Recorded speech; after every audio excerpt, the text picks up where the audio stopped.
Assalamualaikum bang, salam dari Aceh. Halo Aceh, Cilacap, Surabaya, Rita baik. Salam dari Medan, Apni 4587. Jangan-jangan Apni temannya aku waktu SMA dulu. Dulu aku SMA di SMA Negeri 16 Medan. SMP aku di SMP Harapan Mekar, Marelan. SD aku di Panggon.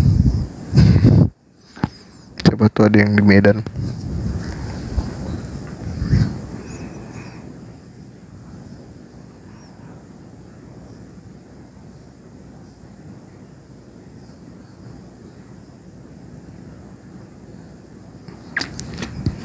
Ketapang, Kendari, Ucu. Assalamualaikum, ada mak, siap Kak Indi. Pasar Senen. Sampai pagi lagi kah hari ini Sadli? Kita lihat nanti. Sampai sahur kah? Atau sampai subuh?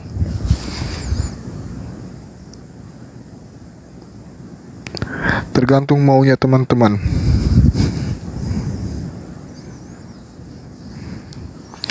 Cirebon, halo Cirebon.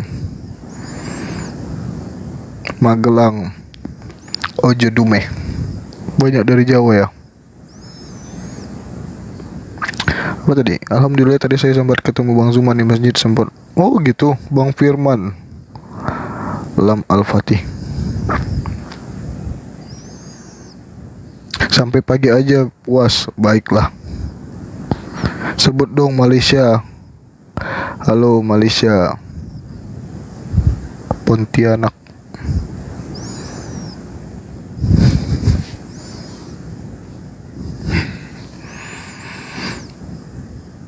Borobudur hadir. Halo Borobudur. Jauh ya. Pekanbaru Riau. Halo Pekanbaru Riau. Aku di Pekanbaru di Jalan Nangka,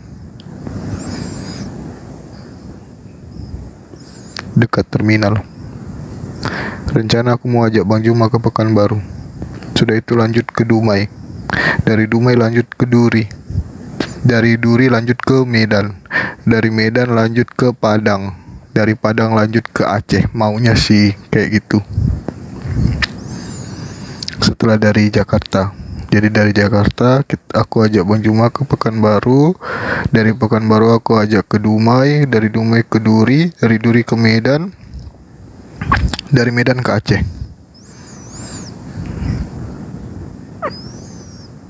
Medan hadir.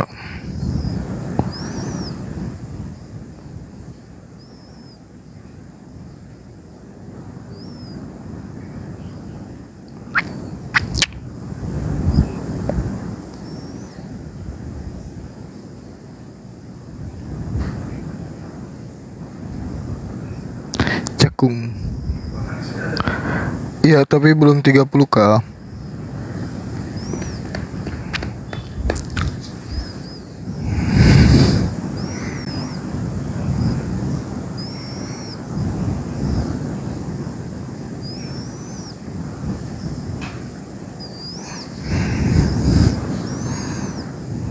Sopeng hadir. Halo Sopeng. Ya teman-teman dibantulah tap-tapnya. Biar cepat Bang Juma naik.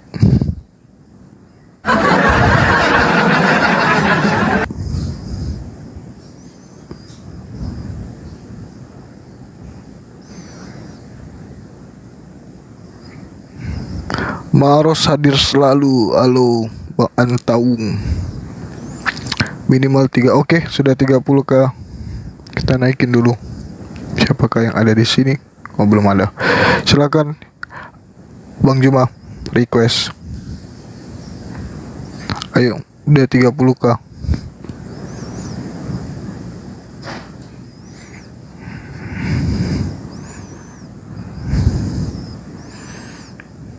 Oke, sudah ada Bang Juma.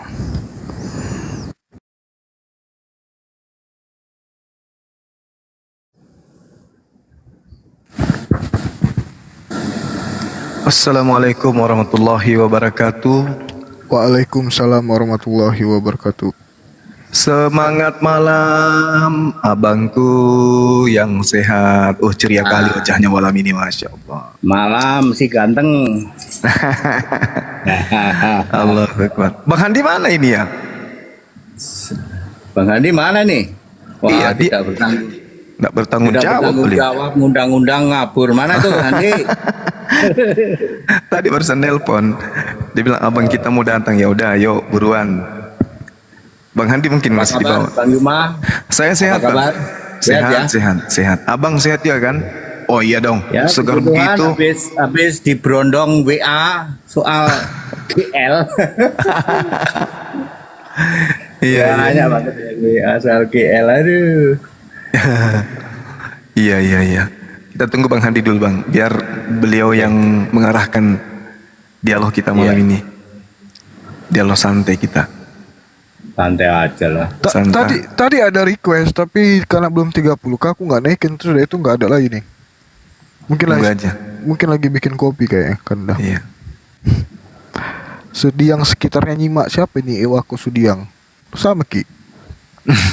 Di mana Ki di Sudiang? Di Pangkalaraya. Palangkaraya Raya. Apa? Palangkararara. Palangkara. Palangkararara. Palangkaraya. Bukan Palangkararara. Mana ada Palangkaraya? Mana ada? Ada. Di Kalimantan, Palangkarara. Parangkalara. Ya itulah pokoknya.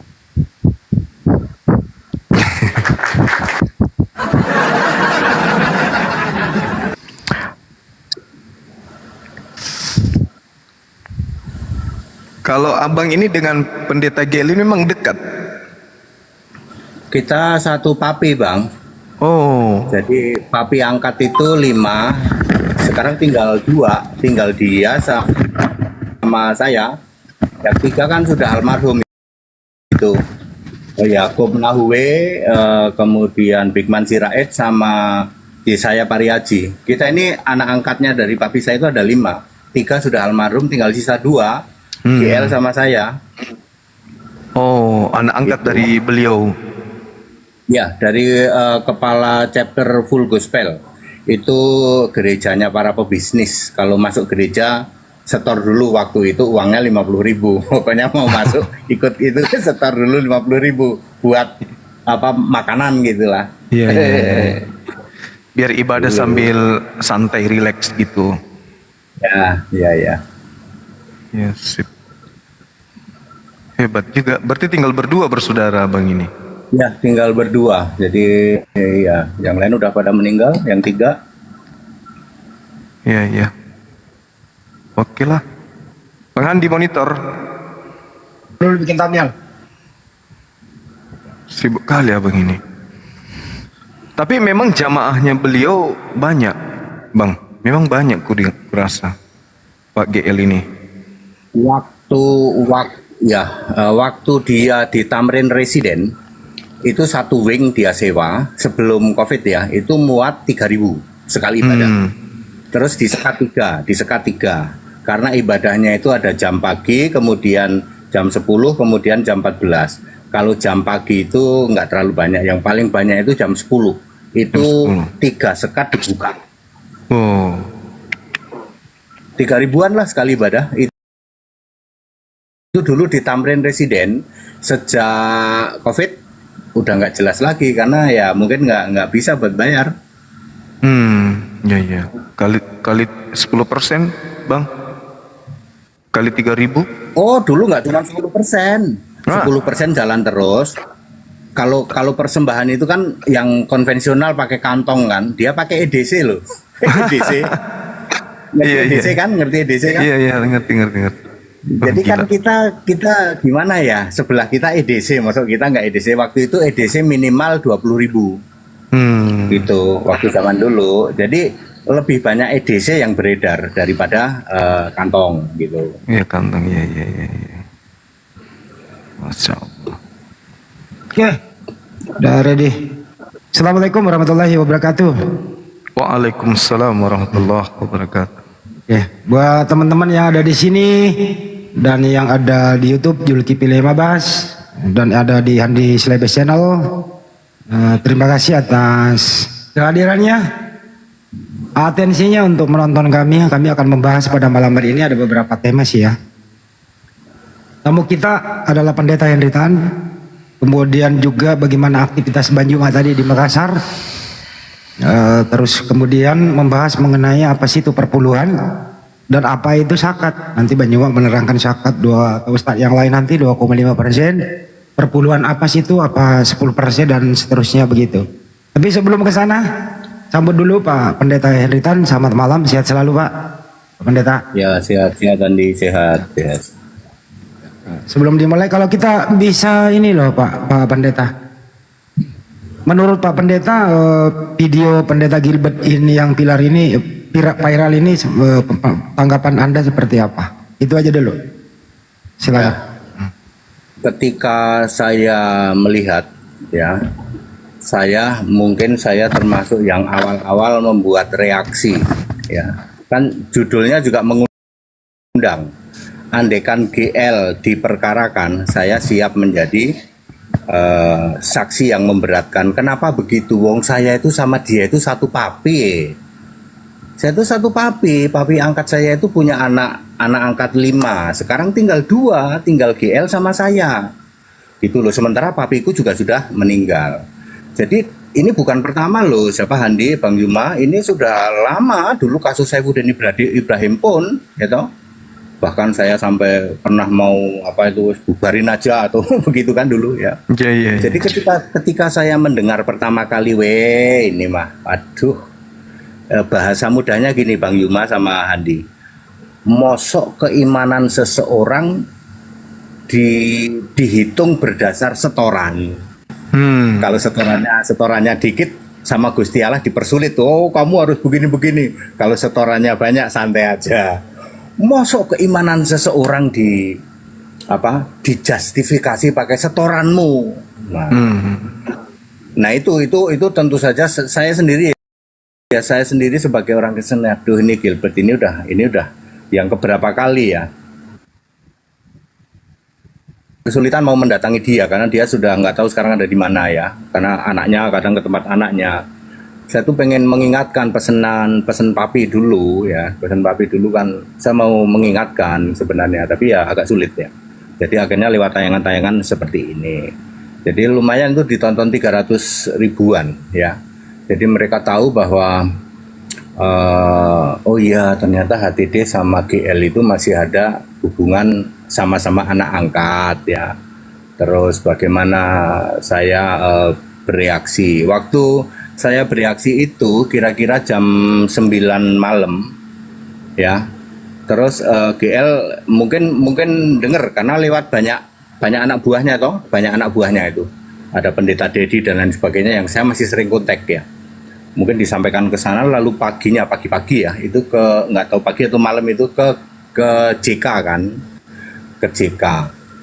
Ya mudah-mudahan selesai. Tapi ada yang memberitahu ke saya ya, permintaan maaf diterima, tapi proses hukum jalan terus.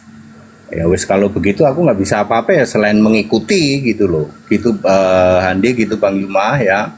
Tapi iya, itu wah ini benar-benar merendahkan. Aku juga nggak ngerti. Nanti tak kasih tahu apa penyebabnya dia kayak gitu tuh.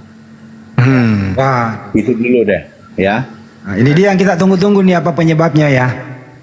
Ya. Sebelum ke sana itu Pak Pendeta, apa penyebabnya? Satu party maksudnya apa sih? Satu pergaulan, berteman akrab dulu atau seperti apa sih? Satu angkat, papi. Oh, satu papi. Iya, jadi aku tuh satu punya papi, sorry. Ya. Orang tua angkat ya. Orang tua angkat ini presiden chapter Full Gospel Businessman Fellowship Ministries. Dulu 5, dulu ada Yakub Nahue, kemudian ada Bigman Sirait, mungkin pernah dengar kan, itu sudah almarhum. Kemudian Yesaya Pariaji 3, lalu GL, lalu saya terakhir. Nah yang 3 kan sudah meninggal, ya tinggal berdua. Lalu enggak lama setelah saya masuk itu papi saya meninggal ya. Papi saya meninggal dalam perawatan istri saya kan. Papi yang angkat saya itu dirawat oleh istri saya di klinik gitu. Oke. Jadi satu papi ya. angkat. Iya. Papi angkat. Tapi dulu kalau nggak salah pernah jadi murid beliau ya Pak Pendeta? Saya datang ke beliau diminta oleh papi saya, dan kamu membawa semua foto nih, semua foto-foto nih, ya waktu dia masih muda, termasuk segala. Kamu ikut dia. Kata papi saya, ini GL ini Allah Esa bukan Tritunggal. Kata papi saya, ya. Tapi begitu saya gabung sama dia, ternyata ya Tritunggal. Akhirnya saya keluar, gitu. Baik. Gitu. Nah, ke tema nih, sebelum ke perpuluhan, apa sih maksud Pak Pendeta Hendritan mengatakan saya bersedia menjadi saksi yang memberatkan? Maksudnya apa itu Pak Ya. Pendeta? Itu trigger, itu sebenarnya cara saya untuk memicu biar orang-orang dekat dia. Saya kenal dengan Pendeta Dedi, saya kenal dengan sekretaris dia, saya ada WA-nya, supaya dia menyampaikan ke GL buruan minta maaf. Saya ingin mengatakan gitu, nanti kalau nggak mau minta maaf, saya yang memberatkan kamu. Rupanya ini kena ke dia hanya dalam waktu beberapa jam, mungkin karena ini ya baru nggak lama kemudian muncul tayangan minta maaf ke tempat Pak JK. Tapi nggak lama juga muncul dari orang-orang yang ngirim ke saya, MUI katanya yang belum clear, MUI belum clear gitu. Jadi itu Pak. trik saya. Oh ya, trik ya. Kalau perpuluhan tadi itu sebenarnya memang ada perintahnya atau seperti apa sih perpuluhan itu Pak Pendeta? Ya. Perpuluhan itu pertama kali muncul ada di Imamat 27 ayat 30. Nanti ada banyak lagi ayat ke bawah ya. Yang orang tidak pahami adalah persepuluhan itu bagian dari Taurat. Orang nggak paham karena ada perintah ya, sama dengan sunat, ada perintah, ada ketentuan ya. Kalau sunat ini ada perintah sunat, ketentuannya dipotong ujung, jangan pangkal. Itu ada perintah, ada ketentuan. Persepuluhan juga ada perintahnya, ada ketentuannya. Nanti ini cara bayarnya begini, kepada siapa saja, terus cara gini ada perintah dan ketentuannya. Ini termasuk batal. Tapi karena urusan duit, ya sekali lagi kan duit nggak bisa batal. Nggak bisa batal. Kalau duit nggak bisa batal, Pak. Kalau sunat mereka seneng batal ya kan. Hore kita sunat, nggak sunat hore. Halal haram batal. Hore makan babi bebas kita. Persepuluhan nggak bisa. Persepuluhan kan duit. Duit nggak bisa batal gitu. Iya. Itu bahasa mudahnya seperti itu. Padahal sebenarnya sudah batal. Di kekristenan itu sudah batal, Pak. Iya. Anggapan Banyu Pak mengenai perpuluhan? Ya, jadi memang sejauh kita belajar, kita tidak menemukan adanya perintah dari Yesus ya kepada pengikutnya untuk membayar perpuluhan, dalam hal ini di luar daripada bangsa Israel. Israel ya. Iya, itu nggak ada. Kalau kita melihat dari kitab Bilangan seperti Maleaki juga, itu semuanya tertuju kepada Maleaki 3:10 segala itu. Iya benar Bang. Itu hanya untuk Lewi aja di setornya. Iya, dan itu hanya untuk Israel saja. Iya, bahkan kalau kita lihat di Nehemia itu orang-orang Lewi ketika mereka ingin pungut perpuluhan itu harus disertai dengan keturunan Harun. Itu dia. Iya. Jadi benar yang disampaikan oleh abang kita tadi, bahwasanya ya semua sunannya yang kayak gitu itu sudah dibatalkan. Cuman karena duit, ya siapa yang mau batalkan duit? Itu ya. Apalagi tertulis di dalam kitab yang kita pegang, ya pasti kita mau itu berlanjut. Saya kira di situ poinnya. Maleaki senjatanya, Bang. Senjatanya kan Maleaki, Pak. Maleaki betul. Buat nakut-nakutin. Nanti kamu dimakan bilalang pelahap loh. Wah, takut semua. Kalau enggak desetor gitu ya kan. Oh, jadi ada intimidasi, ada semacam penyemangat untuk perpuluhan itu gitu loh, ada intimidasinya. Betul. Ya, itu Maleaki 3 ayat Maleaki 10 3. dan 11. Ya, itu kata-katanya kalau kamu tidak ini kamu mencuri, ini kamu akan dimakan belalang pelahap. Itu selalu digembar-gemborkan oleh mereka tanpa malu-malu, padahal sebenarnya di perjanjian baru sudah ada gantinya. 2 Korintus 9 ayat 7 dan 8 ini lebih dahsyat dari Maleaki. Kalau Maleaki kan Merampok, ya, kalau Maleaki kan aku akan membuka tingkat-tingkat langit, cuman gitu doang. Kalau di 2 Korintus 9 ayat 7 dan 8, aku akan memberikan segala sesuatu. Enggak cuman ini, pokoknya segala sesuatu, bahkan segala kebajikan. Cuman memang tidak persepuluhan. Jadi judulnya itu tidak boleh persepuluhan, tetapi persembahan sukarela sukacita. Lebih besar dari persepuluhan boleh nggak? Boleh, seperti yang kami terima. Saya menerima persembahan biasa, tidak pakai merek persepuluhan ya Bang Yuma ya, tidak Iya, pakai iya. merek persepuluhan, tidak amplop persepuluhan nggak ada, ya Handi. Tapi jumlahnya bisa lebih besar dari persepuluhan, bisa, bisa seperti itu, ya. Tapi tidak boleh keluar-keluar, artinya ya nggak usah ngasih tahu, habis transfer nggak usah ngasih tahu Pak TD ini saya sudah transfer, nggak usah, gitu aja. Jadi nggak ditahu dari mana sumbernya. Iya, pokoknya biasa kan sering ke Indomaret, ya, sering ke Indomaret nih, ya. Ya nggak usah tahu juga. Saya nggak mau ngelacak, tapi kadang-kadang saya suka ngelacak dari M-Banking kan bisa kan dilacak ya, bisa dari sumber transfer. Tapi itu tidak penting ya, tidak penting ya. Ya kadang-kadang kalau persembahan khusus yang lumayan rada gede, baru dia ngomong, Pak Dede saya baru ngirim ini ya, mohon diterima tuh untuk persembahan sukarela, tapi ini saya khusus nih persembahannya gitu. Baru saya suka cross check yang gitu. Iya. Gitu. Jadi ada aturannya di perjanjian baru, daripada Ada. beliau tidak ada, dia hanya nggak ada aturan. Tapi itu nggak pernah mau, karena itu tidak fix Bang Yuma. Kalau persepuluhan itu kan fix 10%. Kemarin ngasih 1.100.000, berarti gajinya 11 juta. Bulan depan di WA, Pak, ini sudah tanggal gajian Pak. Di WA dulu, pasti 1.100.000 muncul. Karena kalau persepuluhan itu Bang, itu bisa dihitung. Orang ini ngasih segini, besok juga segini. Udah dihitung tuh. Iya. Bedanya dengan persembahan sukarela adalah nggak bisa. Sukarela itu ya terserah, kalau digerakkan segini ya monggo begitu. Gitu. Nah, saya kembali ke GL. Kenapa dia melakukan itu? Karena dia tidak paham. Ya.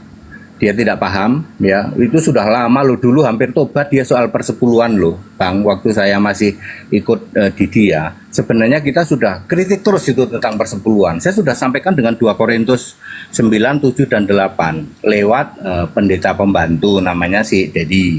Sampaikan dong Bapak GL. Udahlah, jangan begini ya. Oke, EDC kita masih mau, tapi persepuluhan nggak usah diomongin, ini ayatnya. Nah, rupanya karena tidak paham, ya tahu sendirilah ya. Kan duit nggak bisa batal Bang, kalau duit ya. Nggak bisa batal. Akhirnya karena dia tidak paham, dia berani ngomong di mimbar, nggak main-main loh, di mimbar loh. Di mimbar dia ngomong persepuluhan, lalu blunderlah dengan 2,5% itu, blunder ya. Tapi kalau paham dia nggak akan ngomong persepuluhan, jadi orang nggak akan blunder ke 2,5% lah, yang 10% aja dia nggak omongin kok, gitu. Itu masalahnya dia nggak paham aja tuh Bang, karena nggak paham, lalu biasalah Bang, kalau orang itu sudah nerocos di atas mimbar, disorakin nih pertama nih, oplok terus nggak terkontrol Bang, ngerti nggak Bang? Nggak terkontrol, akhirnya merembet ke 2,5. Apa hubungannya sama 2,5? Ayo. Jujur aja ya Bang, omongan dia tuh sangat menyakitkan loh, jujur aja lah ya. Iyalah. Dari orang Kristen sendiri itu banyak yang bilang, aduh ini sangat menyakitkan, ya demikian. Itu Bang. Iya. Pak Pendeta, perpuluhan bisa diaudit nggak sih? Sebenarnya karena ini perpuluhan perjanjian baru kan, perpuluhan perjanjian baru loh, ini bukan perpuluhan perjanjian lama. Kalau perjanjian lama kan ada yang punya hak itu, orang Lewi ya. Karena perjanjian baru yang punya hak istrinya, rekeningnya rekening istri, bendahara. Oh, Ya wes terserah, biasanya begitu ya. Suami ini tapi rekening ke istri, ya sudahlah. Ini kan persepuluhan model baru, perjanjian baru. Iya. Iya. Kalau perjanjian lama jelas yang berhak menerima ini gitu. memang Tapi ini perpuluhan model baru itu buat jemaat, buat orang susah atau buat pendeta? Lah kalau rekeningnya istrinya gimana kira-kira? Oh ya. Terjemahin aja sendiri ya. Ya terjemahkan sendiri. Ada untuk para janda-janda. Janda 35 tahun dikasih sumbangan. Janda itu yang 60 tahun. Yang 35 tahun dikasih semua. Janda 35. Akhirnya ketahuan Bang, kalau ada tai lalat kan gitu. Iya, itu kan karena begitu.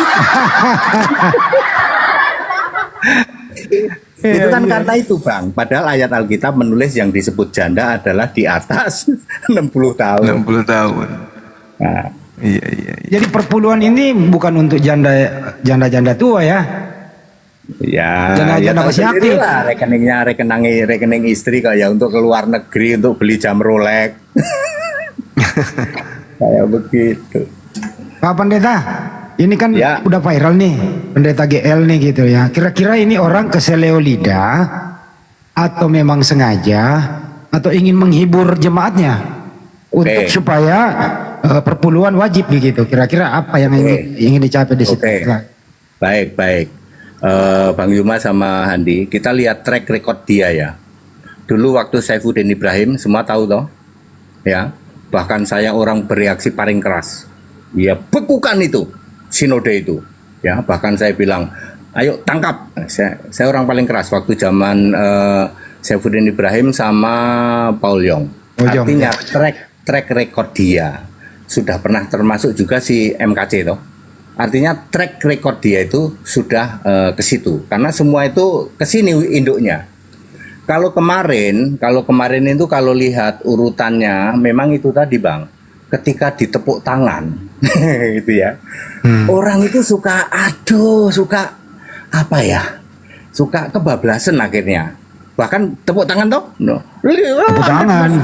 Anda Aplaus. 2,5% tepuk tangan luar biasa toh, pada ketawa toh. Anda 2,5% tepuk tangan lalu dia pakai gerakan-gerakan tepuk tangan.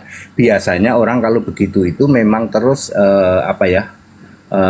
tidak terkontrol, Bang. Tidak terkontrol biasanya. Tapi kita harus ingat track record dia, ya. Dia dulu kita tahu ya ada pendeta yang mantan pemain badminton di Amerika. Dia sengaja di-arrange untuk terimanya Saifuddin Ibrahim. Termasuk dulu Paul Yong juga di sana. Ibu Gunawan. Iya itu MKC sayangnya nggak sempat lari ya, ketangkep di sini ya. Manuk berbulu juga dong, manuk berbulu. Ya, Nah itu dia. Itu semua sumbernya dari situ, semua dari itu, gitu. Semua Jadi- dari GL orangnya. Dari sinodenya situ, Sinodenya. ya. Iya, sinodenya. Oh iya iya.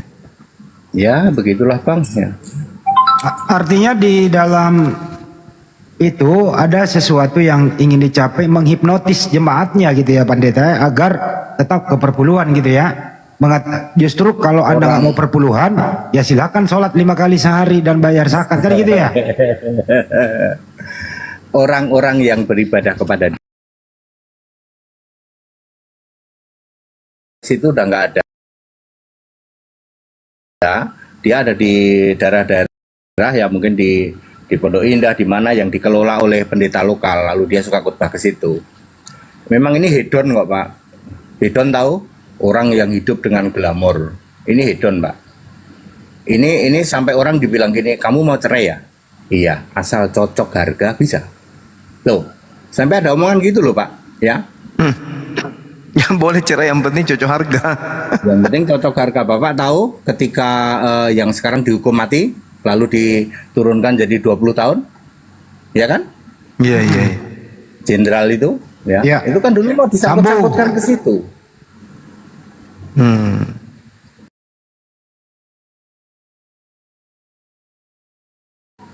Iya iya. Cocok harganya, jadilah seperti itu. Pak Pendeta ada pendapat gini, ada pendeta juga beri statement itu loh. Termasuk pengacara Pak Alvin gitu ya, sangat marah besar. Terus ada pendeta lagi satu. Sebaiknya ini pendeta GL ini nggak cocok jadi pendeta, bagusnya jadi pengusaha. Pendapat Pak Henry seperti apa? Iya juga. Kita tahu masa mudanya kok. Kan papi saya punya foto-fotonya. Waktu masih gondrong, badannya masih kurus, naik motor RE King. Ada foto-fotonya. Ada, dia pertama kali ikut dalam GO Studio Overseas ya, termasuk sama bos saya juga, bos saya waktu saya kerja ya, itu ada di GO juga, ada di GO John Hartman segala itu, terus keluar. Nah, yang heboh dia itu kan waktu RCTI itu, yang bikin dia melambung di situ ya. Ya sebenarnya itu bahasanya ya bahasa ngawur semua, tapi orang-orang terhipnotis semua dengan khotbah seperti itu, akhirnya meledaklah ini. Ya, terus papi saya mulai ditinggalkan. Tadinya mah tiap minggu datang. Tapi full gospel di mana jadwalnya? Aku ambil Lampung dong, misalnya Lampung full. Naik motor itu Ereking masih gondrong, foto-fotonya banyak di tempat papi saya. Seperti itu. Jadi memang bukan kalau dia dari pengusaha dari awal nggak masuk, nggak masuk ya. Iya. Nah, kalau sekarang mungkin ada banyak itu ya mungkin, tapi itu kan lebih banyak dari yang namanya persepuluhan anggotanya kan banyak pengusaha juga, terus banyak ini juga lah, pejabat-pejabat juga dulu waktu di Tamres ya gitu. Menurut Pak Pendeta, Pendeta Gilbert ini begitu diteruskan ke proses hukum atau cukup sampai di sini? Sudah minta maaf menurut Pak Pendeta? Kalau saya tentu lebih senang Indonesia Pancasila ya. Tapi ada satu yang tadi saya bilang, MUI belum clear. MUI ya. Karena kan tidak bisa hanya diwakili oleh beliau kan JK. JK tidak bisa mewakili semua umat toh. Kalau kita lihat komen-komen, kita melihat komen-komennya yang galak juga, wah apa ini, lanjut, gitu. Ada yang gitu, ya. Dimaafkan kita terima, tapi lanjut, nah, gitu. Ada yang begitu juga. Nah, info terakhir, MUI belum mengeluarkan sikap, ya, seperti itu. Kalau Banyuma di Makassar tadi kegiatannya gini ya Pak Pendeta ya? Kegiatan di Makassar, GL datang ya? Banyuma? Enggak, ditunda, dibatalin kedatangannya. Karena kita lebih dulu menunggu beliau untuk sebelum masuk kegiatannya, kita mau dialog dulu. Kita mau dialog, kita minta pernyataan beliau untuk kemudian meminta maaf kepada seluruh umat Islam. Tapi lebih dulu teman-teman Arematea dan tim ormas yang lain sudah lebih dulu proses lapor. Jadi dia sudah terlapor di Makassar. Iya, saya juga sudah tahu itu. Saya sudah tahu. Mereka memberitahunya gini, Pak TD sudah kok katanya, tinggal verifikasi. Iya, bagaimanapun ya Bang Yuma, Handi, saya kan satu papi sama dia. Ya, satu papi ya. Ya, nanti kita inilah, tapi saya akan menyampaikan yang benar saja. Saya tidak akan menyampaikan kasus dia terlalu banyak, Pak. Terlalu banyak, ya. Terlalu banyak. Enggak cuma urusan begini, urusan dia itu kalau Bapak klik di Google ada urusan bawah perut loh. Waduh. Maksudnya bawah perut itu lutut, Bang, lutut. Iya. Suka nendang orang kalau dia jalan berarti ya. Bukan nendang orang, maksudnya itu. Ya udah masuk laporan urusan bawah perut. Ya, tapi dulu dilupakan lah. Maksudnya lutut, Bang, bawah perut itu lutut. Pernah nendang orang berarti. Offside itu namanya. Offside, iya. Pernah.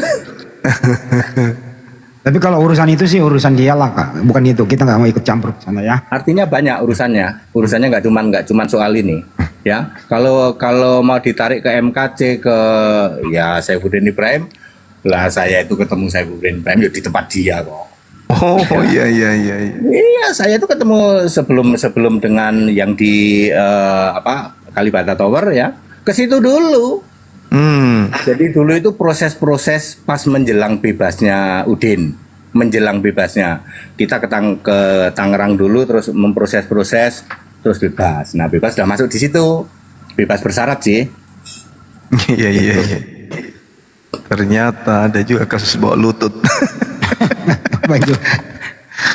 Bawa lutut, Bang. Bawa lutut. Bawa lutut, bukan bawa pusat, bawa lutut. Jangan-jangan di balik kaburnya si Saifuddin ini ke LN ini gitu loh. Dia tahu sebenarnya mungkin ya. Lah pebulu tangkis itu emang siapa? Oh iya juga ya. Nah, yang mengeren si pebulu tangkis itu di sana itu siapa? Itu warganya dia. Wong dia ada cabangnya di kota itu kok. Yang diperlukan kan pada waktu hari pertama dia di sana ada yang menghandle dong kan itu toh. Iya iya. Pertama yang diperlukan kan itu lah dia ke sana ke siapa ini? Nah pakailah dia si siapa itu RG itu gitu. Pak Pendeta gerejanya Pendeta GL apa sih? Gereja apa dia? Tebarias. Gini ya. Ini mohon maaf. GLOW dibacanya Glow. GL itu kita menduga Gilbert Lumoindong. Masalahnya OW. Anda tahu OW? Tidak berpendapat. Saya pakai bahasa Indonesia. Keberatan berat badan. Oh. Paham? Ya. Keberatan berat badan. Jadi itu diplesetkan begitu. Ya, kita nggak pernah tahu itu apa itu ya.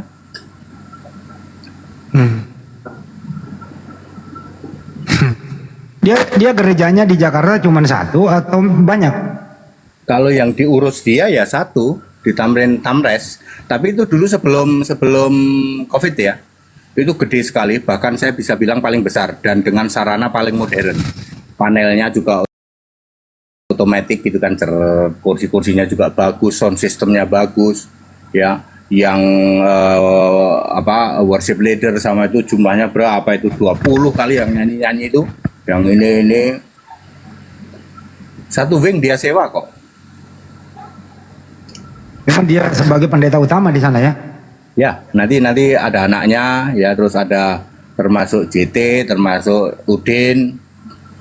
Tinggal jadwal aja kan, jadwalnya pagi jam 10 terus sore. Biasanya dia yang di jam 10. Kenapa Pak Pendeta HTD ikut gabung aja biar menikmati perpuluhan banyak Pak? Kan misinya dari papi saya adalah Allah Esa. Misinya. Iya. Jadi dia itu merekrut 5 anak, ya, yang jadi cuma satu nih saya nih, yang lainnya tuh TT semua, tunggal semua. Memang Tritunggal kenapa sih Pak?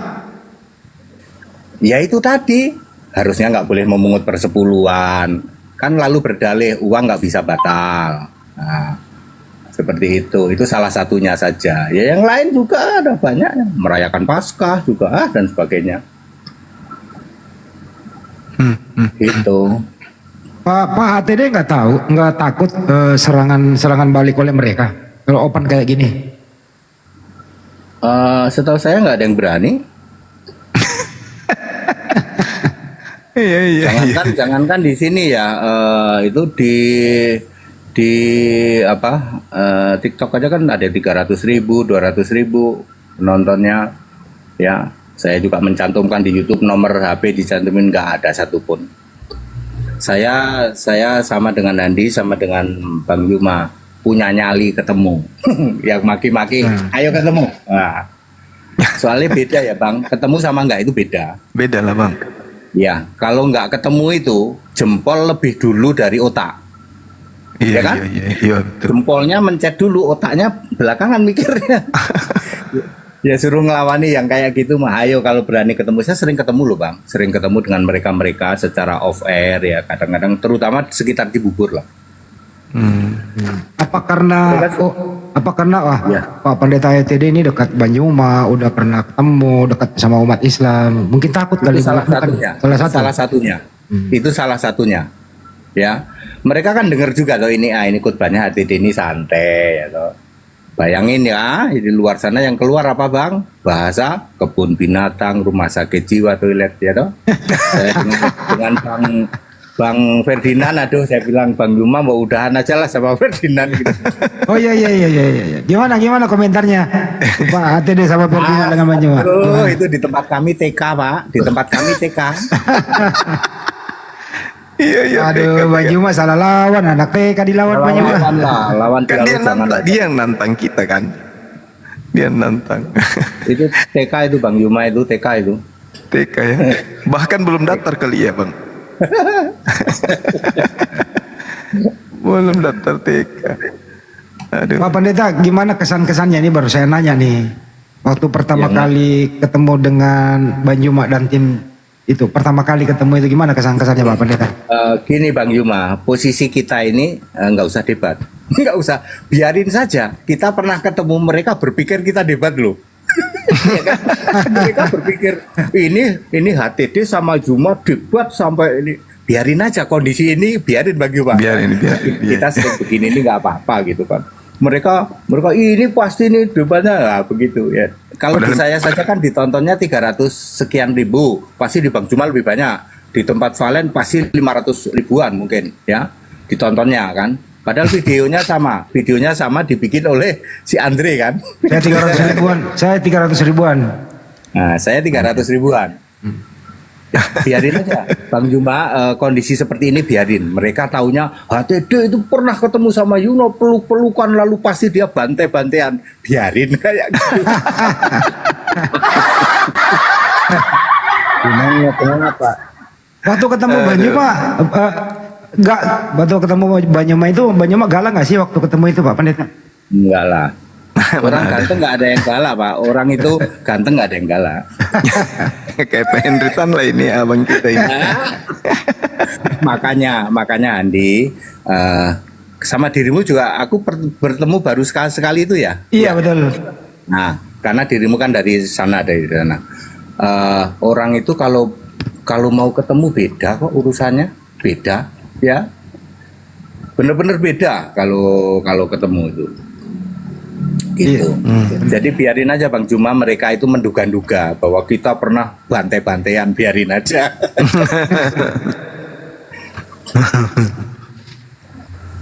Tapi ternyata ini memang ya pendeta Gilbert ini memang kesandung pelecehan seks. Kok saya keceplosan yang ngomong. Ternyata ada kasusnya betul ya. Malah dengan orang rumahnya juga. Waduh gawat juga ini. Betul. Gila. Kalau Bapak cross check ke internet ada kok, ke Google. Iya. Gila. Ada. Masih bisa goyang inul dia itu. Makanya. Waktu kita di situ ya, ini gini ceritanya gini ya. Iya. Saya termasuk berperan waktu itu. Saya orang yang dilaporin pertama kali, ya. Itu tersangkut itu. Waduh ya, kita sampai istilahnya ya jangan diproses. Waktu itu kan masih medsos belum begitu bebas ya, belum begitu ini medsos lah. Jadi kita termasuk ya kesana kemari supaya jangan begitu ya. Saya dulu kan masuk timnya gereja dia lah ya. Saya kan nyanyi dulu nih Bang, ceritanya saya tuh nyanyi aja pokoknya bagian pemuji gitu. Tahun berapa ya, 2000 berapa ya, saya nggak lupa itu, ada sih itu. Bahkan dengan orang dekat kan di situ. Iya betul. Iya. Benar. Jadi saya nggak ngomong bohong. Benar. Tapi nggak lanjut ke proses hukum ya? Nggak, karena kita juga saya ya gitulah. Makanya ketika ini saya memintakan maaf untuk dia, ini bukan pertama. Dulu pun saya melakukannya. Mohon dimaafkan, begini-begini. Kalau udah tahu begitu kok masih banyak jemaatnya yang rela perpuluhan. Kok bisa ya? Hipnotis ya apa gimana itu? Hipnotis. Ya ginilah Handi ya, Bang Yuma ya. Mereka itu yang penting ke gereja itu kan nyaman. Mau dibohongin kayak apa, biarin aja lah gitu kan. Nggak peduli aku. Pokoknya aku datang ketawa-ketawa gitu kan, wah, tepuk tangan. Bahkan yang kalimat yang dia sampaikan ini, jemaatnya juga tidak merasa itu suatu penghinaan, penistaan keyakinan lain tuh. Mereka tepuk tangan, ya kan? Iya, benar Bang, benar. Dia nggak merasa, nggak ada yang itu. Ya banyak orang begitulah yang kita itu datang dihibur gitu ya. Bedanya Pak. Tapi saya lihat di situ jemaat kok nggak ada sesi tanya jawab, nggak ada hak jemaat untuk bertanya ya? Nggak boleh. Yang berani ibadah ada tanya jawab hanya saya. Saya ibadah 2 jam, 1 jam pertama itu 1 jam berikutnya tanya jawab. Tapi nggak ada yang berani masuk di luar anggota sendiri. Apa Iya, bedanya, iya. Pak? Ya, mereka sudah tahu. Nggak. Tamunya Bang Hendi ada yang mau nanya katanya. Oh ya, Silakan. silakan. Ada pengikut Iya, Kristus nih. maksudnya apa bedanya? Silakan Bang. Apa bedanya, Pak? Maksudnya Bapak ngomong begitu, apa bedanya? Kan dalam perdebatan itu selalu ada saling perdebatan antara agama. Apa bedanya yang Bapak yang ngomong yang tadi? Ini bukan untuk Bang Suma ya, bukan, tapi untuk Bapak Pendeta. Gimana? Pertanyaannya gimana Pak? Mohon diperjelas. Apa bedanya Bapak ngomong bilang Dengan Pak Gilbert ngomong begini, gimana Pak? Bapak kan ngomong, Pak Gilbert ngomongnya gini-gini. Apa bedanya Pak? Pak Gilbert ngomong gitu dengan ibaratnya yang di seberang ngomong apa? Oke, saya sudah tangkap. Pengikut sebelum dijawab, Anda ini Kristen ya Pak? Bang pengikut. Siap Bang. Oke, Kristen yang nanya, apa bedanya Anda dengan Pendeta Gilbert? Karena Anda sendiri juga membicarakan orang lain kan begitu. Silakan Pak Pendeta. Oh, Iya, bedanya. gini Bang, saya ngomong Gimana? gini Bang. Ya kita kan ini kan lintas agama Bang. Maksudnya gini, kita berdebat lintas agama. Maksudnya dia ini Pak Pendeta ini dia ngomong kapasitasnya untuk ngomongin Pak Gilbert itu apa? Oh, oke. Tadi saya sudah jawab. Kami satu orang tua Pak. Ya, tadinya anaknya 5, anak angkat. 3 sudah meninggal, tinggal 2, tinggal dia dan saya. Salah satu anaknya dari papi saya ikut dia cabang di Gading Serpong. Jadi saya bukan dekat lagi, bukan kenal lagi sama dia. Kami ini papinya sama, ya, gitu Pak.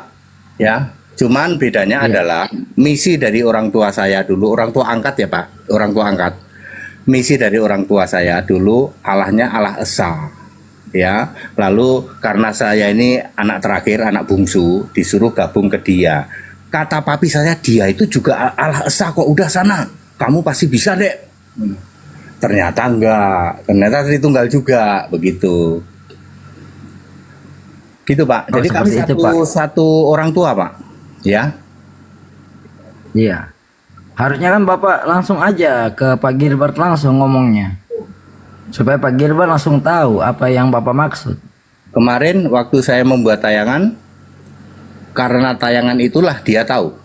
Ini dari HTD ini, ya.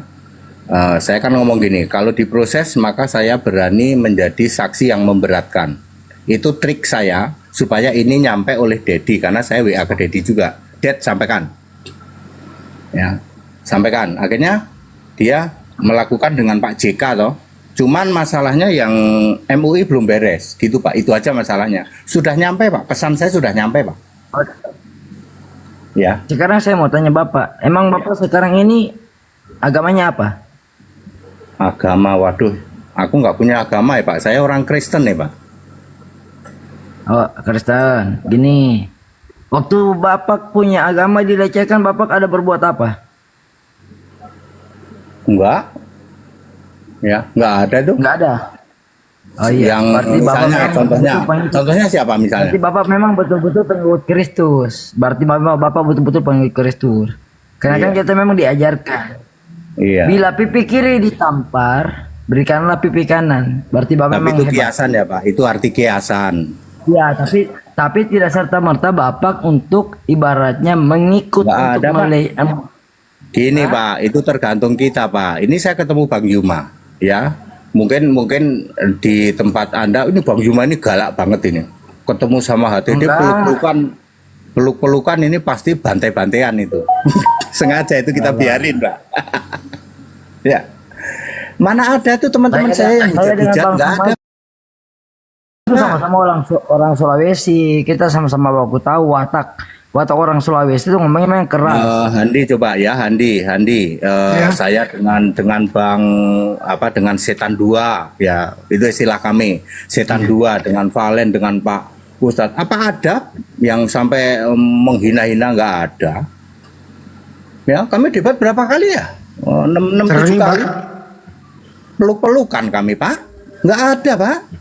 Ya, ini dia bedanya, Pak. Biasanya dari kita, Kristen ini biasanya kalau tidak menguasai, contohnya semalam itu Bang Yupa sama itu, ya, wah riuh rendah kayak gitu. Itu tidak akan terjadi kalau sama Gini aja kita. Pak, gini aja Pak. Kalau Bapak memang Kristen, Bapak Nasrani, coba buka. Nggak usah di Alkitab, di Perjanjian Nabi Muhammad ke Nasrani itu apa yang Nggak usah lah, nggak usah. Nggak usah bahas itu, Pak. Apa Nggak usah hubungannya bahas Nabi itu, ya. Muhammad? Tanya ke dia, bro. Nggak usah ya. Enggak, maksudnya Nggak begini. usah. Di itu kan perjanjian antara Nabi Muhammad dan umat Nasrani. Udah.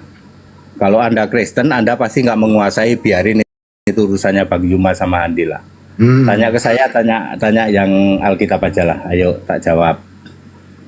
Kalau saya begitu Pak, makanya tidak akan berkembang menjadi yang namanya saling hujat. Gitu. Ya, oke. Kalau gitu gini saya tanya. Iman Anda kemana? Yesus Kristus dong, 100%. Ah. Di Kristen itu, di Nasrani itu Tuhannya siapa? Ya Yesus dong, Allahnya Yesus, Tuhannya Yesus. Clear. Kan di perdebatan lintas agama ini kan Bang Suma kan bilang bahwa ini kita itu harus dibenarkan dalam konsepnya kita ini. Oh, izin dulu ya, Pendeta Hendri Tani ini diundang ke sini bukan untuk debat, tapi untuk klarifikasi mengenai khutbah Iya, Pendeta Bang. Gilbert gitu loh. Udah, saya sudah debat sama Bang Yuma sampai bantai-bantaian loh.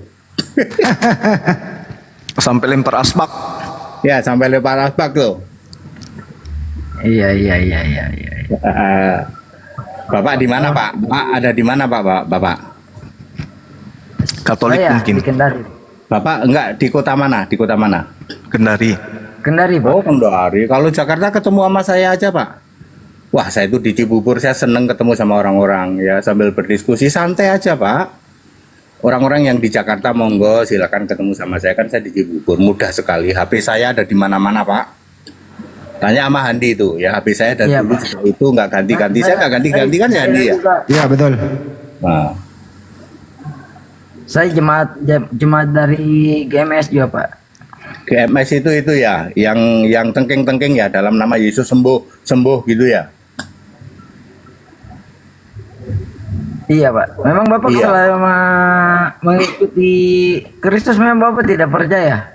Enggak, karena itu sudah ditulis di dalam 1 Korintus 8 ayat 9 sampai 11. Itu Alkitab disebut sihir, bahasa kedokterannya hipnotis mesmerism. Dijamin pasti. Pasti apa bang? Neraka. Pasti itu Oh, sihir, dijamin pasti. pasti mesmerism. Pasti. Itu bisa dipelajari, Pak. Dulu Dan saya ketiga Tuhan Yesus mati dan bangkit dan ibaratnya dia naik ke surga itu, apakah itu mistis? enggak kalau itu. Kalau itu jelas disebut baca saja silakan kisah 8 ayat 9 sampai 11 jelas itu Terus yang disebut mistis itu yang di mana, Pak? sihir. Lah itu sihir gitu kok. Sihir itu Pak ya. Sihir itu yang di mana? Cuman berlaku 3 hari Pak. Maksimal 1 minggu. Oh, berarti Bapak tidak percaya. Enggak, sama sekali enggak. Bagaimana mungkin dia tidak penyembah Yesus, dia bisa bilang, Yesus menyembuh. Kalau dia sembah Bapa, Bapa penyembuh. Itu baru benar. Jangan sebut Yesus kalau kamu nyembah Bapa. Clear loh? Oh, berarti Bapak ibarat mengimani Yesus lewat Allah Bapak. Enggak, itu kan Anda yang GMS. Kalau kami Yesus ya Yesus. Saya beriman pada Yesus, yang kami sembah Yesus. Nggak pernah nyebut Bapa dan tidak pernah ada Bapa disembah. Clear itu. Makanya tidak mungkin orang yang penyembah Bapa membuat mujizat nama Yesus terus itu bisa Sekarang berarti saya mau tanya, Bapak ini nyembah Yesus sebagai apa? sebagai Allah. Allah. Bang Suma kan sudah ngomong, Yesus itu bukan Allah. Jangan dicampur-campur dong ke Banyuma dulu. Udah campur-campur lah. Kamu baca saja 1 Petrus 4 ayat 16. Allah dalam Bapak nama punya keyakinan Kristus. ini yang belok-belok, Bang. Pakai ayat Pak, kalau nggak pakai ayat nggak usah ya. 1 Petrus 4 ayat 16. Kamu siap baca Ayatnya nggak? yang mana? Ayatnya yang mana? 1 Petrus 4 Ayatnya 16. yang mana? 1 Petrus 4 16. Baca. Nah, coba bacakan saya. Allah dalam nama Kristus. Clear? Ya. Clear? Sebagai orang Kristen kita harus memuliakan, bukan memuliakan Bapa loh, bukan memuliakan siapa-siapa, memuliakan Allah dalam nama Kristus. Clear? Itu ada kata-kata Kristen di situ. Sebagai orang Kristen. Nah, itu ada kata-kata Kristen tuh. 1 Petrus 4 ayat 16. Ya. Kalau pengikut Anda ini Trinitas dan perpuluhan nggak? Enggak, kan tadi udah dibahas. Enggak. Si pengikut ini. Yang mana? Ya Kak, Saya tidak Kristen. Trinitas. Oh. Kenapa Bang? Anda Saya Trinitas? tidak Trinitas. Oh, tidak Trinitas. Terus perpuluhan?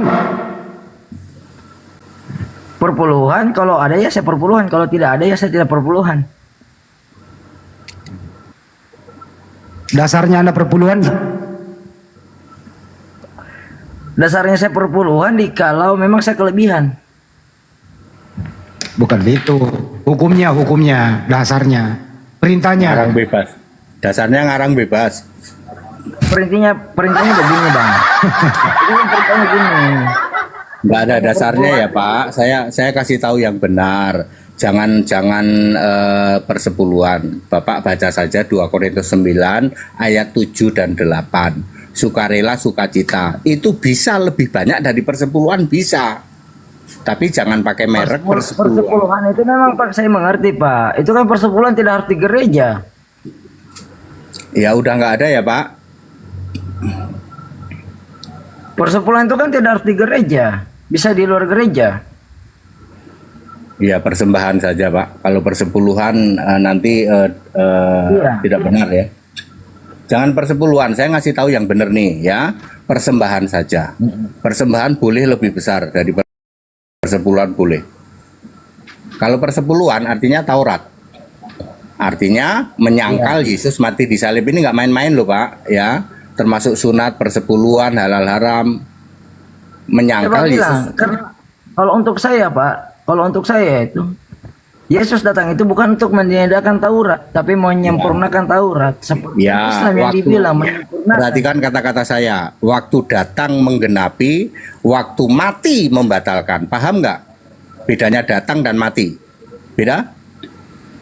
Ya, tapi kan beda, Bos. Itu kan namanya perjanjian lama dan perjanjian lama. Kan masing-masing ada persepsi. Yesus datang menggenapi, Yesus mati membatalkan. Efesus 2:15. Anda percayanya Yesus datang menggenapi tok. Semua Tritunggal seperti itu. Dia menolak Yesus mati, terutama persepuluhan karena urusan duit. Halal haram Anda seneng ya? Kenapa nggak halal haram sekalian? Kalau bayar persepuluhan, bayar halal, masih lakukan halal haram, lakukan sunat. Kenapa nggak? Kenapa pilih-pilih? Karena urusan duit nggak bisa batalkan, begitu ujung-ujungnya. Memang siapa yang bisa katakan orang Nasrani tidak sunat, Pak? Ya sudah Pak, mungkin yang lain ada yang mau? Ya, coba ya. Galatia 5 nomor 2. Barang siapa menyunatkan dirinya, Yesus Kristus tidak berguna baginya. Ayo. Ya. Ayo. Saya sunat, Bang. Berarti Tapi Yesus saya tidak tetap- berguna bagimu. Ayo. Cari klub sambung lagi. Kembali. Biar Yesus berguna. Ayo. Gini, Bang Suma. Kita ngomong gini aja logikanya. Abang kan ngomong, semua pengikut Kristus tidak sunat. Emang Abang sudah konfirmasi ke semua? Kalau ada yang mengaku pengikut Kristus tapi bersunat, berarti dia tidak taat kepada Bible. Gitu betul. Gimana Dan saya sih? kasih tahu ya, dan saya kasih tahu pengikut Kristus itu sudah nggak ada, Pak. Kalau kita ngikut Kristus, wajahnya saja lebih terik dari matahari, kita mati gosong. Yang benar beriman. Beriman pada Kristus itu baru benar. Jadi Abu Gosok. Pengikut Kristus itu cuma ada 2 ayat ya di kisah 1 Korintus 11 ayat 1, satu lagi Markus berapa mungkin 14 ayat 5. Hanya ada 2 ayat itu pengikut Kristus. Itu Yesusnya harus masih di bumi. Di bumi. Ya. Sehingga kalau kita ketemu nggak gosong, tapi begitu Yesus sudah naik, itu wajahnya saja lebih terik matahari. Makanya Pak, Anda jangan pakai nama pengikut Kristus, ya gosong jadi abu. Jadilah beriman pada Kristus itu yang benar, ya. Malah saya bingung dengan Bapak. Bapak bilang beriman dengan Kristus. Saya juga, coba ajar saya bagaimana caranya beriman dengan Kristus, Pak. Kan ada ayatnya, Pak. 2 Timotius 3:15, Ya. 1 Tesalonika 4, ya. Masih terlalu jauh, Pak. Nanti Bapak kalau mau ikut di dialog-dialog kami, ya. Bapak masih terlalu jauh banget. Maksudnya Coba, gimana? Coba Bapak Beda diterangkan pengikut. gimana? Beda Kristus pengikut seperti apa? daripada pengiman. Ya, kalau pengikut itu kemana-mana ikut, gitu. Gosong. Gosong. Jadi abu. Jadi ampun, iya. Kalau Pengikut Kristus hanya ada 2 ayat ya Pak, hanya ada 2 ayat. Memang di ayat Alkitab yang mengatakan, kan di ayat Alkitab sudah mengatakan bahwa kita sebagai pengikut Kristus, kita sudah tidak ada yang namanya dosa maut, dosa yang sekarang, kemudian dan yang Pak, kok nggak paham sih? Pengikut Kristus hanya ada 2 ayat dan itu berlangsung pada saat Yesus di di bumi. dunia. Clear? Clear? Maksud iya nggak paham? Ayatnya 2, 1 Korintus 11 ayat 1, satu lagi kalau nggak salah Markus 14 ayat 5. Sorry kalau salah, saya kurang hafal yang Markus. Pak Pendeta Tapi hanya jelasin ada aja, 2 Pak ayat. Pendeta jelasin aja deh apa maksud Efesus 2 nomor 15 itu. Oke, Efesus nomor 2:15 kata-katanya begini. Dengan matinya sebagai manusia maka telah membatalkan Taurat perjanjian.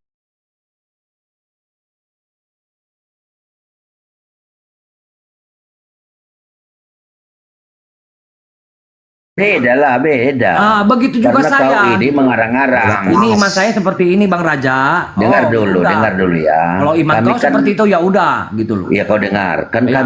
kami mengimani dia sebagai nabi. Nabi nomor 24 dari 25. Boleh. Itu Masa kami rela kau Bang. karang-karang macam itu dia? Ya, ini kan sekarang kan keimanan masing-masing, Bang. Kan aku Ya, kau menjelaskan, bukan imani. membodohi Abang. Kamu bukan Kristen, Ya, kau- Oli. Kamu bukan Kristen. Ya. Kamu bukan pengikut Kristus kamu. Ya, Kamu justru adalah menghujat kejahatan namanya itu. pendusta. Pendusta Kamu kamu. pendusta penyesat kamu, Kalau Oli. Abang mau mengatakan saya penjahat, pendusta, silakan, Bang. Iya memang. Kamu memang Saya pendusta, sudah Oli. memaafkan Abang, ya. si Only nih. Boleh saya tanya si Only nih?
Assalamualaikum warahmatullahi wabarakatuh. Wah ini teman-teman, sorry, rungkat, ada yang sabotase kayaknya. Sabar ya teman-teman. Mana Bang Handi tadi ya?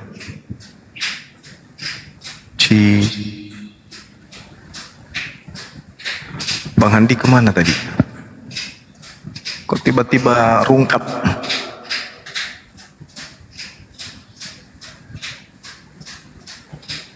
Sabar ya teman-teman. Kita tunggu Bang Handinya naik.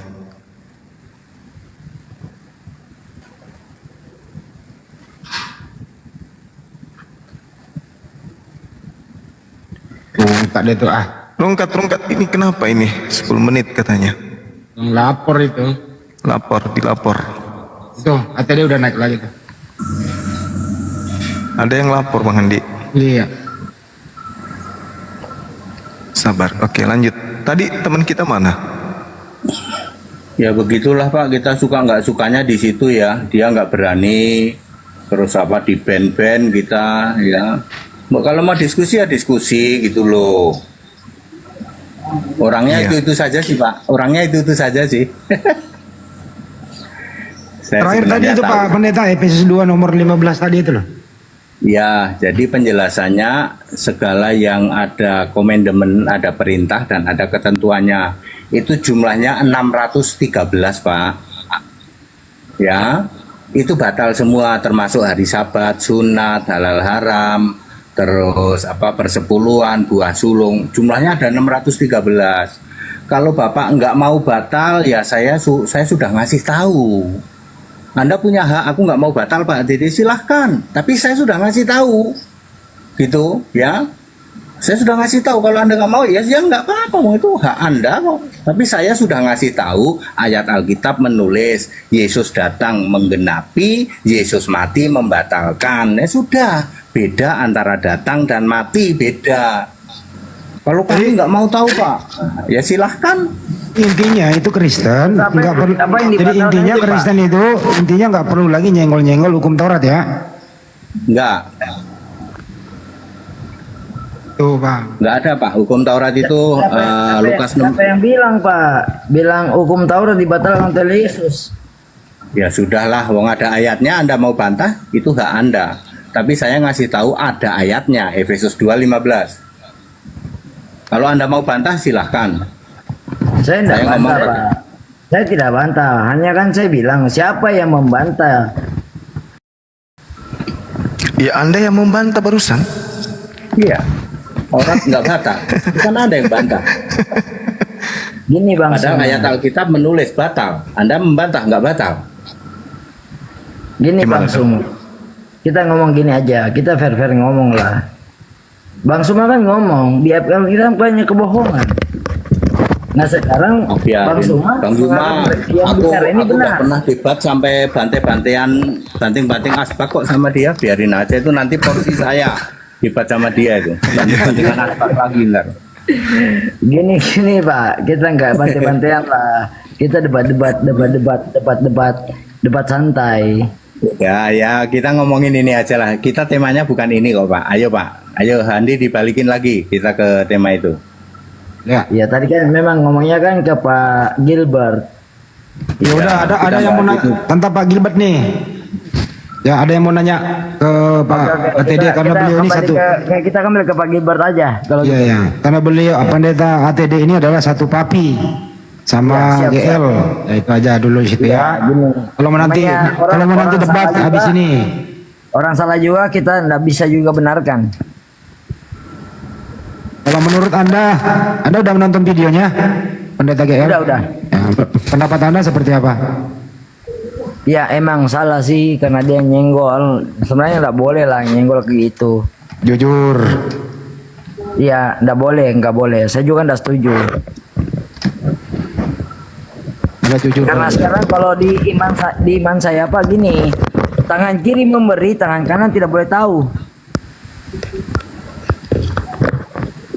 Walaupun kita memberi persepuluhan 10, 20, 30 itu cukup kita yang tahu, tidak perlu kita sebarkan ke orang lain. Tapi ini kebalik, yang diberi yang ngomong. Ya, ya itu Mi yang dibilang. Memang salahnya Pak Gilbert. Ya kalau tangan kiri memberi, tangan kanan nggak usah ngomong. Ini yang diberi gitu ya. Menurut Pak Pendeta ETD tadi itu rekeningnya istri yang megang. Nah justru dia yang ngomong terus perpuluhan begitu. Itu maksudnya. Oh iya bang. Anda mungkin memberi diam-diam, tapi yang diberi ngomong terus supaya diberi lagi kan gitu. Ya Betul mungkin nggak, Pak nggak CD apa-apa, itu? Bang. Karena gini bang, namanya kita memberikan ya yang menerima itu nggak apa-apa lah. Dia mau ngomong kemana-mana nggak apa-apa.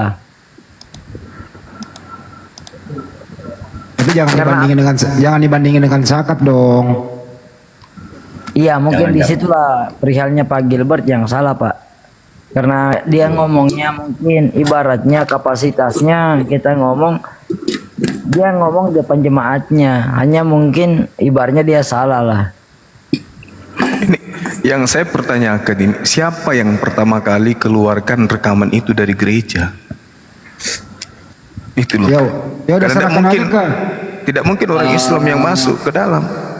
Ya Dedi, Pak. betul Si bang, Dedi, Pak, Pak. betul. Itu bukan Itu tidak Dedi. mungkin orang di luar Kristen. Oh Nggak Dedi, mungkin. Ya. anak didiknya juga Dedi bang. Dedi itu adalah orang dalam juga. Dia sering komunikasi dengan saya, sering ya.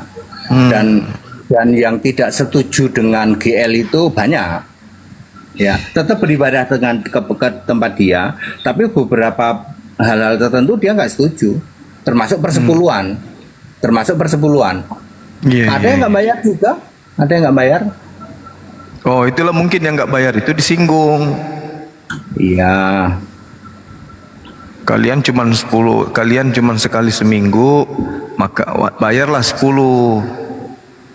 Kalau di luar sana cuma 2,5 wajar karena mereka 5 kali sehari.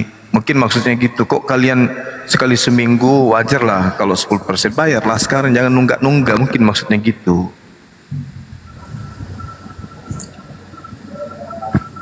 Tapi itu kan Bang Suma memang kan itu sudah ditetapkan memang ibaratnya di perjanjian lama kan itu sudah ada. Ada tapi kan iya berikanlah hartamu sepersepuluh untuk dari suku Lewi, untuk Lewi. Ya betul untuk suku Lewi. Nah, Bukan untuk istri pendeta ya, bukan untuk istri pendeta, bukan. Iyalah Bang, Tapi caranya yang kurang ajar tuh janganlah sampai caranya. kita sampai ke Bukan untuk istri pendeta. Kita cuma debat di sini aja. Caranya itu kan sangat merendahkan orang Islam. Kita harus dengan mati suci. Terlalu merendahkan Bu. Saya saja Bu ya, saya yang orang Kristen aduh. Kalau kita sampai juga Dengerin dulu Pak, udah mau bicara, dengerin dulu. Pak TD yang narasumber, silakan Bang, Pak Pendeta. Iya, saya saja yang mendengar, yang saya termasuk orang awal yang mendengar karena saya dapat dari Dedi. Dedi itu orang dalam. Itu termasuk orang yang sering mengkritik. Ya, di samping itu terus nyebar ke yang lain juga gitu kan. Dia mah intern dulu ini ke sini gitu. Tapi saya termasuk yang pertama waktu saya mendengar aduh Pak. Ya, saya nangis terus terang Pak. Ini papi saya kan papi saya sudah meninggal. Aduh ini Gilbert melakukan begini lagi. Gitu. Padahal dulu pun waktu zaman kasus Saifuddin Ibrahim itu papiku belum meninggal waktu Saifuddin Ibrahim. Ya. Itu pun kita aduh ya sudah kamu sana karena salah satu anaknya papi anak kandung kalau saya kan anak angkat ikut dia di cabang di Tangerang di agak lupa saya namanya gitu.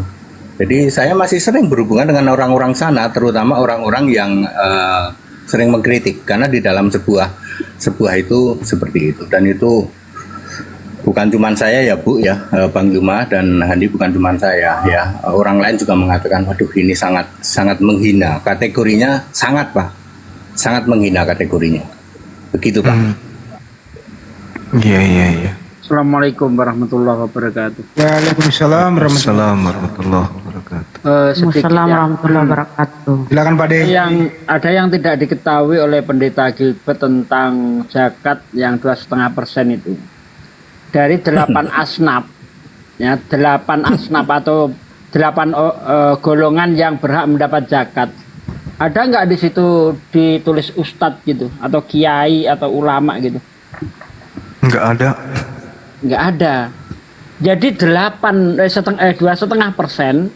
itu dikhususkan untuk orang-orang yang fakir miskin, anak yatim, musafir, orang yang anak-anak kita yang sedang menempuh pendidikan di bidang agama, ya, mualaf, ya. Ada 8 asnaf dan tidak ada satupun ustadz di situ dicantumkan. Amil ada. Amil ini adalah pekerja zakat, itu dapat amil ya. Nah, Ya, betul Pak Ustaz. 2,5% itu tidak boleh digunakan untuk bangun masjid loh. Uang zakat tidak boleh digunakan untuk bangun masjid. Nggak ada itu. Coba cek cari situ. Boleh nggak untuk bangun masjid? Enggak boleh. Nggak boleh. Nah, perpuluhan yang saya dengar dari kawan-kawan saya nggak tahu. Ya coba saya mau meng-cross check. Ada nggak bagian untuk pendeta itu Pak HTD? Itu yang ini saya tanyakan. Nah, gini Pak. Bentar, saya tanya Pak. Saya tanya Pak HTD. Kita ngomong perorangan aja Pak. Oke. Kita ngomong perorangan aja Pak. Nggak usah ngomong bilang pendeta tuh. Enggak, saya tanya sama Pak HTD biar dijawab Pak HTD. Anda diem. Oke, begini ya Pak ya. Jangankan soal zakat lah, persepuluhan aja dia nggak paham. Itu zakat itu karena titik awalnya dia nggak paham persepuluhan. Lalu begitu ngomongin persepuluhan ada yang tepuk tangan, makin melenceng tanpa sadar Pak. Makin melenceng. Lah wong persepuluhan aja nggak paham, itu yang urusan intern kekristenan aja nggak paham. Boro-boro 2,5% yang di luar kekristenan. Saya sudah jawab Pak, rekeningnya itu ke istrinya Pak. Semua persepuluhan itu rekening ke istrinya. Silahkan Bapak pikirkan sendiri. Semua persepuluhan itu di gereja manapun rekeningnya ke istri, bukan ke yayasan, bukan. Silahkan Bapak pikir. Kita sendiri yang ngomong ya, kami nggak menuduh ya. Karena saya tidak tahu, ya walaupun tahu sedikit-sedikit itu kan. Saya ingin mengkonfirmasi kepada yang bersangkutan begitu. Maaf Pak, saya mau tanya. Termute. Ada masih ada Pak Dek, selesaiin dulu satu-satu. Udah, saya udah cukup Bang Andi. Boleh Bapak pertanggungjawabkan pernyataan Bapak tadi? Kenapa Pak? Boleh Bapak mempertanggungjawabkan pernyataan Bapak tadi? Saya di sana ya ikut Ya, yang seperti berjemaat. Bapak tadi Bapak ngomong gini. Kemarin orang belum Dijawab pengikut Kristus ini mau dijawab. Diam dulu, ini mau dijawab. Dengarkan sampai selesai. Kalau nggak cocok protes gitu. Silakan. Ya mudah-mudahan saya sudah bersedia menjadi saksi nanti Pak. Ya, kalau sampai diproses ya, Mantap. Ya gimana ya Pak, saya kan sama dia itu satu orang tua Pak. Ya, kami ini satu orang tua. Papi saya sudah pesen sama dia waktu zaman kasus Saifuddin aja. Papi saya nangis-nangis. Bagaimana itu Hen? Ya seperti itu. Nah ini papi saya sudah meninggal ya. Sekarang Pak, kita bicara Pak, bukan cuma pendeta atau siapapun. Pemuka agama siapapun siapapun itu yang namanya uang itu tidak bisa dihindarkan. Ya monggo Pak, silahkan. Itu kan hak masing-masing. Tapi saya menjelaskan sesuai Alkitab. Saya sudah menjelaskan. Namanya uang itu di dalam Alkitab pun sudah dibilang. Kalau kita beriman kepada Tuhan, tapi kita masih menyembah kepada uang, itu susah. Ya. Ini kok. Gini bro, saya tanya kepada Anda kalau Anda pernah bayar perpuluhan, Anda bayar ke rekening yayasan atau Anda bayar ke pendeta?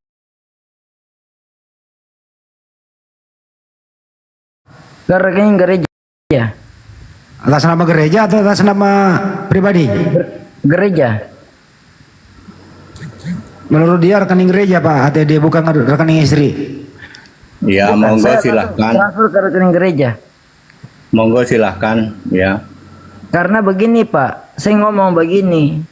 Karena di antara kan gereja kalau di Indonesia itu Pak, gini kita cerita. Indonesia kan itu ibaratnya gereja kan tidak bisa di mana-mana dibikin Pak. Jadi kita ibaratnya cuma bikin, ibaratnya begini, kita menyumbang untuk ibaratnya di mana bisa kita ibaratnya mengikuti dan kita bisa ibaratnya menyumbang dimanapun itu supaya ibaratnya ada tercipta namanya gereja. Kamu ini ngomong apa sih? Ya, lain-lain Pak ya, tetapi saya bisa memastikan ya, saya ikut bergereja di gereja yang sinode itu semuanya kalau tidak ke rekening pendetanya ya kebanyakan ke bendahara, yang bendahara itu istrinya. Statusnya sih bendahara Pak, statusnya bendahara. Tapi Ya bendahara gini itu Pak, kita istrinya. kan ngomong gini, itu perpuluhan dan 2,5 itu kan itu kita ngomong gini Pak, itu kan masing-masing pribadi. Hanya kan itu yang dibilang Pak Gilbert salahnya, dia ndak usah ngomong itu masalah 2,5. Iya. Kita pun iya. yang 10% tidak usah ngomong sebenarnya.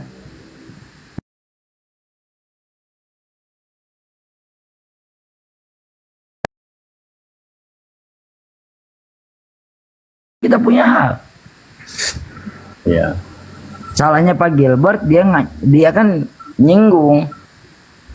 Iya Pak. Gung dan Iya, menyepelekan,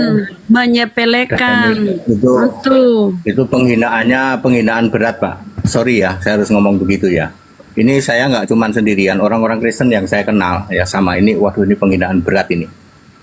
Penghinaan yang ibaratnya berat. gini, Pak. Ini gini Pak. Namanya kita kan ngomong begini, oknum yang bicara ndak perlu semua yang disalahkan. Enggak lah ya, cuman dia aja lah.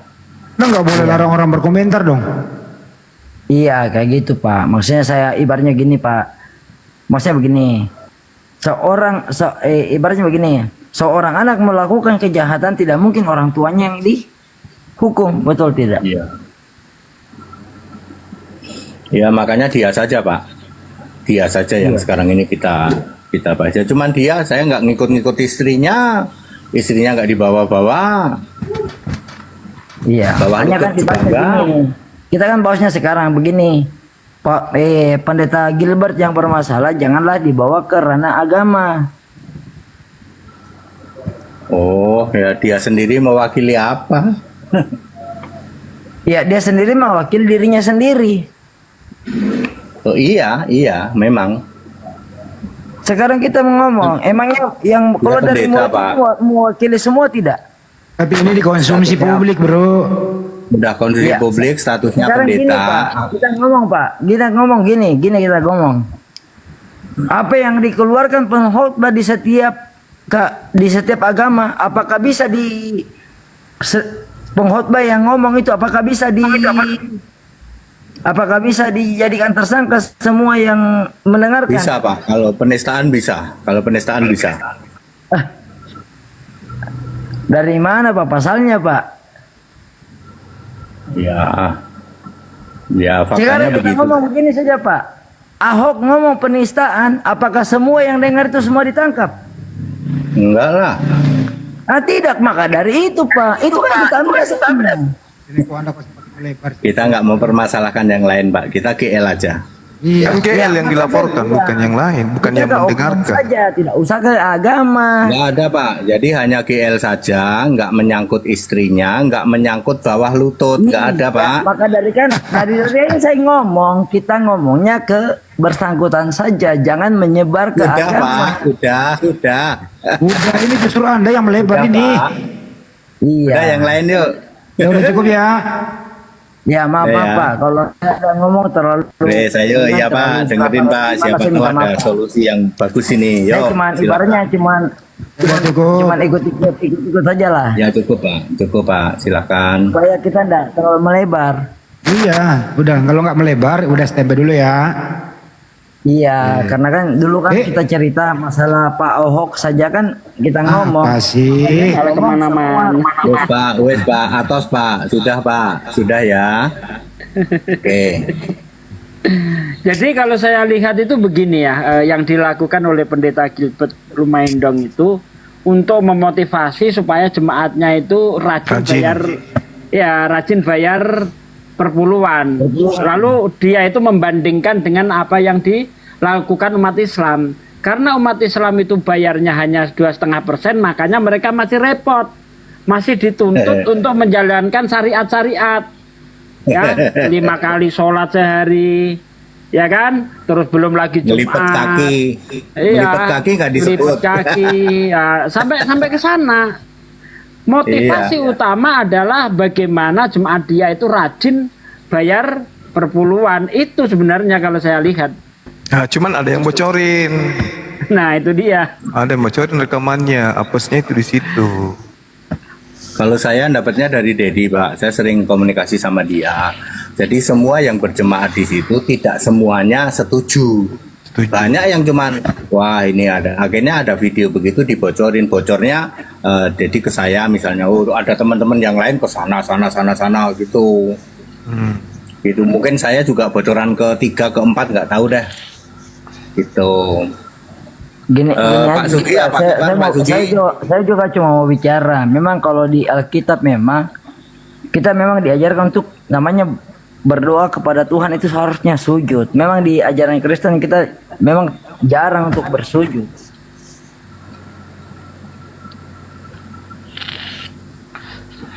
Kenapa Pak soal sujud Pak? Bapak mau penjelasan soal sujud nih? Mau? Ya, kalau di Kristen kan begini Pak. Di Kristen kan Oke, tak kasih tahu Pak ya. Ini tak kasih tahu. ibadah kan Ini kita jarang sujud.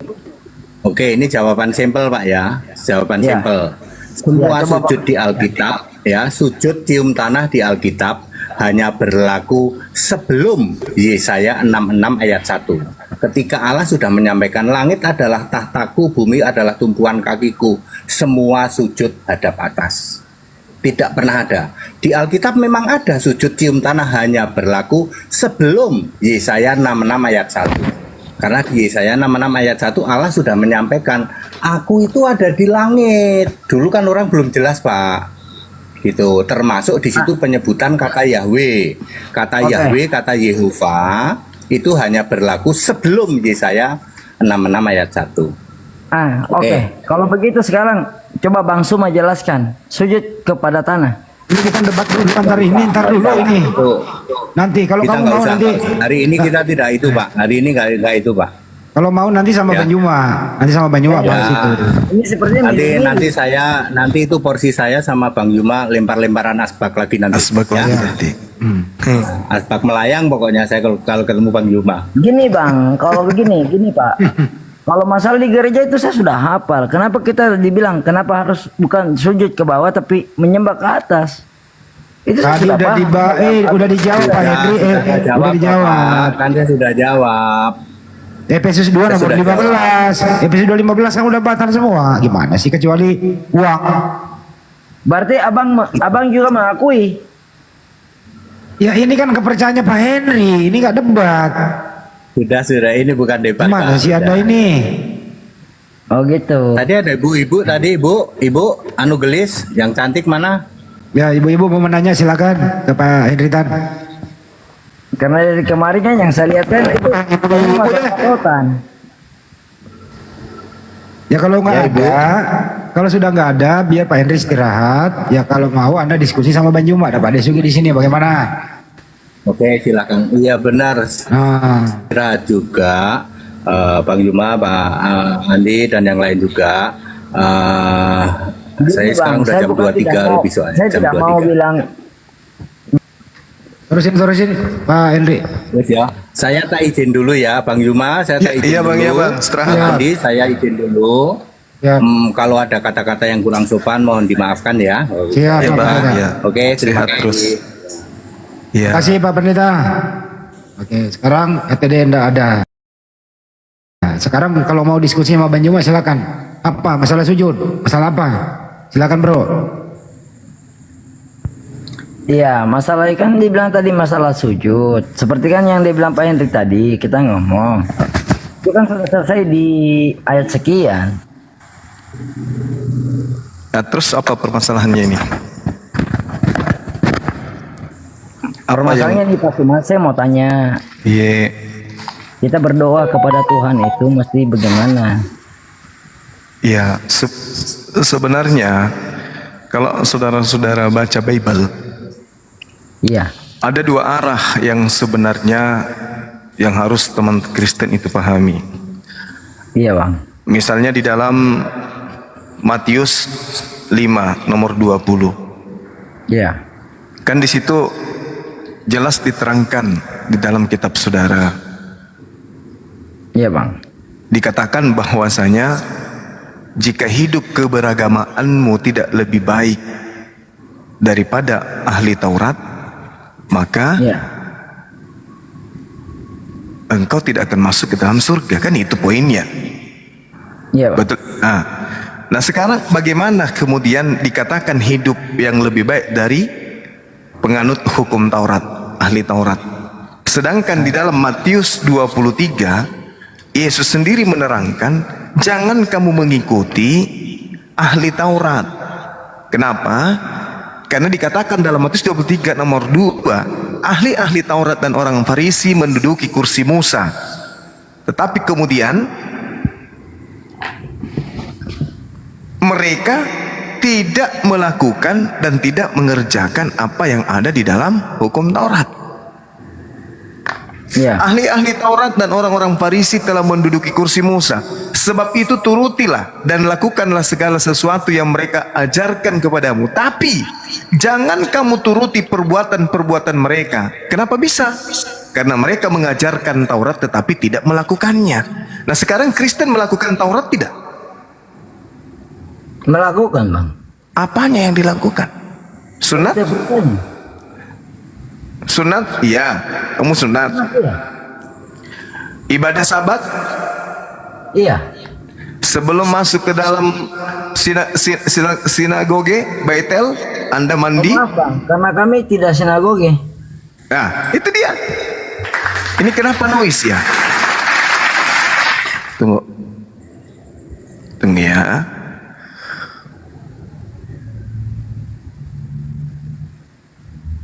Sekarang saya mau tanya bang, ini aja saya mau tanya. Iya.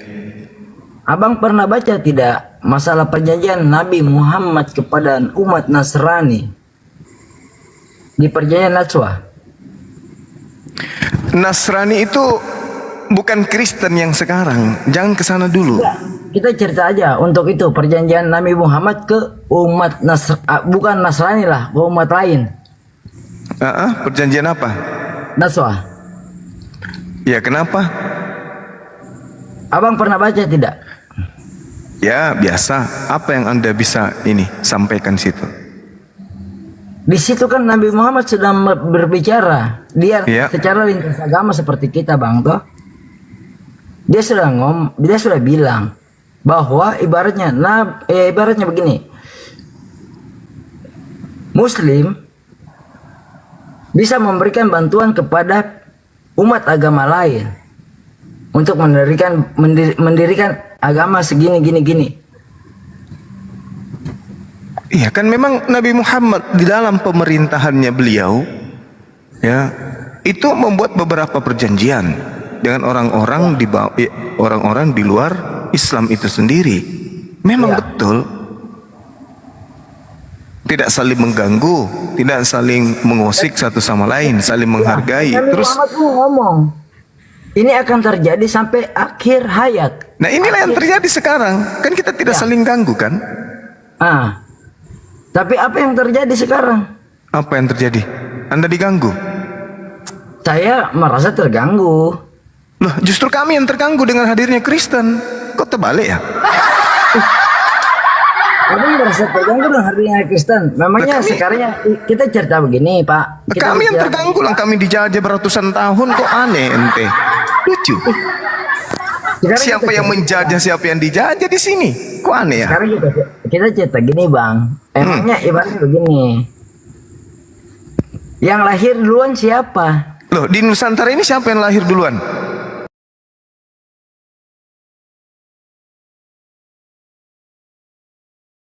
Nabi Muhammad datangnya itu bawa apa? Anda kan mengatakan Anda diusik tuh. Siapa yang ngusik Anda? Justru kalian yang mengusik kami. Kita ngusiknya gimana, Bang? Sampai hari ini kami masih kalian usik. Sampai hari ini kalian masih ganggu. Ganggunya gimana bang? Coba baca kitabmu tuh. Sampulnya apa tertulis di luar? Alkitab. Ya, dari mana kalian mencuri kata itu? Ya saya tidak tahu bang. Nah Karena itulah namanya- makanya kalian tidak sadar. Ini bang. Kalian tidak sadar. Kalian itu yang mengganggu saudaraku. Kalian yang mengusik kami. Untung saja umat Islam itu sabar. Untung saja Islam itu rahmatan lil alamin. Bayangkan ada berapa data-data di kitab kalian itu yang diambil dari agama kami. Kami ada protes. Kata Alkitab, kata Allah, Nabi, Rasul, Roh Kudus, ayat awal, akhir, iman, imam, wahyu, malaikat. Dengar dulu, iblis, setan, syafaat, berkah, Musa, Daud, Ibrahim, salib, kafir, jemaah, semua diambil dari Al-Quran. Kalian yang mengusik kami. Kalian mengatakan Yesus itu adalah anak Allah. Itu menghujat, menista kami. Kenapa enggak anak dewa aja? Kalian kan menyembah dewa. Kenapa? Lucu juga bang kalau ngomong. Iya, saya tanya kepada adik saya ini, apakah Anda sadar kalau selama ini kalian menyembah dewa? Saya tanya bang, gini, kalau abang bilang selama ini kita menyembah dewa, kenapa babang cuma serang ke Kristenan? Karena hanya Kristen yang usil dengan Islam. Karena kenapa usil? Isinya di mana bang? Tadi kan saya sudah sebutkan, saudaraku. Saya sudah sebutkan, kitabmu itu meninggalkan kulitnya, mengambil sampul kulitnya umat Islam. Sehingga kalian itu tidak sadar kalau agama kalian itu dari Roma. Oh agama bang? Iya, agama kalian. Kalian punya agama itu yang usil. Sebutkan saya ada salah satu ayat kayaknya di tempatnya abang itu yang ngomong itu agamaku, agamamu. Lakum dinukum waliyadin. Nah terus? Nah, tapi agamamu tidak begitu. Agamamu itu justru masuk ke agama Islam. Kenapa? Karena sudah diperintahkan di dalam kitab saudara 1 Korintus 9 nomor 20. Demikianlah bagi orang Yahudi, aku menjadi orang seperti Yahudi, supaya aku memenangkan orang-orang Yahudi. Bagi orang-orang yang hidup di bawah hukum Taurat, aku menjadi seperti orang yang hidup di bawah hukum Taurat, sekalipun aku sendiri tidak hidup di bawah hukum Taurat, supaya aku dapat memenangkan mereka yang hidup di bawah hukum Taurat. Itu abang apa dapat ayat dari mana? 1 Korintus 9 nomor 20. Bahkan Abang baca? Ya, bahkan kalau Anda baca di Filipi 1 nomor 8. Ngomong gini bang, kalau yang tidak baca ngomong bisa tahu. Maksudnya? Kalau yang tidak baca itu kira-kira bisa tahu. Kan kalian diajari dengan Bible. Bibelmu itu yang nyamarnya. Gini bang, kita ngomong begini, kita cerita logika. Kalau saya tidak baca, saya tidak akan tahu. Tapi faktanya kamu menyembah siapa tadi kamu bilang? Ya, saya kan menyembah dari dasar kitab saya. Nah, berarti kitabmu memang yang menyamar-nyamar. Saya kan tidak pernah ngerocos ke Alkitab abang. Loh, yang saya pahamkan saudara ini, agama Anda yang mengusik agama kami melalui Bible. Sehingga orang-orang Kristen juga yang tadinya Tuhannya dewa, seakan-akan Tuhannya juga Allah. Gini kita cerita aja bang. Cari juga gini aja bang. Kalau abang mau cari tahu konfirmasi ke tetangga abang pasti masuk ke sana toh. Lah, saya kan belajar Bible, saya ini apologet, jadi saya tahu kitab Anda. Iya. Tapi abang selama ini kan kalau masuk live kan selalunya Alkitab. Kenapa tidak pernah belah kepada Al-Quran? Karena kitab Anda yang usil terhadap agama saya. Lucu ya. Emang ibaratnya Alkitab saya tidak ibaratnya Alkitab. Itu Anda menyebut kitab Anda aja pakai Alkitab, pakai nama lain. Al-Quran itu nama lainnya adalah Alkitab. Zalikal kitabul la raiba fihi hudal lil muttaqin. Jadi nama lain daripada Al-Quran itu adalah Alkitab. Sedangkan kitab Anda. Bang, saya mau tanya bang. Saya penyebutan dalam Indonesia saya itu di Arab itu apa? Apanya? Penyebutan saya di Arab itu apa? Apakah saya? Saya Ana.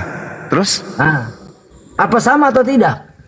Tapi kalau Alkitab itu nama lain Al-Quran. Aduh abang, itu kan namanya kita versi. Loh, kalau versi Alkitab ini bahasa Arab artinya apa? Artinya apa bang? Alkitab itu artinya satu buku atau satu kitab atau sebuah kitab. Saya mau tanya abang, Nah, sementara kitabmu ada berapa kitab? Kita ngomong gini aja bang. Kita ngomong gini aja. Lo kok mau ngatur-ngatur? Abang kan Lucu. ngomong bilang Kristen itu tidak mengakui Allah. Siapa yang tidak mengakui Allah? Kita mengakui Allah. Hanya Karena bicara. Anda menggunakan kitab yang ke Islam-Islaman. Loh, buktinya Anda menyuhankan Allah. Sementara Kristen mana ada menyuhankan Allah? Filipi 1 nomor 18. Tetapi tidak mengapa, sebab bagaimanapun juga Yesus diberitakan baik dengan maksud mengelabui maupun dengan jujur, tetap hal itu aku bersuka cita dan aku akan tetap bersuka cita. Mengelabui artinya menipu. Begini bang, kita harus membaca dari Wahyu sampai Kejadian, dari Kejadian sampai Wahyu. Lebih parah lagi kalau dibaca dari Kejadian sampai Wahyu. Hancur Gini, itu. Bang, itu kan begini. Dari Kejadian sampai Wahyu kan itu tidak menjelaskan secara detail itu Yesus, tidak. Dari Kejadian itu kan terciptanya langit dan bumi. Itu kitabnya Yahudi lagi yang kamu pakai itu, bukan kitabnya Kristen itu. Gini bang, semua kitab kan, abang kan sudah ngomong 4 kitab kita harus imani, betul tidak bang? Ya itu Islam. Oh, siapa bilang? Nah, di mana ada perintah mengimani kitab di agamamu? Bang. Sekarang Nah, bilang, itu kan perintah Islam. Nggak pernah ada yang itu mengajarkan apa? Nggak pernah ada yang tuntas pertanyaan saya. Sekarang gini bang, itu cerita begini. Nabi Muhammad datang ke dunia itu, dilahirkan ke dunia itu mengajarkan apa? Itu yang saya mau tanya bang. Umat Islam mengajarkan tauhid la ilaha illallah Muhammad Rasulullah. Nabi Muhammad datang ke dunia itu mengajarkan apa bang? Mengajarkan tauhid, akidah, tauhid syariat, muamalah, akhlak. Itu ketujuan beliau. Maksudnya begini, kita ngomong ini fair-fair aja bang toh. Muslim itu munculnya itu di bumi itu pada saatnya Nabi Muhammad ada atau sebelum Nabi Muhammad ada? Ajaran Islam itu dari sejak Nabi Adam alaihissalam. Bahkan kitabnya itu Lauhul Mahfuz, kitabnya umat Islam tuh. Apa yang membuktikan? Bukti apa? Yang membuktikan bahwa ajaran Islam sudah ada sejak Nabi Adam. Semua agama yang dibawa oleh para nabi, semua ajaran yang dibawa oleh para nabi itu adalah salam, damai sejahtera. Tidak ada nabi yang membawa ajaran Kristen, tak ada. Semuanya adalah ajaran damai sejahtera. Yesus juga bawa damai sejahtera. Saya lihat VT-nya abang di RK itu, abang bilang damai sejahtera itu bukan agama. Agama itu apa? Agama itu sebenarnya, agama itu kalau untuk saya, agama itu cuma sebagai kita pedoman. Agama itu tidak kacau. Kalau tidak kacau, damai tidak? Damai. Ya itulah salam, itulah Islam. Parah kali bang. Gini bang, kalau bicara agama itu Islam, agama itu damai. Apa? Kenapa agama Islam selalu mengacaukan ibadah orang lain? Oh ini nih. Inilah korban Islamofobia yang kayak gini-gini. Coba kau bandingkan kalau agamamu yang mayoritas di Nusantara ini. Coba kau bandingkan kalau kalian yang mayoritas. Gini bang, kita tidak perlu mengambil tolak ukur daripada orang lain. Kenapa bisa Anda mengatakan kayak begitu? Tunjukkan kepada saya.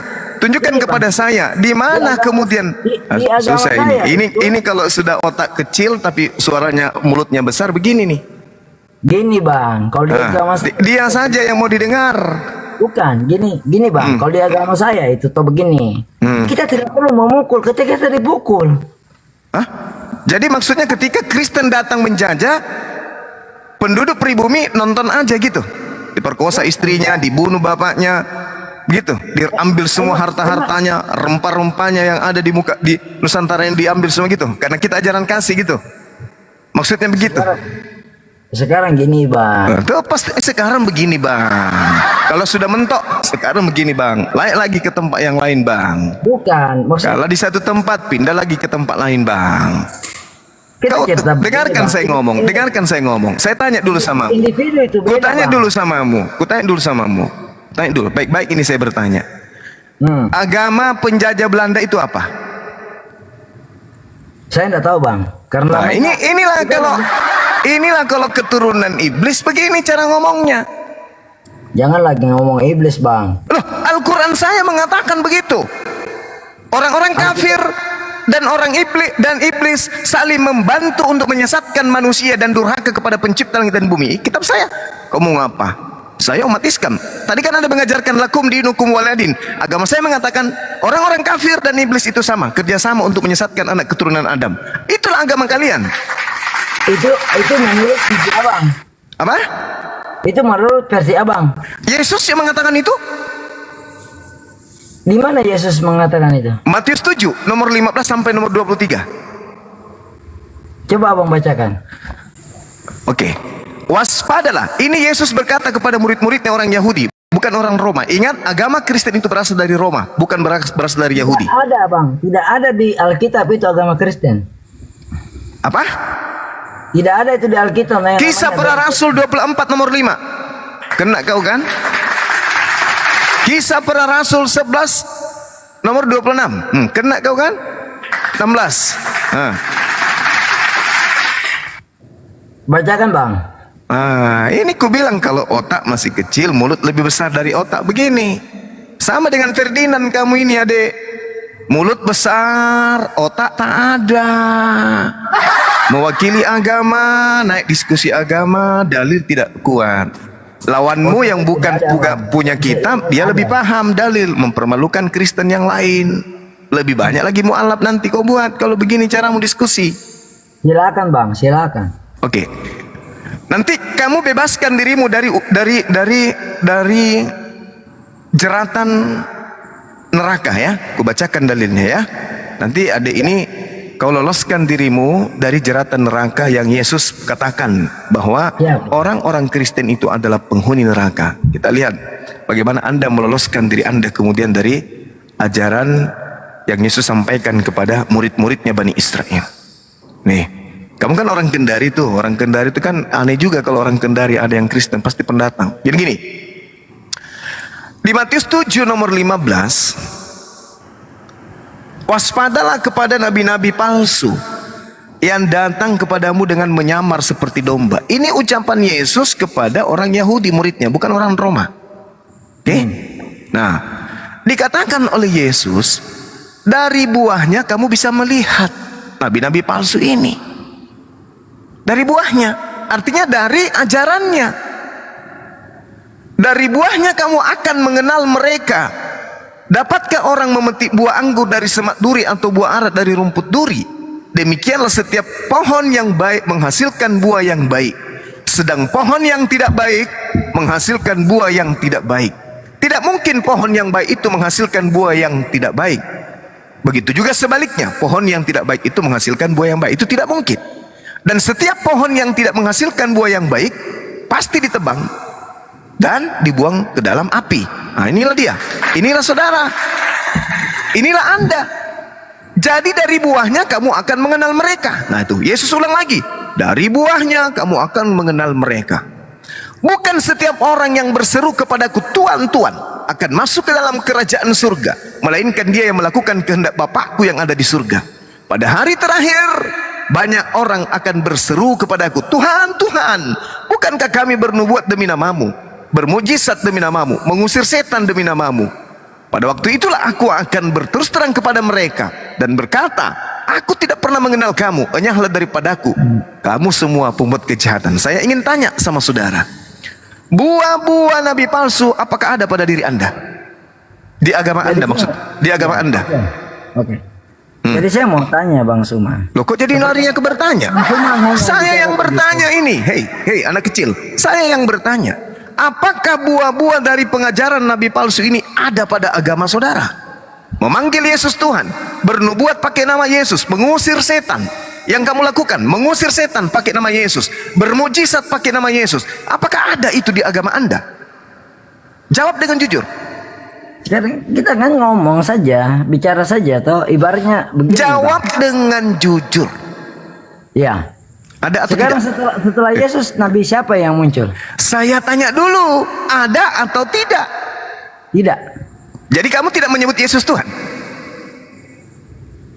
Saya menyebut Yesus Tuhan. Satu. Kamu tidak menyebut Yesus Tuhan?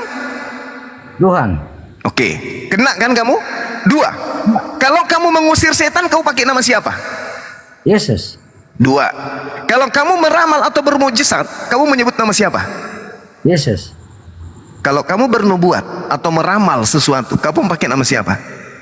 Saya tidak pernah meramal, tapi setidaknya kalau saya berdoa itu tetap nama Yesus. Oke. Bagaimana? Apa kata Yesus? Enyahlah daripadaku, kamu adalah pembuat kejahatan. Silakan Anda keluar dari sana. Kalau Anda bisa lolos, supaya tanda-tanda itu tidak ada sama diri Anda. Ingat kata Yesus kepada muridnya, waspadalah terhadap nabi-nabi palsu. Itu menurut Anda. Ini menurut Yesus. Itu iya menurut Yesus, tapi ibaratnya itu kan Bapak tidak paham. Apa yang saya tidak paham?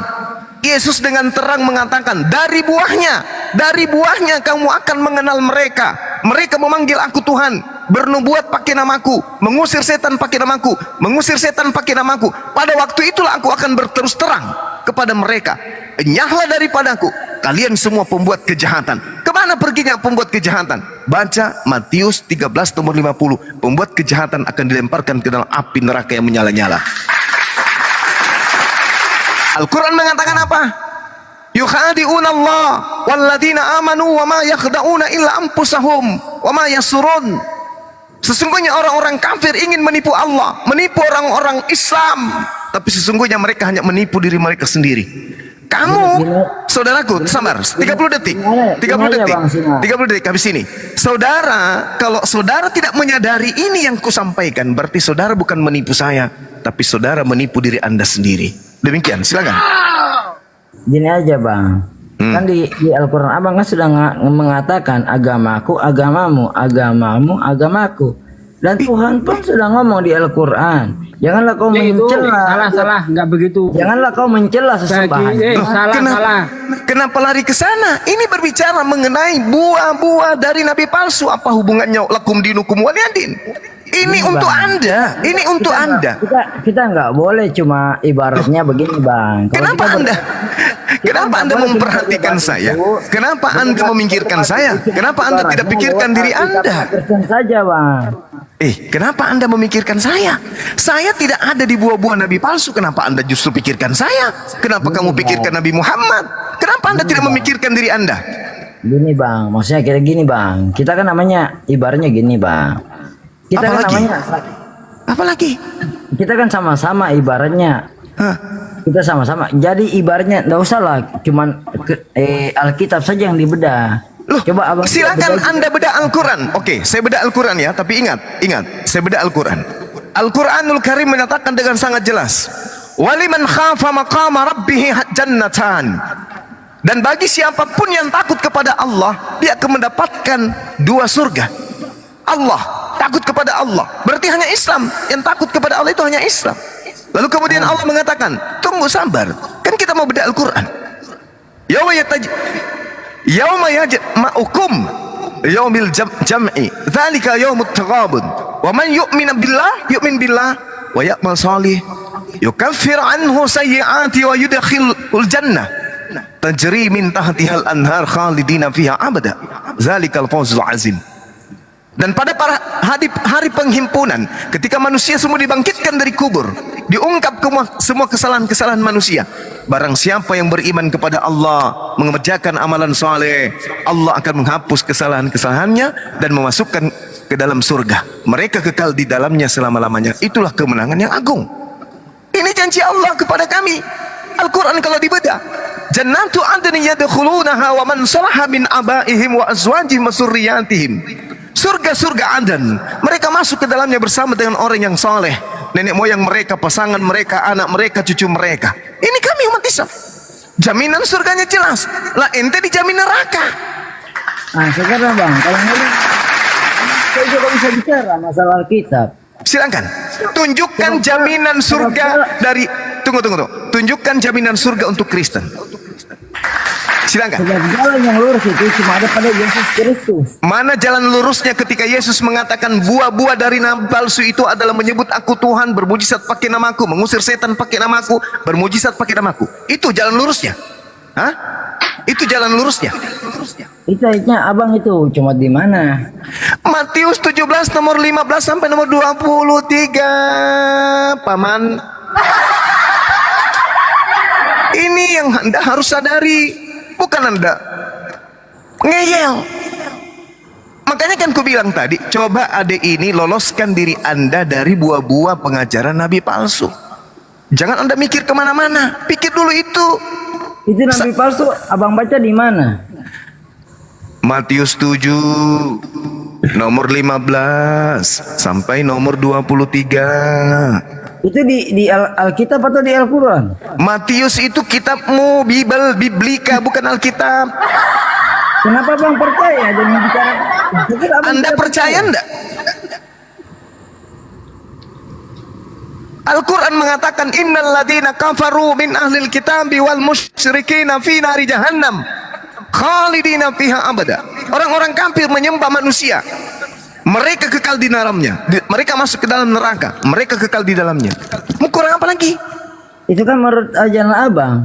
Lah, tadi saya pakai Matius, itu kan bukan antara abang. Saya masuk ke Al-Quran, itu kan ajaran abang. Ini maunya apa sih adek ini? Nah, sekarang kita ngomong bang. Nah, ngomong, silakan ngomong. Abang masuk ke ajaran saya untuk apa? Untuk menyadarkan Anda bahwa Anda bukan pengikut Yesus, Anda adalah serigala buas. Kutanya dulu saudara, kutanya dulu. Izinkan saya bertanya. Anda sudah punya anak? Ada. Anda lah serigala yang memakan anak Anda sendiri karena Anda mengajak anak Anda memanggil Yesus Tuhan, menyembah Yesus. Anda sendiri yang memakan anak Anda. Itulah yang disebut serigala buas. Anaknya pun dimakan, anaknya pun diajarin masuk ke neraka. Gini bang Sena. Kayaknya sudah 3 generasi itu agamanya Nasrani dan tidak pernah ada yang memakan. Lah, yang dikatakan memakan itu tadi kata Yesus, enyahlah daripadaku kalian semua adalah pembuat kejahatan. Matius 13 nomor 50, pembuat kejahatan akan dilemparkan ke dalam api neraka kekal. Berarti Anda melemparkan anak Anda sendiri, 3 generasi masuk ke dalam api neraka. Itu yang disebut serigala jahanam. Kan Yesus mengatakan waspada. Hah? Kenapa? Abang sudah pernah ke neraka? Kan belum mati ente. Tunggu aja nanti matinya. Entah besok, entah lusa. Nah nanti kita sama-sama mati baru kita tahu. Oh tidak bisa. Dalil tadi bagaimana? Kamu percaya itu perkataan Yesus atau tidak? Sekarang kita ngomong bang. Itu perkataan Yesus kan yang ibaratnya kita kan tidak bisa bedah sama sekali. Ibaratnya begini. Mana sih orang ini? Jadi apa yang membuat Anda menjadi Kristen perpuluhan? Jangan-jangan Anda pendeta juga ini? Oh bukanlah bang. Kalau pendeta ya adalah keuntungan duniawi, bisa dapat duit kayak pendeta Gibraltar. Tapi kalau Anda itu cuma jemaat, korban di gereja, korban nanti di neraka. Sorry bang. Di ajaran saya tidak ada namanya kalau di Kristen itu tidak ada. Kita sudah penebusan dosa. Anda tidak baca dalil tadi? Itu yang dibilang bang. Baca bung, jangan sombong, jangan kayak iblis ente. Beda persepsi. Kok beda persepsi? Ini Yesus mengatakan dengan sangat jelas, dari buahnya, dari tanda-tanda nabi palsu itu, ajarannya memanggil aku Tuhan. Lalu Yesus mengatakan apa? Enyahlah daripadaku kalian semua pembuat kejahatan. Nah di situ bang, kalau dikatakan begini, kita itu ibaratnya gini. Kalau di Kristen itu ibaratnya dosa itu tidak perlu lagi kita, ibaratnya dosa itu tidak perlu lagi kita minta pengampunan karena kata siapa? Kata siapa? Kata Alkitab. Nah, ada nggak kata Yesus begitu? Ya, kata Yesus kan dari Alkitab. Siapa bilang? Saya mau tanya, memang kata Nabi Muhammad dari Al-Quran tidak? Al-Quranul Karim itu firman Allah, bukan firman Rasulullah. Itu firman Allah. Kalau saya katakan firman Alkitab itu jauh dari Allah, jadi gimana? Berarti Anda mengatakan Lukas itu Allah. Oh tidak. Kenapa tidak? Itu perkataan Lukas. Sekarang kita ngomong, memang di Al-Quran itu memang cuma satu ayat saja. Maksudnya ibaratnya seluruh Al-Quran itu adalah perkataan Allah, tidak bercampur. Kita ngomong Bang Suma, kita ngomong itu, yang kita ngomong yang fair. Apakah di Al-Quran cuma saja semua? Al-Quran itu kalamullah, Al-Quran itu firman Allah. yang disampaikan melalui lisan Rasulullah Muhammad sallallahu alaihi wasallam. Jadi apa bedanya yang dibilang Injil itu disampaikan firman Allah kepada Rasul-Rasul Yesus? Bagaimana ceritanya? Siapa yang menerima firman? Yesus atau penulis kitab Anda? Yesus itu adalah firman. Kok bagaimana lagi Yesus ini firman? Lucunya gimana ceritanya? Yesus itu menerima firman, bukan firman. Inilah konsep Romawi yang kamu pakai. Konsep filsafat Yunani yang Anda pakai. Itu adalah konsep logos, himne Platonius yang Anda pakai. Betul Bang, sampai akhir kiamat pun kita berdebat tidak akan ada ujungnya. Karena Anda tidak menggunakan akal, saudaraku. Boleh enggak kamu pakai akal sedikit aja? Saya pakai akal. Kalau saya tidak pakai akal, Bang, saya tidak hidup sampai sekarang. Oke, Yesus bagi Anda itu apa? Manusia atau Tuhan? Yesus itu manusia.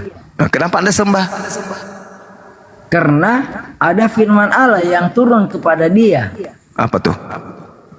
Yaitu Roh Kudus. Ibaratnya dia. Apa misi nginjau? Apa misi kau ngarang?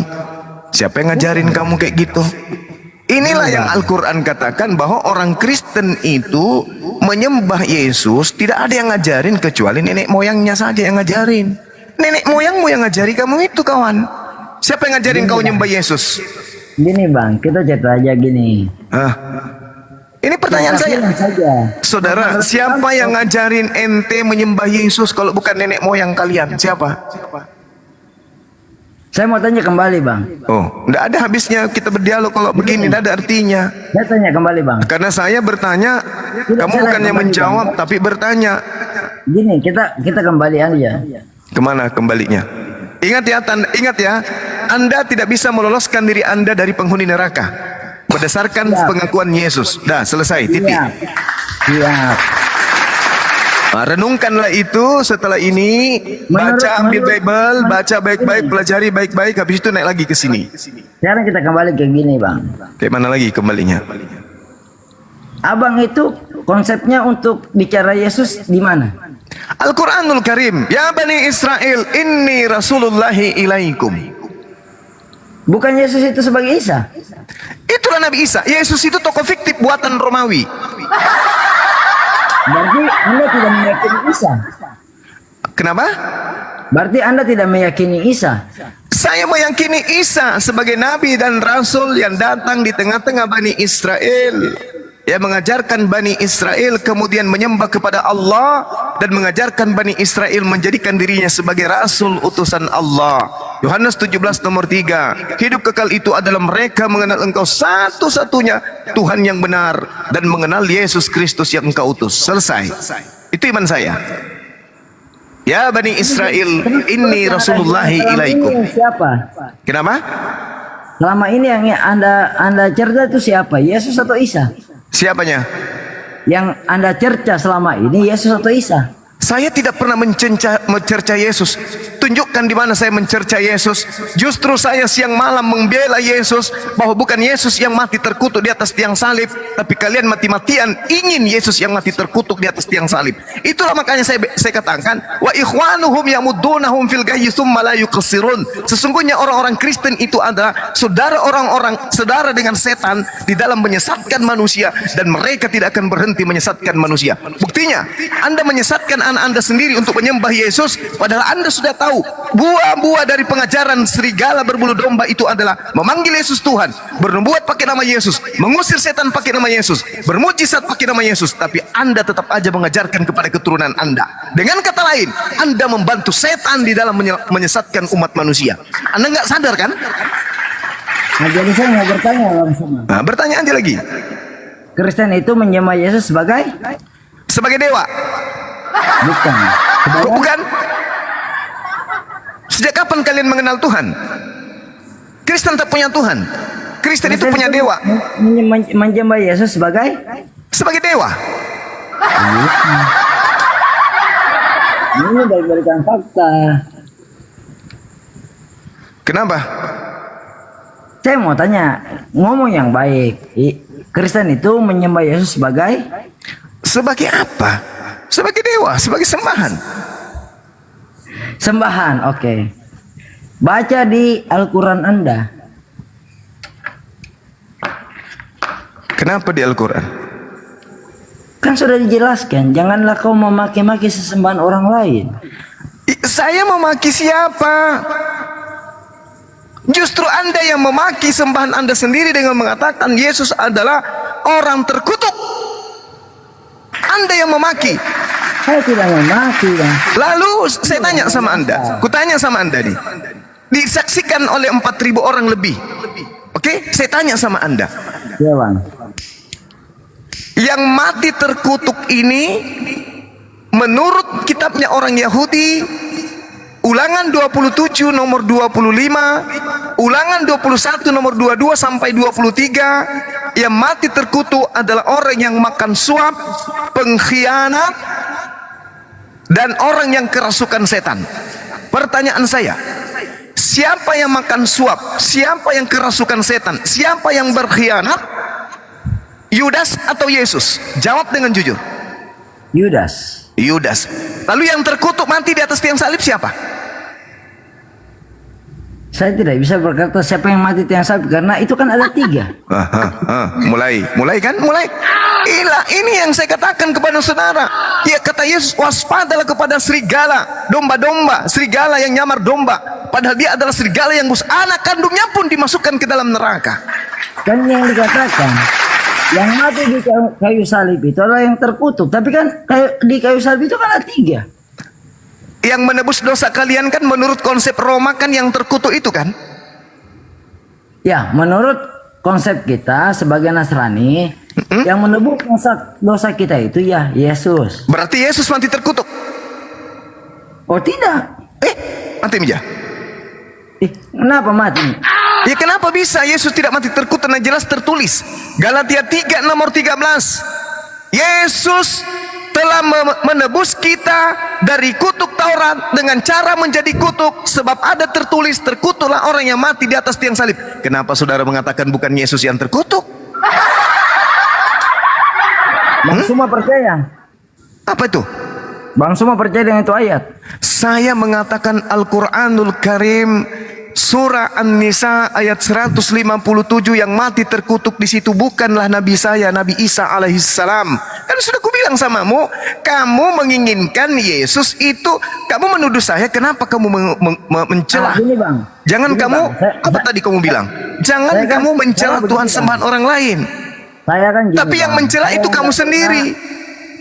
Saya tidak pernah tahu masalahnya silsilah Nabi Isa. Coba abang ceritakan seperti saya, sama saya. Gimana silsilahnya? Nabi, kenapa Anda mencari Nabi Isa? Nabi Isa itu utusan karena Tuhan. Abang kan mengatakan Nabi Isa dengan Yesus kan sama. Nabi Isa dan Yesus beda. Kalau begitu ngapain abang bela-belain hujat Yesus? Yesus itu tokoh fiktif. Kalau tokoh fiktif, gini bang. Kalau tokoh fiktif kita ngomong gini. Kita sejarah Indonesia kita ngomong begini. Di Indonesia pun kan banyak film-film kayak film-film boneka, film-film. Kenapa larinya ke sana ini? Minum air dulu, minum air dulu. Minum. Ya, ini air. Bang. Buka mulut. Nah.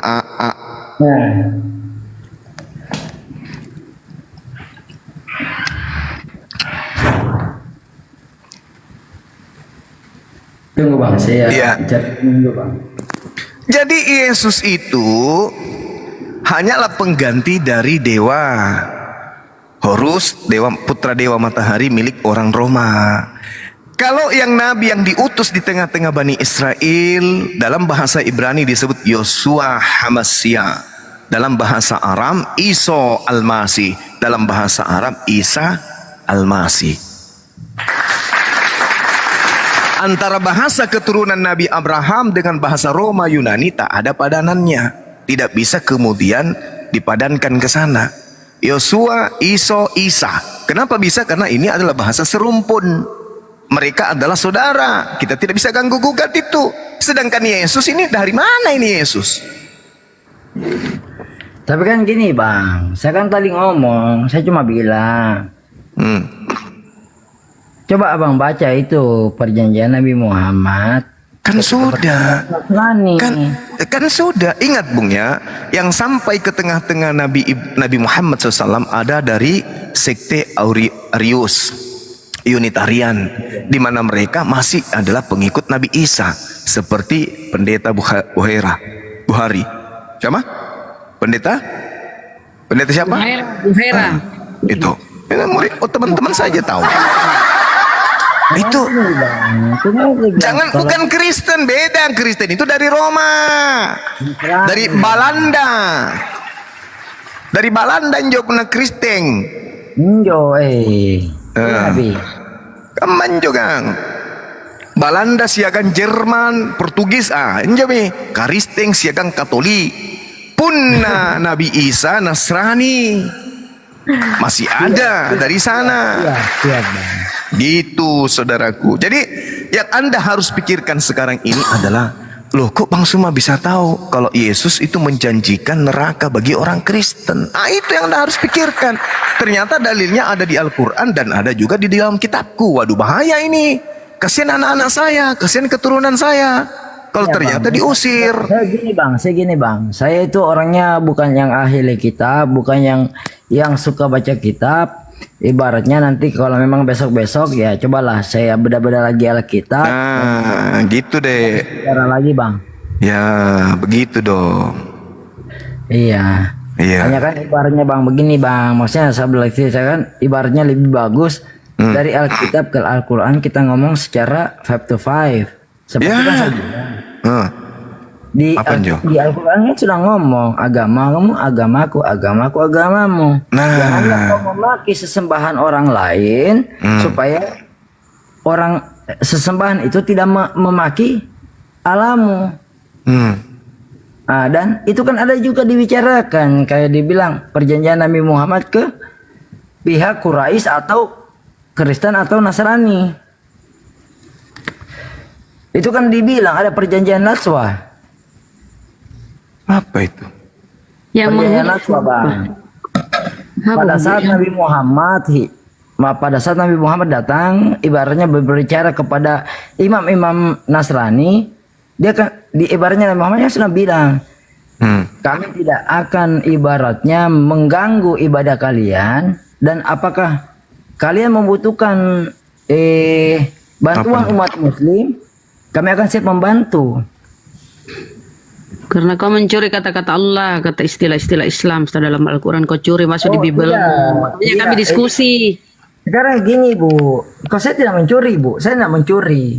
Apa bedanya ibaratnya Bang, semua yang mengutip ayat-ayat Al-Quran, ayat Al-Kitab dengan saya ibaratnya yang mengutip ayat Al-Quran. Kita harus satu sama lah Bu, nggak boleh lah. Namanya kan kita debat.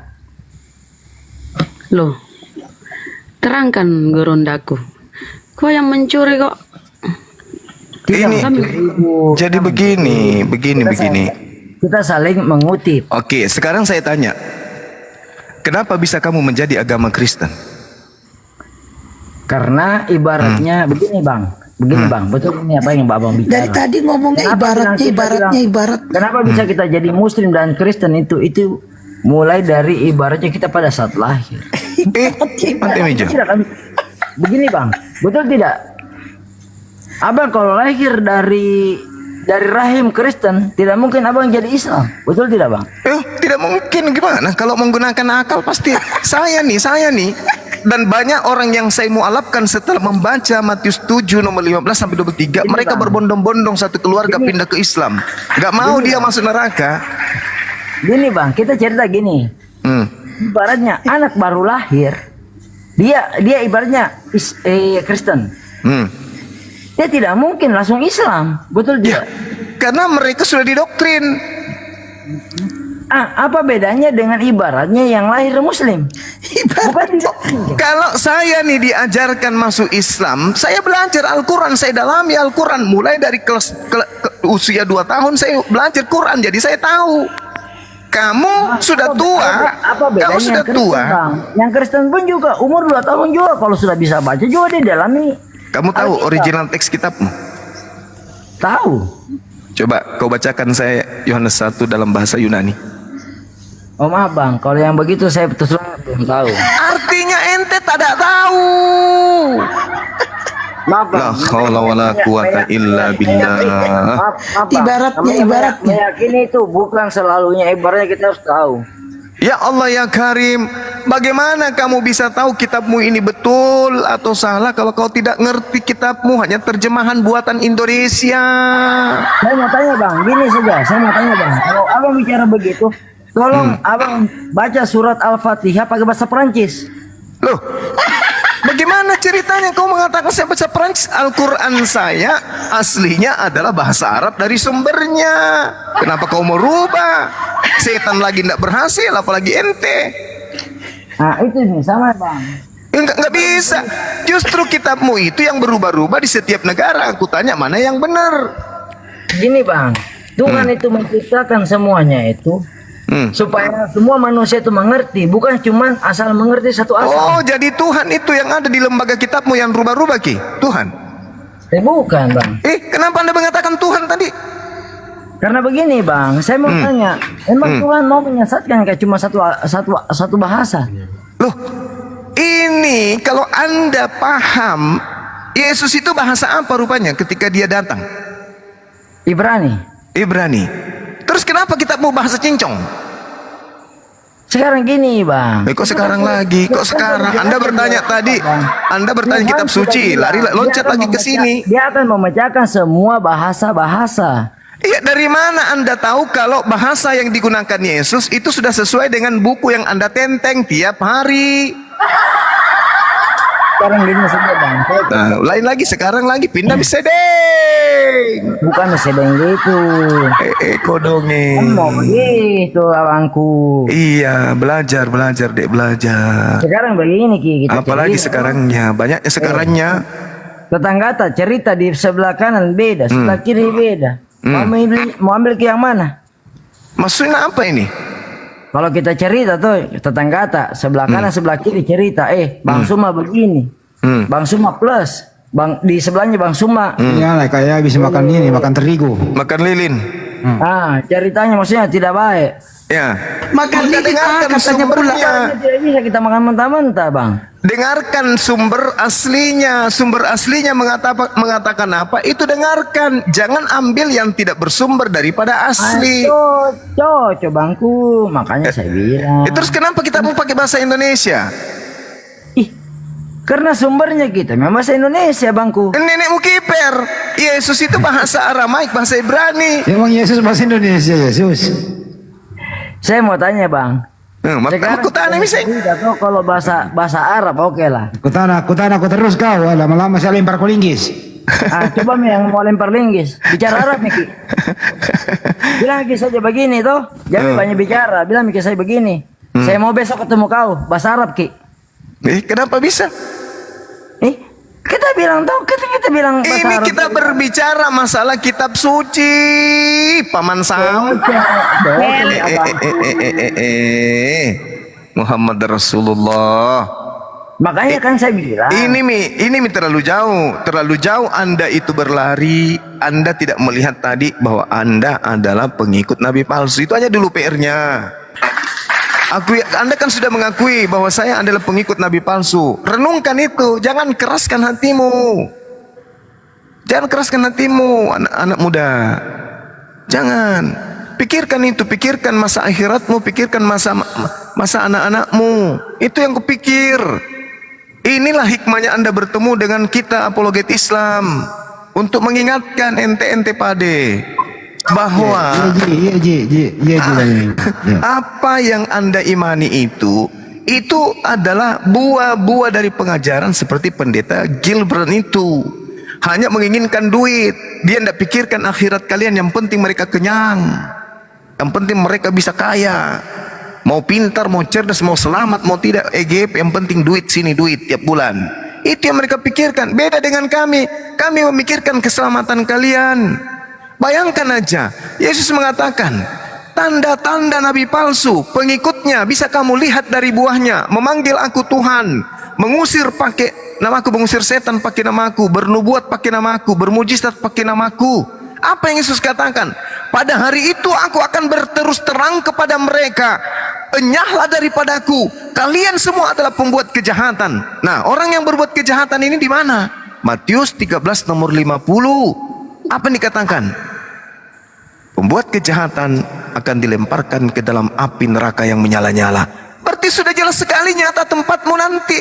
Kalau kamu mati dalam keadaan Kristen, nyata-nyata jelas sekali tempatmu di neraka. Anak-anakmu di neraka, cucu-cucumu di neraka, orang tuamu di neraka. Kamu rela? Kamu ikhlas? Kenapa seperti iblis? Ketika iblis dikatakan, mengapa engkau tidak mau sujud menghormat kepada Adam? Apa kata iblis? Karena saya lebih tinggi derajat tukang. Saya dari api, Adam dari tanah. Ngapain saya sujud? Tapi kalau kau tidak sujud, kau masuk neraka. Apa dia bilang? Biar pasantom ikhlas kak. Yang penting tidak sujud kepada Adam. Apa yang terjadi? Dia dikutuk dan dijadikan sebagai penghuni neraka selama-lamanya. Ente juga sama. Kalau anda berkeras hati membantai Yesus yang sudah mengatakan tanda-tanda nabi palsu bisa kamu lihat dari buahnya, dan kau mengatakan biarkan saja, yang penting saya ya mati dalam keadaan begini, ya terserah mi. Nah, inilah yang dikatakan Al-Quran, yukhadi'una Allah walladzina amanu wa ma yakhda'una illa anfusahum wa ma yash'urun.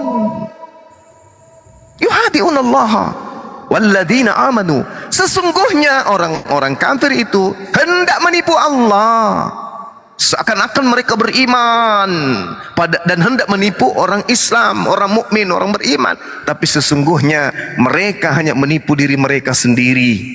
Coba nanti nih setelah ini coba, saya yakin sekali anda turun dari sini, untung kalau anda pegang Bible.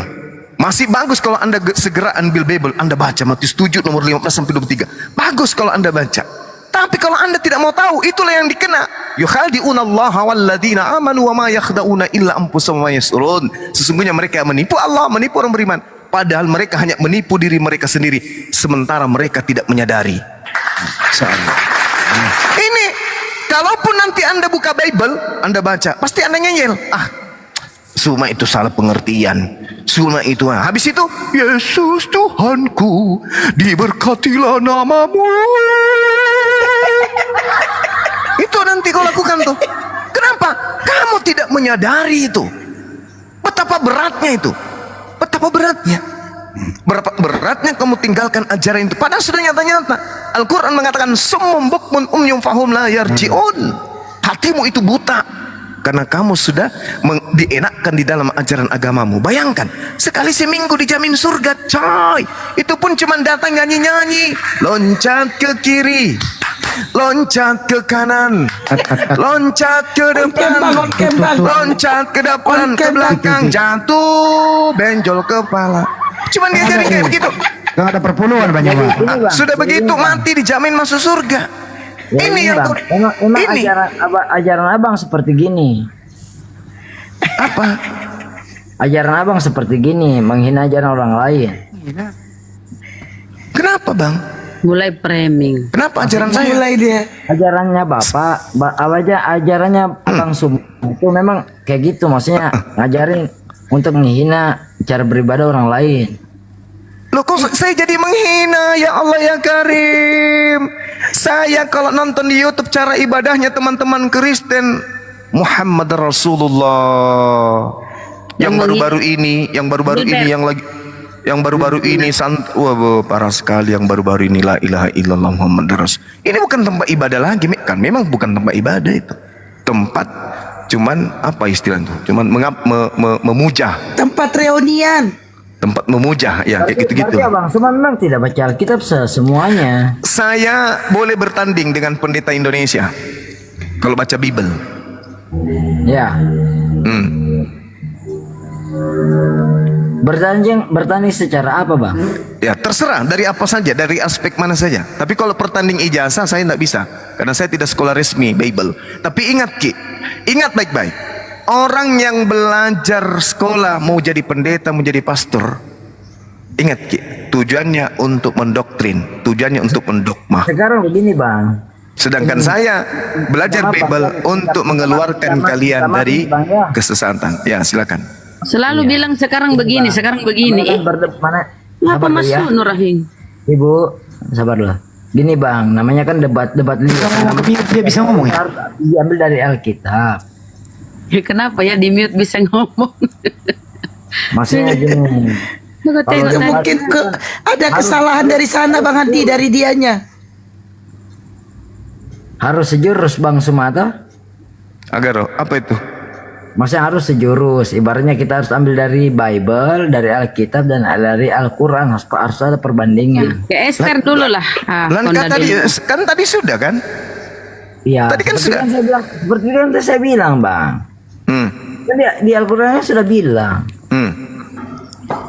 Apa tuh? Agamamu, agamaku.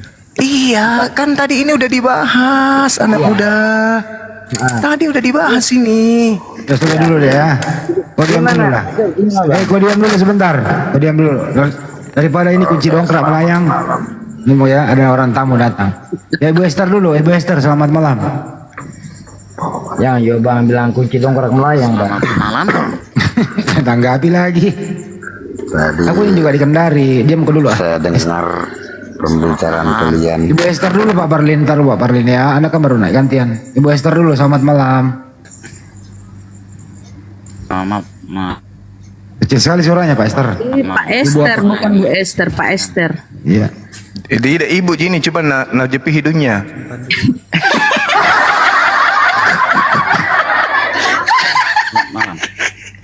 Malam Pak. Malam. Iya malam. Sorry bercanda. Silakan Bang. Malam, Pak. Iya malam. Iya. Malam selamatnya Pak ya, besok enggak ya? Lanjut. Iya, selamat malam. 5 kali Bang sudah tuh selamat malamnya. Kalau tentang yang masalah tadi, Sudah banget suaranya Bella. Ya gimana Bang? yang masalah perpuluhan banyak yang Apa Pak? yang seolah-olah jadi tertipu. Ya kan sudah nggak ada lagi di perpuluhan itu kan hanya untuk Bani Lewi Bang. Ngapain ada di Kristen? Apa hubungannya? Makanya semuanya kan dilakukan karena demi keuntungan. Nah, Jujur. itu jujur. Jujur Pak Esther. Berikan dia mawar. Jujur dia. Saya yang mengerti, Berikan dia mawar 5. yang menapaki jalan Tuhan dengan tujuan mengenyangkan perutnya tidak layak di hadapan Tuhan. Makanya. Mantap kita wah ini ya, mantap ke. Jujur dia. Artinya namanya di dalam dunia ini kita tidak tahu siapa yang mau ke surga, siapa yang, kalau yang jelas manusia kebanyakan ke surga, kebanyakan ke neraka. Kok bisa Pak? Kita tidak Iya, bisa karena menilai Kristen lebih siapa banyak. yang ke surga. Hanya Tuhan yang Maha Kuasa yang tahu siapa yang akan ke surga. Lah itu sudah ada di kitab. Yesus tahu siapa yang ke neraka Bang. Yang masuk ke neraka kata Yesus yang memanggilnya Tuhan. Itu sudah ada tuh. Kita mengakui Yesus itu adalah sebagai Yesus Kristus, Tuhan yang menjadi daging. Maaf Temija. Bukan Tuhan Bang. Bukan Tuhan, Anda salah. Dewa menjadi daging. Bukan. Dewa Bang. Kan dari bahasa Yunani kan? Tuhan yang menjadi daging. Dewa Bang, dewa menjadi daging. Bukan. Lah, salah persepsi itu. Ini kan dari bahasa Yunani.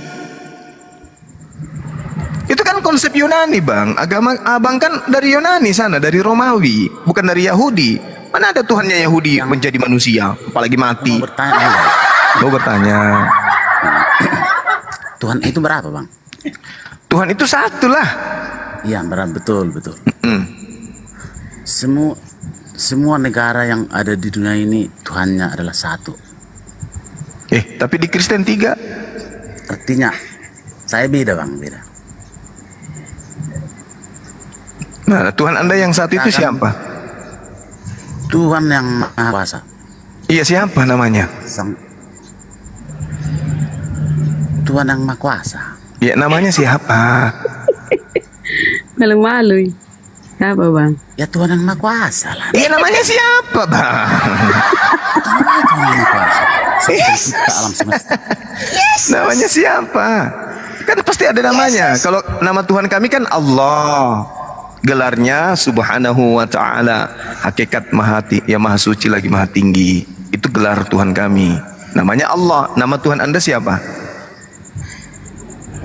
Tuhan yang turun ke bumi adalah Yesus yang menjelma. Berarti Tuhan Anda namanya Yesus. Kenapa jadi? Kalau kita di akhir zaman, tentang akhir zaman ini, Yesus akan datang kembali berfirman. Ya, mengusir si jahat. Dia akan datang kedua kalinya mengusir Kristen. Kalau aku bilang tadi datanya. Untuk mengumpulkan gandum ke dalam lumbung, jerami akan dibakar. Kenapa nggak berdasarkan dalil aja, Bang? Yesus akan mengusir Kristen, dah selesai. Kenapa ribet kemana-mana? Perginya ke gandum lah, jerami lah. Yesus adalah sebagai Kunci dongkrak lah. alat penampi. Mati meja. Iya, Yesus sebagai alat penampi, makanya Yesus mengatakan, "Enyahlah daripada aku kalian semua adalah pembuat kejahatan." Kan diusir tuh di Matius 7 nomor 15 sampai nomor 23, Kristen diusir, Bang. Kurang apa lagi? Kenapa larinya ke jerami, ilalang, belalang, kupu-kupu? Kenapa ke sana, Bang? Yang melakukan kebenaran tidak akan diusir. Itu coba baca di Matius ini. Bahkan orang-orang yang menganggap dirinya berbuat kebenaran sampai dia sudah bisa bermujizat. Bayangkan aja, saking pedenya akan kebenaran yang dia anut bisa bermujizat, bisa mengusir setan. Tapi faktanya apa, Bang? Diusir Yesus. Baca situ dalilnya. Kenapa diusir Yesus? Karena semua yang kalian lakukan dalam agama kalian itu tidak berkesesuaian dengan kehendak Bapa Tuhannya Yesus, Bang. Makan babi itu bukan kehendak Tuhannya bapaknya Yesus. Tidak bersunat itu bukan kehendak bapaknya Yesus.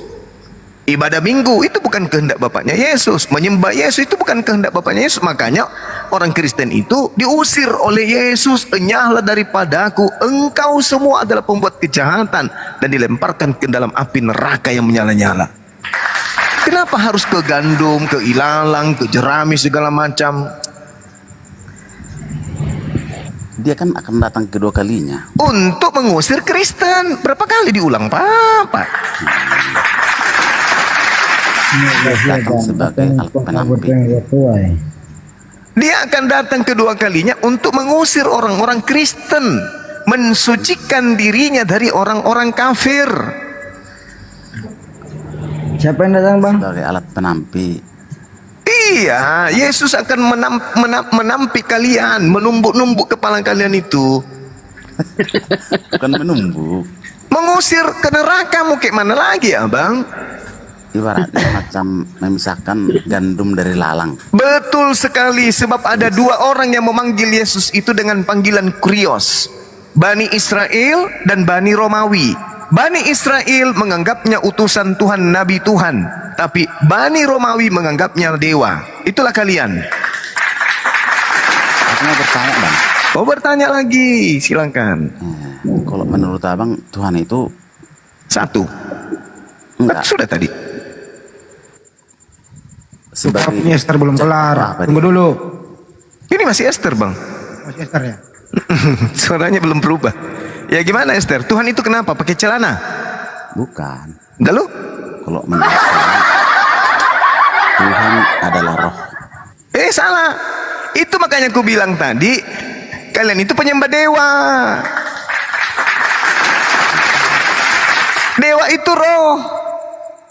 Wahyu 5 nomor 6. Inilah ketujuh roh Theos. Inilah ketujuh roh dewa yang diutus ke bumi.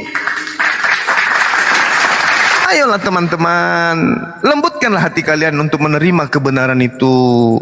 Jangan keraskan hati kalian.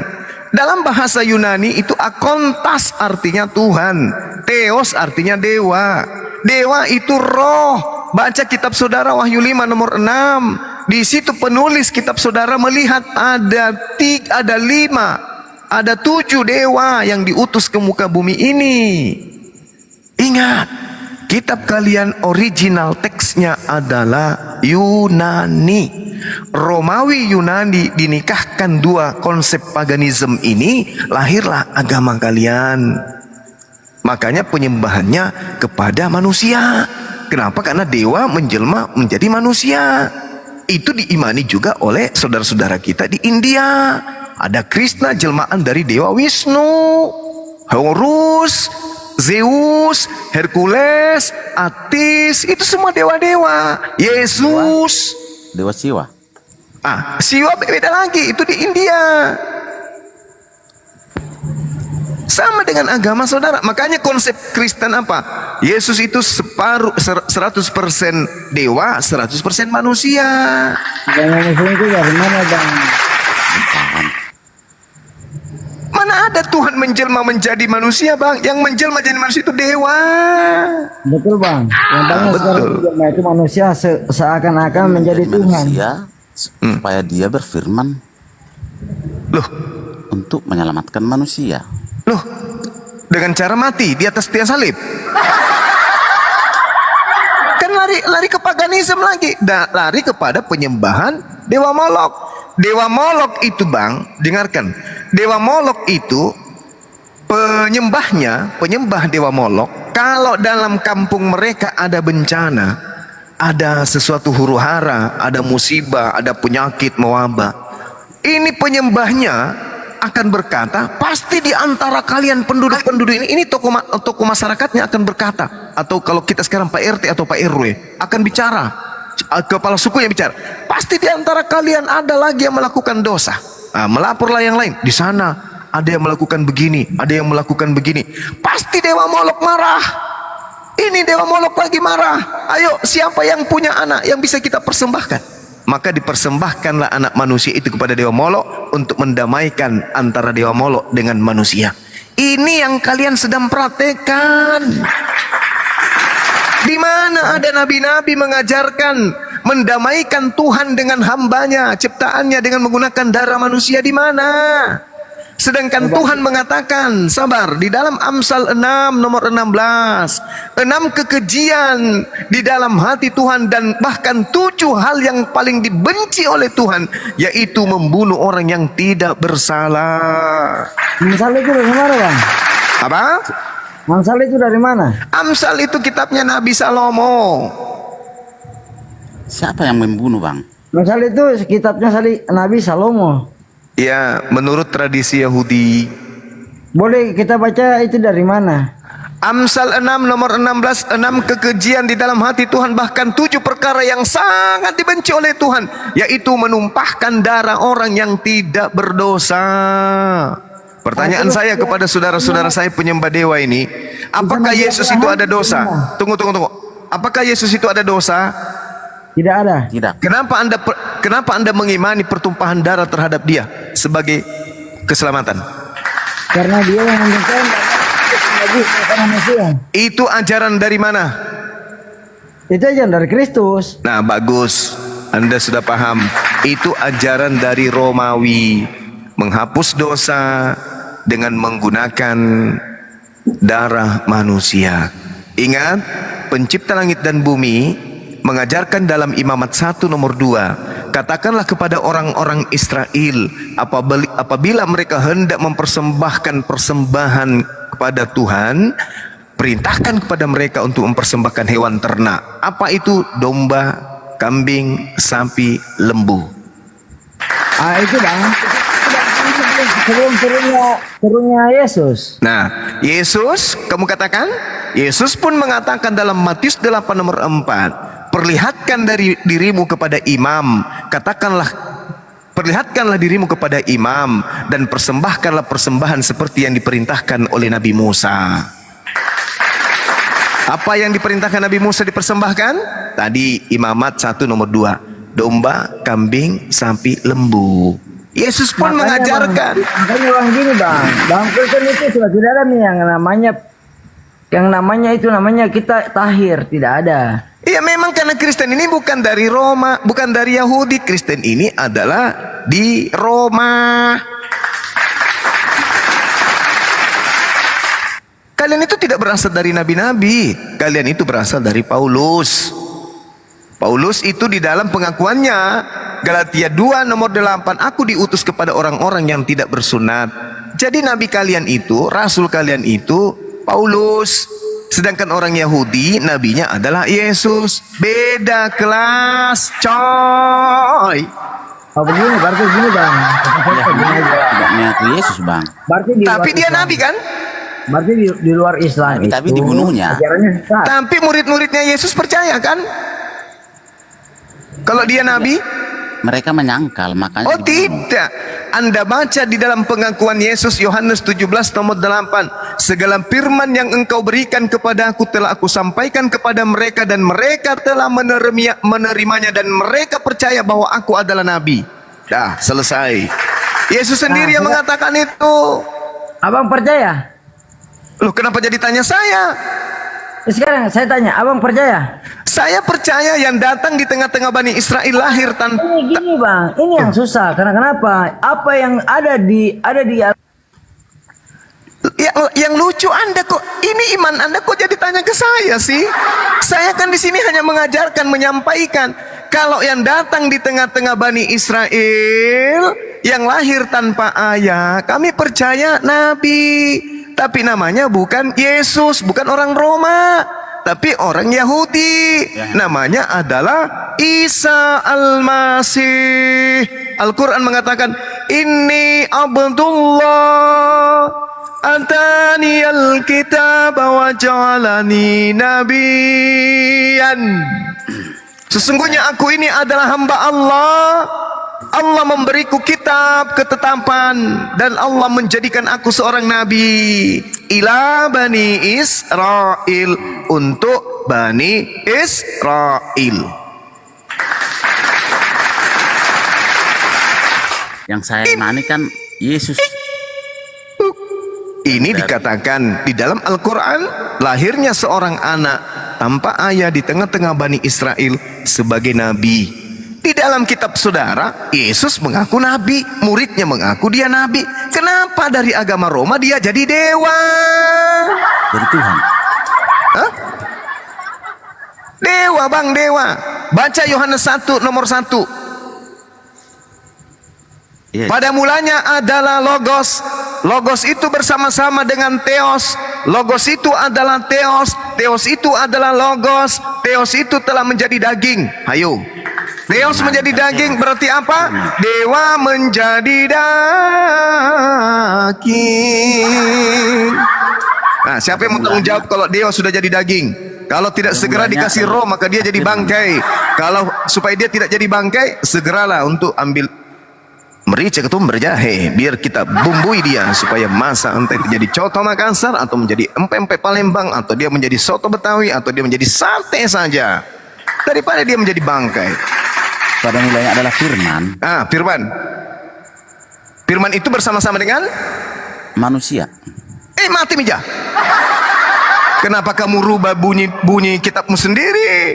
Jangan. Coba bacakan ayatnya, Bang. Bang Handi tuh dalam bahasa aslinya Bang Handi bisa tuh. 1 ayat 1. Oke. Hologos. Hologos dan proton Theos. Hologos. Apa tuh artinya? Theos artinya apa? Dewa. Dewa. Dewa itu telah menjadi daging.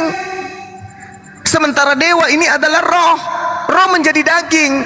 Kalau roh menjadi daging, lalu siapa yang memberikan roh daging ini?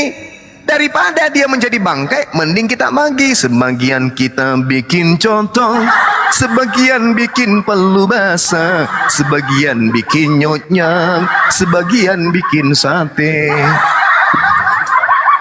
Pada mulanya adalah firman, Bang. Ya ulang lagi. Firman itu bersama-sama dengan manusia, begitu lagi. Iya. Tidak begitu dalilnya, Paman. Coba Abang bacakan dalam bahasa Indonesia dulu. Oke. Pada mulanya adalah firman. Yes. Firman itu bersama-sama dengan apa ini? Dengan Tuhan. Dengan dewa. Allah. Allah itu bahasa Al-Quran, itu Tuhannya umat Islam. Ngapa nang ada Tuhannya umat Islam di sini nyangkut? Sama Tuhan kita. Ada besarnya Bang. Halo Bang. Beda Bang, Tuhan kamu beda Bang. Kaget saya. Kaget saya. Besarnya. Beda Bang. Biar ku terangkan dulu Bang. Ya udah, silakan Bang. Terangkanlah. Semua umat manusia satu Tuhannya. Terus? Artinya satu Tuhan dialah yang menciptakan segala sesuatu. Nah, sekarang ada teman saya Tuhannya pohon. Bagaimana itu? Itu kan yang kafir tuh. Nah, Anda Tuhannya dewa? Saya tidak. Kok tiga pula? Bagaimana Anda mengatakan tidak? Anda Tuhankan anak Maria. Tuhan saya Tuhan yang Maha Kuasa, pencipta alam semesta. Tapi kenapa jadi orang? Jadi daging?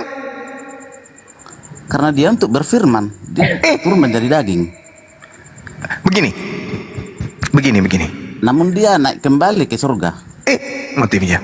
Ngapain dia naik ke atas lagi kalau dia sudah di bumi? Harusnya dia keliling ke Indonesia, ke Makassar, rasakan enaknya makan coto, tambah ketupat gratis. Nanti ku traktir juga dia makan palu basah. Habis itu dia jalan-jalan ke tempat lain. Dia menjadi daging untuk menyampaikan firman. Tapi ternyata firmannya nggak ada sampai ke kita. Yang sampai firmannya di Paulus. Paulus bukan. Lah itu mana ajarannya Yesus? Kitabnya Yesus mana? Kitabnya Yesus. Abang cerita saya masalah Nabi Isa lah. Coba cerita. Injil. Dari datangnya Nabi Isa sampai itu kitab kalian itu bukan dari Yesus. Kan itu mereka para rasul. Nah, yang gini aja Bang. Para rasul dari mana? Bang Suma. Para Kang Yesus. Bang Suma. Matius yang mana? Penulis Matius tidak pernah bicara langsung dengan Yesus. Saksi mata itu. Saksi mata gimana maksudnya? Saksi mata. Dalilnya ada? Ada dalilnya. Penyalipan Yesus. Bang Suma. Mereka kan Bang Suma, coba bicara saja tuh. Ibaratnya gini Bang. Ngomong aja. Memang ibaratnya murid dari mana saudaraku? Nggak ada. Coba Abang masuk kepada versinya Abang. Nabi Isa itu lahirnya gimana? Terus nubuatnya bagaimana? Sampai kan namanya Nabi kan pasti ada nubuatnya, betul tidak? Belum tentu. Berarti Bang Suma tidak imani Nabi Isa. Loh, saya beriman kepada Nabi Isa alaihissalam. Coba ceritakan silsilah Nabi Isa supaya kita dengar juga. Di Al-Quran tidak diceritakan silsilah Nabi Isa karena Al-Quran bukan buku biografi. Al-Quran itu buku hukum. Maaf Sumadi, saya tidak punya baca, tapi saya dengar di Al-Quran itu hampir 60% menceritakan kejadian semua untuk Nabi Isa. Siapa bilang begitu? Maka dari itu coba Bang Suma terjemahkan apa-apa sih yang ada di Al-Quran. Oke, salah satunya aja ya. Ya. Oke, 247. Oke, baik, kita cerita sedikit. Nah, jadi gini. Diawali dari ibunya. Kami di dalam Islam Nabi Muhammad sallallahu alaihi wasallam kemudian diberi wahyu oleh Allah berupa Al-Quran untuk menceritakan dan meluruskan fitnahan-fitnahan orang-orang terdahulu terhadap Nabi Allah bernama Nabi Isa yang namanya kemudian dipalsukan menjadi Yesus di Roma. Oke? Singkat cerita, Maryam melahirkan seorang bayi. Fa'atat bihi qaumaha tahmiluh. Kemudian Siti Maryam membawa bayi itu kepada kaumnya dengan menggendongnya. Lalu berkatalah kaum Yahudi, "Ya Maryam, wahai Maryam, laqad ji'ti shay'an fariyan." Sungguh engkau telah membawa sesuatu yang sangat mungkar. Kenapa mengatakan begitu orang Yahudi? Karena Maryam diketahui tidak memiliki suami, tetapi dia melahirkan. Artinya dia melahirkan anak zina. Nah, setelah ada tuduhan seperti itu, kemudian orang-orang Yahudi ini melanjutkan perkataannya. ya ukhta Harun, ma kana abuki imra'a sau'in wa ma kanat ummuki bagian. Wahai saudara perempuan Harun, ayahmu bukan seorang yang buruk akhlak dan ibumu bukan seorang perempuan pezina. Kenapa bisa kamu hamil? Kenapa bisa kau punya anak haram? Ini pembelaan Al-Quran. Kemudian apa kata Siti Maryam? Fa'asyarat ilaih, maka Maryam menunjuk kepada anak bayi tersebut. Lalu kemudian kalau orang-orang Yahudi berkata, kaifa nukallimu man kana fil mahdi sabiyan, bagaimana mungkin kami bercakap-cakap dengan anak kecil yang masih ada dalam ayunan, wahai Maryam. Tapi apa yang terjadi pada saat itu? Mujizat terjadi. Dari ayunan terdengar suara, Inni Abdullah atani al-kitab wa ja'alani nabiyyan. Orang-orang Yahudi kaget. Ini siapa? Kok ada anak kecil yang berbicara? Anak kecil ini kemudian mengatakan apa? Sesungguhnya aku ini adalah hamba Allah. Kelak aku akan diberi sebuah kitab dan kelak aku akan dijadikan sebagai seorang nabi. Anak bayi berbicara dalam ayunan. Untuk apa dia berbicara? Untuk membela ibunya.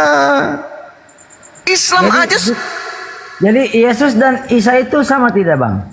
Kalau di Yesus, di cerita Anda di Matius 1, di Lukas 1, itu diceritakan dia bertunangan ibunya dengan seorang laki-laki. Wajar kalau dia hamil. Lawang dia masih bertunangan sudah mau diceraikan sama Yusuf. Ini indikasi tuduhan. Makanya di dalam Talmudnya orang Yahudi, Maria dituduh berzina dengan salah satu tentara Romawi bernama Pantera, dan Yesus diceritakan sebagai anak haram. Di Alkitab tidak ngomong gitu, Bang. Loh, saya bicara dalam Talmud. Talmud itu kitabnya orang Yahudi, menceritakan Yesus sebagai anak haram. Ibunya berzina sehingga hamil melahirkan Yesus. Yesus ini dikatakan sebagai anak haram. Tapi di Al-Quran kan Yesus mengatakan begini di dalam Yohanes 16 nomor 13, apabila penolong lain, nabi kebenaran itu datang, dia akan memuliakan aku. Dia akan memuliakan aku. Berarti Nabi Muhammad memuliakan Yesus. Ini coba Anda lihat, bayangkan aja, ibunya pun dimuliakan ketika ibunya dituduh berzina. Apa kata Nabi Isa? Hai kalian, ibuku tidak berzina. Inni Abdullah, aku lahir dalam keadaan mujizat ajaib sebagai tanda kepada Bani Israel. Aku diberi tanda kenabian untuk menjadi nabi bagi mereka. Ibuku hamil karena Allah yang mau. Aku berasal dari firman Allah. Ibuku hamil bukan karena berzina sebagaimana tuduhan kalian. Ibuku hamil karena Allah, pencipta langit dan bumi, menginginkan beliau hamil dan melahirkan aku sebagai anak untuk menjadi nabi dan rasul bagi kalian. Nah, sementara Yesus dan Nabi Isa itu sama tidak? Yesus itu tokoh fiktif. Jadi bilang dari tadi abang ini ngomongnya Yesus sekarang fiktif, bagaimana jangan ceritanya? Yesus itu cerita di Romawi, Paman Sam. Abang percaya Yesus sebagai hakim yang adil. Yesus. Ya, Nabi Isa hakim yang adil. Yes, Yesus terus hakim yang adil. Makanya kalian diusir. Kan kalian sudah dibacakan Matius 7:15 nomor 20. Enyahlah kalian wahai orang Kristen, kalian semua adalah pembuat kejahatan. Kejahatan dari mana, Bang? La haula wala quwata illa billah. Matius 7 nomor 15 sampai nomor 23. Adapun cerita-cerita tentang ini, tentang Yesus Nabi datang di tengah-tengah Bani Israel sebagai domba dan seterusnya, Nabi dan seterusnya, itu cerita yang dihasilkan dari penelitian penulis-penulis kitab saudara lalu disampaikan ke Romawi dan Yunani. Makanya ada sedikit kesamaan. Makanya ada sedikit kesamaan karena itu cerita-cerita yang ada di tengah-tengah Bani Israel yang diambil masuk ke dalam Roma dan Yunani. Begitu Paman Sam. Gini Bang, kita jadi gini aja Bang toh. Kalau di luar Islam itu semua sesat, Tuhan itu gampang, tinggal set habis. Oh, tidak begitu. Allah mengatakan wa qulil haqqu mir rabbikum. Kebenaran itu sudah Allah serahkan semua ke atas alam semesta ini. Barang siapa yang mau mengikuti kebenaran, silakan ikuti kebenaran. Barang siapa yang mau kekufuran, silakan kekufuran. La ikraha fiddin, tak ada paksaan. Anda mau kafir, silakan. Anda mau Islam, silakan. Tapi ingat, ada konsekuensinya nanti pada saat kita dibangkitkan dalam kehidupan yang berikutnya. Yesus mengatakan apa? Enyahlah daripadaku, engkau semua adalah pembuat kejahatan. Makanya Nabi Isa Abang selalu gini bang, kenapa abang selalu mengutip ayat Al-Quran yang membenarkan abang, tapi abang selalu mentiadakan. Ini cerita aslinya Al-Quran. Al-Quran. Jadi gini. Dengarkan saya 1 menit. Dengarkan. Pasang kakimu baik-baik. Kupingmu baik-baik. Dengarkan. Pasang kupingku. Oke, dengar. Nabi Musa datang membebaskan Bani Israel dari perbudakan Mesir, mengantar mereka ke Yerusalem. Di tengah-tengah di Yerusalem kemudian muncul pembangkangan itu belum apa-apa 1 menit ngomong misalnya gini, Bung Beo. Diam dulu. Iya. Diam dulu saudaraku. Di tengah-tengah Yerusalem kemudian mereka ingkar terhadap ajaran Nabi Musa. Diutuslah oleh Allah Nabi Isa. Setelah Nabi Isa diutus, pembangkangan semakin merajalela di sana. Pada saat Nabi Isa lahir di tengah-tengah mereka, bangsa Yerusalem dalam keadaan tekanan Romawi, Yunani. Berperang. Ya, bukan berperang juga, Yahudi tidak mampu. Makanya orang Yahudi menunggu penolong Mesias. Datanglah Isa. Tapi Isa kemudian bukannya menjadi penolongnya, justru mereka berkongkok-kongkok ingin membunuh Nabi Isa. Setelah Nabi Isa ingin dibunuh, diselamatkan oleh Allah, diangkat ke langit. Di tengah-tengah mereka ada penguasa Roma Yunani. Ada yang mencari muka. Karena mereka tahu orang Romawi Yunani penyembah dewa-dewa, maka disettinglah cerita-cerita penyaliban itu sebagai satu, membebaskan dari hukum-hukum Elohim, membebaskan dari dosa waris, membebaskan orang makan babi, membebaskan orang tidak bersunat. Dijual ke Roma, laris. Dijadikanlah kitab itu sebagai kitab agama kekaisaran pertama kali. Maka resmilah agama Katolik menjadi burung beo, diam dulu. Maka kemudian sabar, maka kemudian resmilah agama lama Romawi dan Yunani itu dilemparkan. Cuma Nabi Isa yang diangkat. Karena hanya Nabi Isa yang dituhankan, kocok. Nabi Musa ada dituhankan, tidak. Kenapa? Kenapa cuma Nabi Isa yang dituhankan? Karena yang menuhankannya itu orang Roma Yunani yang memang dari nenek moyangnya jauh. Berarti abang tidak baca semua Alkitab, Bang. Sebelum Nabi Isa diutus, nenek moyang mereka memang sudah menyembah dewa-dewa. Abang tidak baca semua. Kamu bertanya tapi kamu colote, bagaimana ilmu mau masuk? Ini kalau saya ngajar di kelas murid-murid kayak begini, sudah kulempar asbak, kulempar penghapus, kulempar kapur, bahkan kulempar papan tulis. Ini murid bertanya, begitu menjelaskan gurunya menyocet terus di belakang.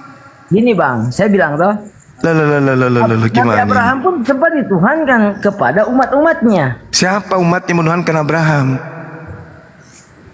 Gini, kita cerita gini. Nabi kan Musa asal ngomong aja ini burung beo. Kenapa umatnya Nabi Musa tidak mau mengakui Yesus? Karena mereka tidak percaya kepada Yesus. Memang ketika Yesus datang di tengah-tengah umatnya, dia ngajarkan dirinya disembah. Dia tidak pernah minta disembah. Terus kenapa Anda menyembah? Karena memang kan yang tertulis.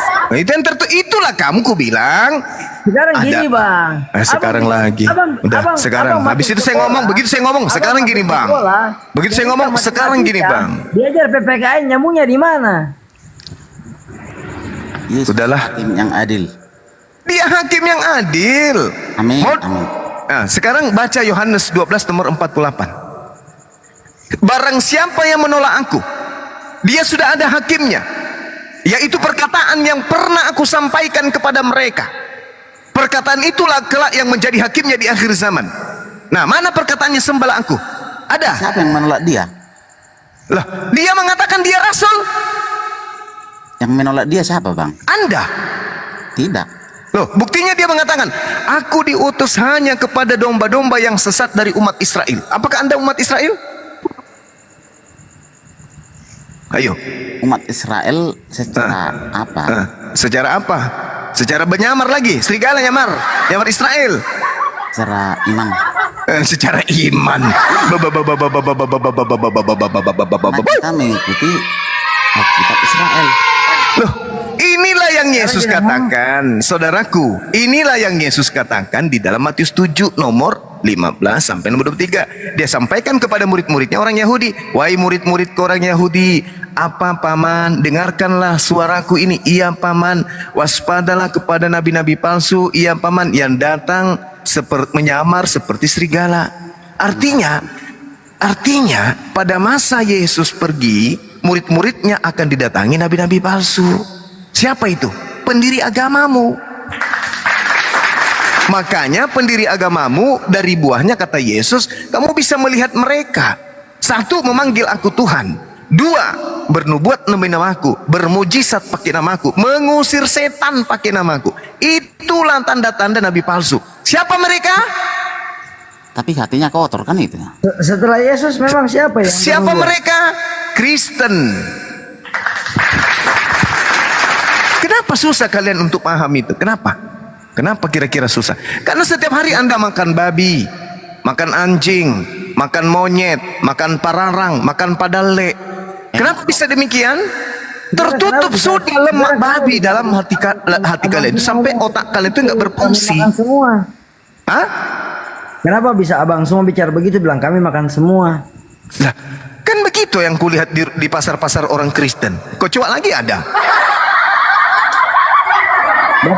Sekarang gini bang, emang dengarkan abang saya. tidak perlu pertanggungjawabkan apa yang abang bicara, bilang kami makan semua. Loh, yang makan babi agama apa? Oh sorry bang, kita bicara begini. Kristen. Islam pun kan berbeda-beda. Kristen juga. Jangan bawa-bawa Islam. Saya belum selesai loh tadi. Belum selesai. Ketika saudara Esther bertanya, saya belum selesai. Tapi ini ceria sekali nih saat ini, balau mante. Saya belum selesai loh. Balo-balan. 1 menit, izinkan saya. Jadi ketika kemudian ajaran Nabi Isa ditolak dia ingin dibunuh oleh orang sebangsanya. Baca di dalam Yohanes 11 nomor 45 sampai 53, ingin dibunuh. Maka Nabi Isa kemudian diangkat ke langit. Setelah diangkat ke langit ajaran Nabi Isa, datanglah ini serigala. Serigala ini nyamar, ganas mereka mengambil ajaran-ajaran Nabi Isa, diperbaiki, dipermak, direvisi, di segala macam. Akhirnya dijual kemana? Roma. Dijadikan sebagai agama Katolik. Jadilah itu turun-temurun menjadi kalian pengikutnya. Setelah itu di abad ke-7 datanglah kemudian Nabi diutus untuk meluruskan ajaran yang Nabi Isa yang dibengkokkan. Yang mana hasil pembengkokannya adalah agama Anda. Islam datang itu karena untuk meluruskan kalian. Jadi kalau kami membahas agama kalian pantas, kalian membahas agama kami tidak pantas. Begitu bang. Iya, karena ibaratnya Yahudi adalah orde lama, Nasrani adalah orde baru, Islam adalah reformasi. Orde lama tidak akan berbicara mengenai orde baru tidak berbicara reformasi. Tapi kemudian orde baru bisa berbicara orde lama. Reformasi bicara orde lama, orde baru. Jadi Islam mencakup semuanya. Jadi kalau Islam berbicara tentang kalian, jangan kalian marah. 3 tahap bang, 3 tahap. Betul bang, betul. Gitu dong. Saya sudah paham bang. Alhamdulillahi Rabbil Alamin. Besok bikin onde-onde ya.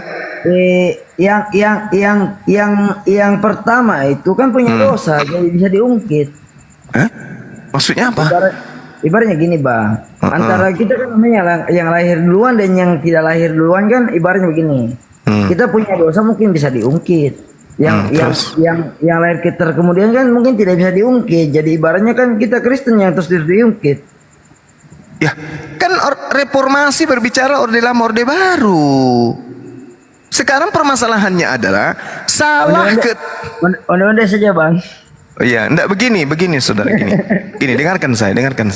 Jadi begini, orang-orang yang hidup dan mati di orde lama itu adalah itu urusannya dengan Allah. Orang-orang yang hidup di masa orde baru, di situ ada yang taat kepada Yesus, ada yang tidak taat, itu urusannya dengan Allah. Kalian ini yang bermasalah sekarang. Karena kenapa? Kalian hidup di masa reformasi, tapi pola hidup kalian, pikiran kalian, cara hidup kalian itu masih orde lama, orde baru. Sementara sekarang sudah zamannya orde reformasi. Ini yang akhir zaman. Iya, makanya hidup kalian itu sudah tidak selaras lagi. 3 Tuhan, di Indonesia cuma 1 Tuhan. Kalian 3 Tuhan, tidak cocok kan? Ayo. 1 Tuhan. Bagaimana 1 Tuhan? Bagaimana 1 Tuhan? Di surga ada berapa bersaksi? 1 Yohanes 5 nomor 7, ada 3 Tuhan yang bersaksi di agama kalian di surga. Dalilnya ada. Bagaimana ada mengatakan 1? Kalau sebagai manusia, fitrah manusia memang sebelum kita itu menjadi manusia makhluk fisik, kita memang sudah bersaksi di hadapan Allah. Alastu bi rabbikum. Memang kita sudah bersaksi bahwa kita ini meskipun tidak punya agama, hati kita dan akal kita itu sudah disetting untuk bertuhan. 1. Agamalah yang kemudian mengalihkan kita beriman kepada Tuhan ini, Tuhan itu, Tuhan anak, Tuhan bapak, Tuhan kakek, Tuhan burung merpati, Tuhan inilah, itulah, dan lak-lak. Itu, tapi hati kita selalu mengatakan 1 Tuhan itu pasti 1, tidak mungkin 2. Itu nurani kemanusiaan kita, meskipun kita tidak punya agama. Makanya orang ateis pun percaya Tuhan itu ada. Tapi fakta sekarang, biar mulut Anda robek sampai kuping Anda mengatakan Tuhan Anda 1, agama Anda mengatakan 3. Susah itu, Bang. Coba ke Wahyu dulu, Bang. Wahyu. Wahyu mana?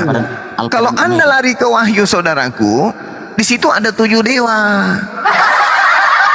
Wahyu 5 nomor 7. Baca. Wahyu 5 nomor 7. Jangan lari ke Wahyu, Bang. Itu sudah akhir jangan lari ke Wahyu. Enggak, supaya Anda tahu bahwa di dalam kitab saudara, Tuhannya Kristen itu dewanya ada 7. Lalu datanglah anak domba itu.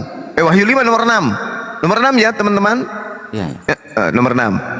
Maka aku melihat di tengah-tengah tahta dan keempat makhluk itu, dan di tengah-tengahnya berdiri seekor anak domba seperti telah disembeli, bertanduk 7 dan bermata 7. Itulah ke-7 roh dewa yang diutus ke seluruh bumi. Jedar.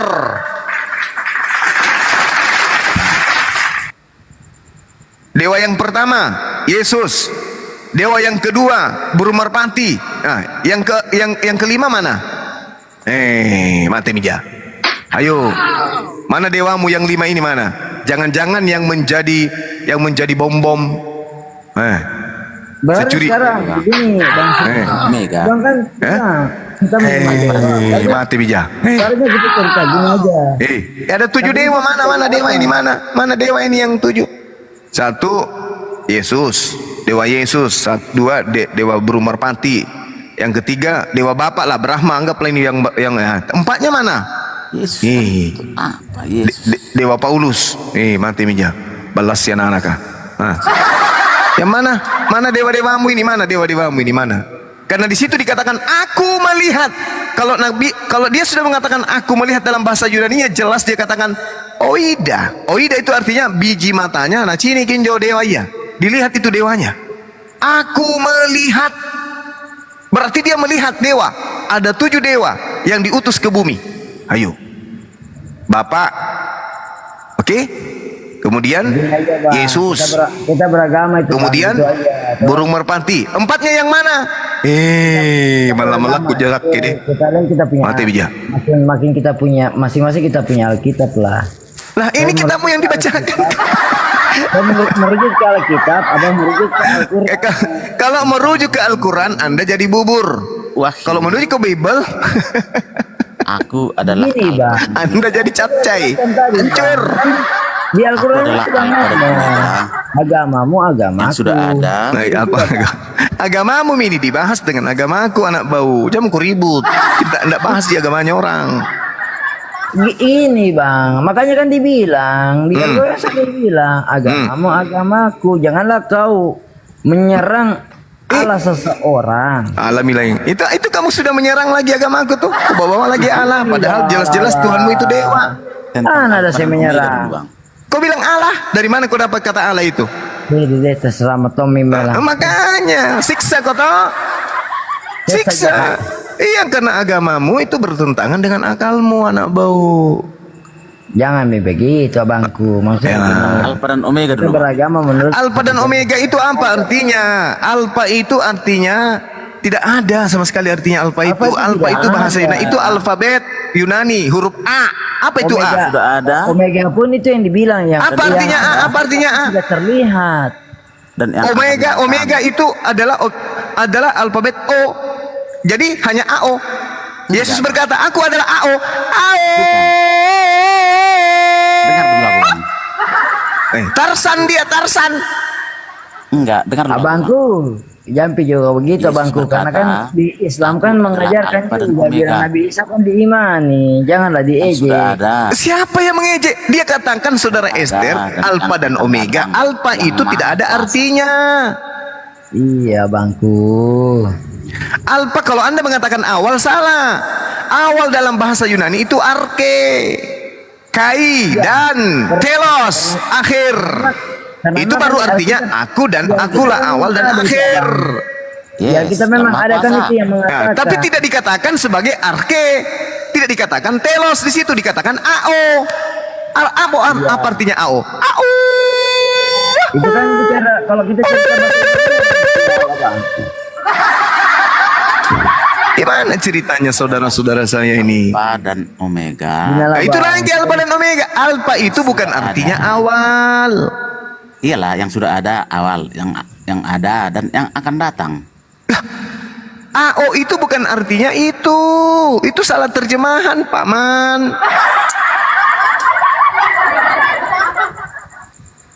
Bukan itu. Dalam bahasa Abang Suma, intinya kan itu dibilang kalau Allah Maha tidak bisa maha kuasa. Bagaimana caranya maha kuasa? Nah, dia dibunuh kamase. Awe, mama Nama rupa. Kalau maha kuasa itu tidak lapar, tidak tidur, tidak ketakutan. Itu baru namanya maha kuasa dong. Ketakutan. Dia bangkit kembali dong. Kalau bangkit kembali itu selevel suster ngesot, Susana, si manis jembatan Ancol. Itu bukan Tuhan, itu sifat-sifat makhluk, Paman. Tuhan tidak begitu. Itu dewa yang Anda maksud, kayak Hercules. Itu Zeus, Krishna. Nah, itu dewa. Udahlah bang, sampai akhir zaman pun juga tidak akan selesai perdebatan. Karena Anda coba begini. Kita sudah terlalu panjang. Coba Anda loloskan diri Anda berdua dari Matius 7 nomor 15 sampai nomor 3. Coba loloskan diri Anda bahwa Anda bukanlah penghuni neraka. Gimana caranya? Coba. Coba baca bang. Aku baca ya. Baca. Oke. Matius 7 nomor 15. Waspadalah terhadap nabi-nabi palsu yang datang kepadamu dengan menyamar seperti domba. Ini Yesus sedang berbicara kepada muridnya, orang Yahudi. Dari mana abang bisa bicara begitu? Kan tertulis di situ. Kan tertulis di situ, tapi kan itu kan pemahaman abang. Dengarkan dulu loh, saling perkuci dokrai. Dengarin dulu. Kan tertulis begitu. Terus bang. Iya tertulis begitu, tapi kan pemahamannya abang bahwa nabi-nabi palsu itu murid-murid Yesus. Bukan. Nabi palsu itu Lukas, Markus, Matius, Yohanes, Paulus. Itulah nabi palsu itu. Pendeta, pastor-pastor, penatua, itulah nabi-nabi palsu, pengajar-pengajar palsu itu yang dimaksud Yesus. Apa kata Yesus? Dari buahnya kamu bisa mengenal mereka. Nah, tidak mungkin kata Yesus, dapatkah orang memetik buah anggur dari semak duri atau buah arak dari rumput duri? Demikianlah setiap pohon yang baik menghasilkan buah yang baik, sedangkan pohon yang tidak baik menghasilkan buah yang tidak baik. Tidak mungkin pohon yang baik itu menghasilkan buah yang tidak baik, ataupun pohon yang tidak baik itu menghasilkan buah yang baik. Tidak mungkin. Jadi kata Yesus, setiap pohon yang tidak menghasilkan buah yang baik pasti ditebang dan dibuang ke dalam api. Jadi dari buahnya kamu akan mengenal mereka. Buah dari nabi palsu itu bisa kita kenal. Satu, memanggil aku Tuhan. Dua, bermujizat pakai namaku, mengusir setan pakai namaku, bernubuat pakai namaku. Pada waktu itulah aku akan berterus terang kepada mereka, aku tidak mengenal kamu, enyahlah daripadaku, kamu sekalian pembuat kejahatan. Itu bang salah. Itu kan itu salah caranya abang bicara. Nah, sekarang Sekarang yang saya tanya, Kita kan ngomong begini, Bang. sekarang saya tanya, tunggu, diam Kau dulu. yang menyebut aku Tuhan, yang aku masukkan ke surga. Tapi hendaklah engkau yang berbuat apa? Berbuat semau. Ngarang bebas kau. Kau jadi Yesus juga. Kau bikin juga lagi firman baru, gantikan Paulus. Nah, inilah kau jadi nabi palsu juga. Gini bang. Nabi palsu juga kamu itu. Bukan bang, coba baca baik-baik. Bukanlah kau yang menyebutku Tuhan, melainkan kau yang melakukan kehendak daripada Bapa. Tuhan Allahku. Nah, sekarang mana kehendak Bapa? Perjanjian baru atau perjanjian lama? Perjanjian lama bang. Ah, kena kau kan? Ayo, masih mau kau datang besok? Boleh lah bang. Masih mau datang besok? Kehendak Bapa itu perjanjian lama, bukan perjanjian baru kehendak Bapa. Kalau kehendak Bapa perjanjian lama berarti tauhid, sholat, puasa, zakat, itu puasa sunat, itu semua khitan, itu kehendak Bapa. Berarti kalau mau mengikuti kehendak Bapa harus menjadi Islam. Sekarang saya kembalikan ke abang. Bukan jadi Kristen. Abang kan bilang Alkitab itu tidak sesuai dengan ajaran Islam. Ini teman kita yang satu ini kayak botol bocor. Kamu diam. Tidak bang. Gini, kan abang bilang. Kehendak Bapak itu Di kebenaran. Alkitab itu tidak sesuai. Iya kebenaran, betul kebenaran. Sekarang apa kebenarannya menyembah manusia? Mana dalilnya? Dalil kebenarannya di mana? Perjanjian lama itu ada namanya ngomong aja terus ini anak bau. Ada namanya zakat. Memang betul ada itu. Saya tidak bohong. Ada. Iya makanya aku bilang. Ada. Tapi saya mau tanya abang. Di perjanjian lama itu ada tidak yang namanya itu disebutkan Muslim atau Islam? Ada. Di mana bang? Muslim itu apa? Berserah diri kan? Gini bang, kalau abang bilang memang lari lagi begini begitu, sekarang begini begitu. Gini bang, kalau sudah ada sejak Abraham, jadi Nabi Muhammad datang itu membawa apa? Nabi Muhammad datang mengajarkan, menyempurnakan ajaran para nabi. Apa? Nabi Muhammad datang untuk menyempurnakan. Di Al-Quran sudah jelaskan bahwa Nabi Muhammad yang membawa. Iya, Nabi Muhammad yang menyempurnakan semua ajaran para nabi. Dan agama yang Nabi Muhammad datang bawakan kan Muslim, betul tidak bangku? Bukan. Orang-orang yang mengikuti ajaran Nabi Muhammad itu Muslim. Orang-orang yang mengikuti ajaran Nabi Isa itu Muslim. Orang-orang yang mengikuti Nabi Musa itu Muslim. Muslim artinya orang yang menjalankan perintah-perintah Tuhan. Itu Muslim. Islam adalah hukum-hukum perintah Tuhannya. Jadi siapa yang mengikuti perintah Tuhan, dia Muslim. Ketika Nabi Abraham datang, dia membawa perintah Tuhan. Bersunatlah kalian. Itu perintah Tuhan. Saya lebih cocok gini bang, kalau abang ngomong begini. Semua nabi-nabi daripada nabi pertama sampai nabi terakhir itu mengajarkan perintah Tuhan. Kita juga ajarkan menyembah kepada satu Tuhan. Tidak perlu kita ibaratnya mengikuti. Kita cuma mencontoh saja. Umpamanya begini. Nabi Isa contohkan. Kita harus menyembah seperti ini. Nabi Abraham contohnya seperti ini. Nabi Musa begini. Jadi kita sebenarnya terus terang. Tidak perlulah ibaratnya kita satu agama. Yang penting menyembah kepada satu Tuhan. Oh, bukan begitu. Di awal tadi kan saya sudah katakan, Matius 5 nomor 20, jika hidup keberagamaanmu tidak lebih baik dari ahli Taurat, engkau tidak akan masuk ke dalam surga. Tidak ada di Alkitab itu tidak ada. Matius 5 nomor 20, burung beo. Tak ada lah bang. Matius 5 nomor 20 sudah kusebutkan pun. Tak ada nama agama di situ bang. Ada. La haula wala quwata illa billah. Soleh. Gimana? Tak ada bang, tak ada bang. Ya, itu kan untuk mengajarkan kesolehan. Nah, orang soleh itu apa? Orang yang mendengarkan didikan Tuhan. Amsal 3 nomor 11 nomor 12. Orang soleh, orang yang mendengarkan didikan Tuhan, setia, taat, runut, runtun dalam melaksanakan perintah-perintah Tuhan. Nah sekarang bang, coba ajarkan saya tuh 10 perintah Tuhan, ibaratnya bisa kita ikuti. 10 perintah Tuhan itu sudah batal di Kristen, tidak boleh lagi kalian lakukan. Haram hukumnya kalian lakukan itu. Tak boleh. Berarti makan babi boleh lah bang? Boleh, orang Kristen. Karena Kristen itu bukan ajaran para nabi. Kan udah aku bilang kalian itu penyembah dewa. Jadi abang bilang tadi Tuhan sudah membatalkan. Bukan Tuhan yang membatalkan, pendiri agamamu Paulus di dalam Efesus 2 nomor 15. Abang ini mencela-mencela. Tadi abang bilang Tuhan sudah membatalkan Tauratnya.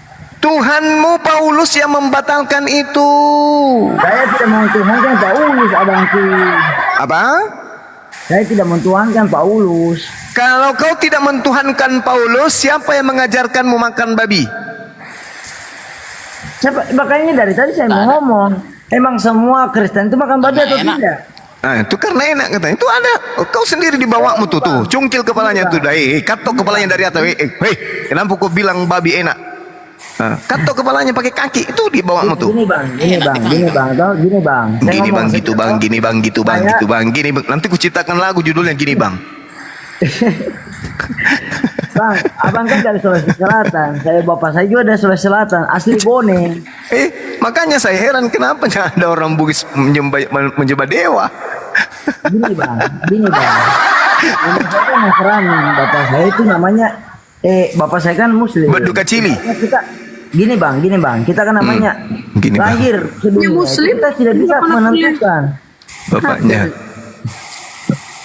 Bapakku Muslim, boleh dicek. Saya sepupu dengan Pak Asmawi Syam, boleh dicek.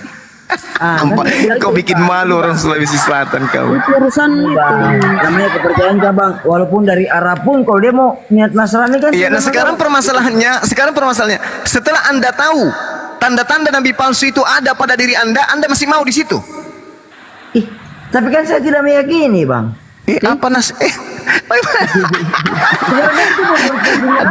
Ada yang putus memang rupanya ya. Nabi palsu itu Paulus, Yohanes. Nah sementara bukan. Ya Allah yang karim. Ya Allah. penyembah manusia. Benar-benar Al-Quran ini summum bukmun umyum fahum la yarji'un. Gini bang. Saudaraku, saya ini menghibahkan waktuku sampai jam segini loh, mengajarin kamu. Amin. Coba, tanda-tanda nabi palsu memanggil Yesus Tuhan, bermujizat, bernubuat, mengusir setan pakai masa Anda tidak sadari itu? Beleng-beleng.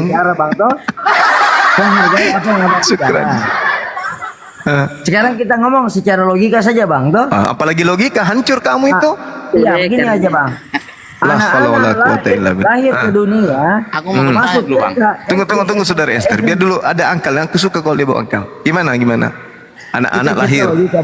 Anak-anak lahir terus. Lahir ke dunia, SD, SMP, SMA belum tentu dia hafal semua dia punya pelajaran bang. Dan belum tentu dia tahu semua ajarannya. Makanya begini bang, saya belajar dari abang. Janganlah abang ibaratnya mencerca saya, menghina saya, yang ibaratnya saya takutnya makin benci. Ya, saya justru mengatakan kepada saudara saya ini, apakah Anda tidak sadari gitu loh? Anda membawa akal. Sabar, gantian kita. Oke. Kalau waktu kita masih anak-anak, Dek, masih kecil, apa yang disuguhkan orang tua kita itu yang kita makan, betul? Betul sekali bang. Apa baju yang kita kasih dibelikan kita pakai, betul?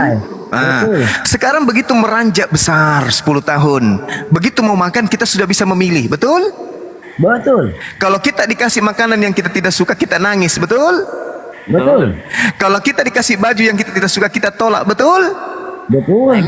Semakin besar pilihan dibebaskan kemudian oleh orang tua kita, termasuk milih calon istri dan seterusnya. Betul? Betul. Tapi kenapa giliran mencari Tuhan kamu tidak mau milih? Kenapa? Karena begitu bang. Kenapa? Dari awal. Kenapa kamu tidak memilih? Makan dikasih begini-begini. Seperti begini bang, dengar dulu. Kenapa kamu tidak memilih? Kenapa yang lain kamu pilih? Kenapa giliran kebenaran kamu tidak mau pilih? Kenapa kamu nggak mau cari? Kenapa? Dengar dulu bang, toh. Apa saya bilang? Saya punya bapak Muslim. Apalagi bapaknya Muslim. Dengar dulu bang. Kenapa nggak ikut ke bapak? Karena agamanya bapak masuk akal. dengar dulu bang, begini. Mama saya Nasrani, tapi mama saya Kristen, bukan Nasrani, Kristen. Ya, Kristen tidak pernah dia menyajikan kami itu makanan kayak anjing, babi. Karena kenapa, Mama? Saya punya orang tua. Semua halal kok. Dia Di agamamu semua halal. orang tua laki-laki. Makanya kenapa saya besar saya tidak makan itu namanya babi dan anjing? Karena saya tidak terbiasa seperti abang semua bilang. Nah, itu kan oknum, tapi kalau saudara Kristen kita itu kan makanan paling enak itu oknum kamu aja. Minta maaf bang, itu kan seperti abang bilang. Apa yang disuguhkan dengan orang tua mulai dari kecil itu yang kita pakai. Makanya saya bilang bang, saya Kristen tapi saya tidak makan babi, tidak makan anjing. Karena kenapa? Itu oknum. Orang tua saya tidak pernah kalau di dalam kitabmu semua halal bagiku, tapi di dalam aku kitab tidak mau diperhamba oleh suatu apapun. Itu dalam kitabmu semua boleh, dalam kitab itu semua boleh. Makanya tapi kan tidak semua yang ada di Alkitab boleh kita ibarat. Berarti Anda tidak taati kitab Anda sendiri. Sekarang begini bang, kalau kitab Anda bila mengatakan bisa makan tai babi, masa kita mau makan tai babi? Loh, kalau perintah dari Tuhan itu kan bukan perintah dari Tuhan, kan saya bilang kita secara logika, Bang. Makanya jangan kau kitabkan kitab yang bukan dari Tuhan, dari wartawan kau kitabmu itu. Saya gini bang, namanya kita dari lahiriah. Kalau bilang gini, banyak kali ngomong. Oknum. Kita maksudnya begini, kita lahir. Bagus ini, kalau dia di kampus ini lama dilempari dosen keluar. Memang bang, saya betul, saya cuma lulusan SMP. Enggak, secaramu berdialog justru kayak anak organisasi yang baru baka. Baru belajar organisasi. Bagus juga lah kalau abang ngerti saya tuh. Hanya masih saya bang, secara logika dan secara alamiah kita bicara. Apapun yang kita disajikan, ya kita makan, kita pakai dan kita terus gunakan. kenapa giliran Tuhan kamu begitu besar kamu ndak milih?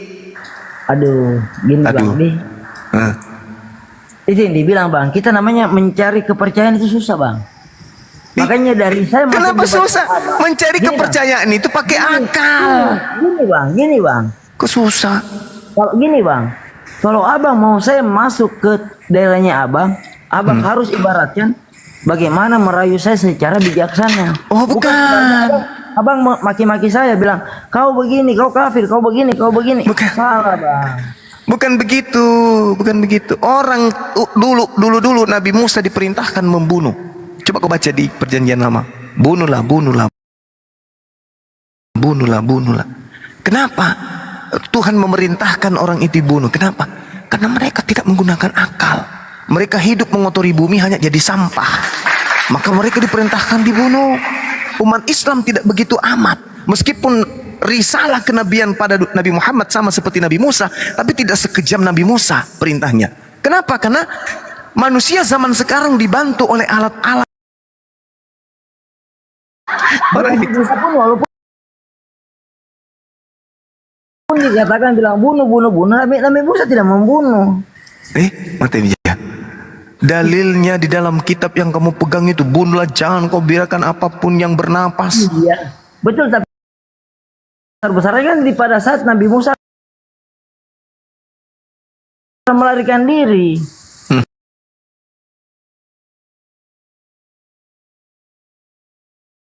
Nah sekarang kamu mengatakan susah untuk mencari kebenaran itu, ya kan? Gimana kalau egomu itu kamu bawa ke alam kubur? Lalu nanti kau mengadu. Begitu kamu didatangi oleh malaikat, wahai pengikut dewa, bangkitlah. Siapa yang membuat wajahmu hitam lebam, matamu keluar menggantung sudah 2 meter dari kepalamu? Ada apa kau ini? Kalau dari bahasanya abang itu tidak masuk akal bang, karena ibaratnya saya dikelilingi muslim juga tidak begitu. Walaupun kita meninggal dalam keadaan muslim, kita akan ditanya siapa Tuhanmu. Astagfirullahaladzim ya Allah. Ini perumpamaan beleng-beleng juga memang. Kenapa begini? Abang kan menyambung. Hindam itu deh, nggak ada gunanya juga. Aduh. Udahlah, Ini, kayaknya Bang. nggak ada manfaatnya kita diskusi kayaknya. Perumpamaan begini, abang tidak mau perumpamaan. Tiba abang mau perumpamaan, abang seolah Lain bilang kali aja, Bang, ya. perumpamaan benar. Iya. Bahaya ini. Saya tidak ada paksaan. Anda naik di komal saya.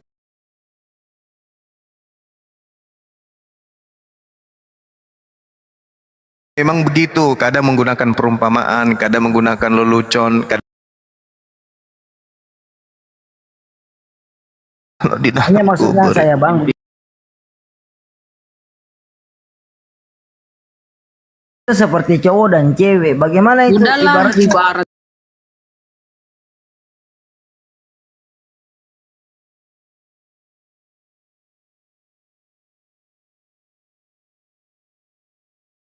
kekerasan, Ibarat. penghinaan. Coba abang, abang enak kita dengar. Saya bang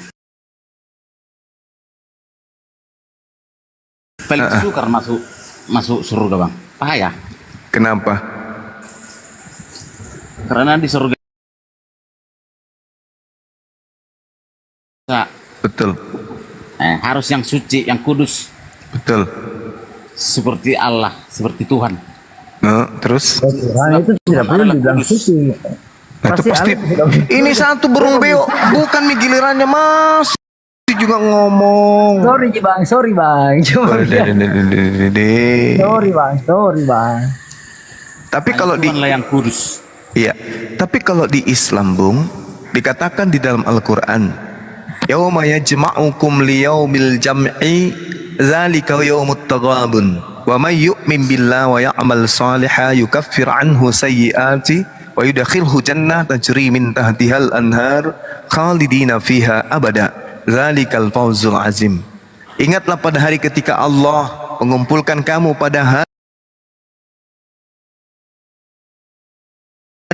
perhimpunan, yaitu pada saat dibangkitkan kemudian dari kematian, orang di pada mahsyar itu dikumpulkan. Itulah hari pengungkapan dosa-dosa manusia ketika mereka hidup di dunia. Lalu kata Allah, barang siapa yang beriman kepada Allah dan mengerjakan kebajikan-kebajikan, kebaikan-kebaikan, niscaya Allah akan menghapuskan dosa-dosanya dan memasukkannya ke dalam surga yang mengalir di bawahnya sungai-sungai. Mereka kekal di dalamnya selama-lamanya. Itulah kemenangan yang agung. Ini di Islam gitu. Jadi makanya di Islam itu begitu mereka ibadah selalu minta kemudian diselamatkan. Iyyaka mustaqim siratal ladzina an'amta 'alaihim ghairil maghdubi 'alaihim waladdallin. Umat Islam akui diperintahkan oleh Allah untuk selalu meminta, tunjukkanlah kami kepada jalan yang lurus. Mana jalan lurus itu? Yaitu jalan bukan jalan orang yang engkau murkai, bukan jalan orang yang beri nikmat keselamatan. Orang yang diberi nikmat keselamatan itu adalah ketika mereka melakukan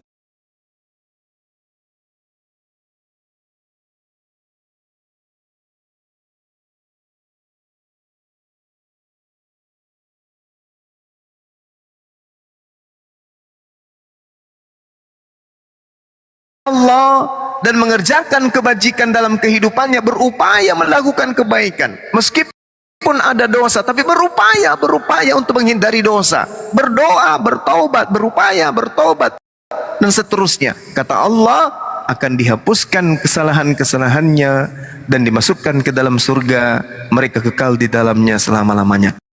Itulah kemenangan yang agung. Jelas tuh. Tuhan berbelas kasihan gitu. Ya, Tuhan makasih. Cuman di Islam satu-satunya dosa yang tidak akan diampuni oleh Allah adalah dosanya orang Kristen, karena menyembah bukan kepada Allah.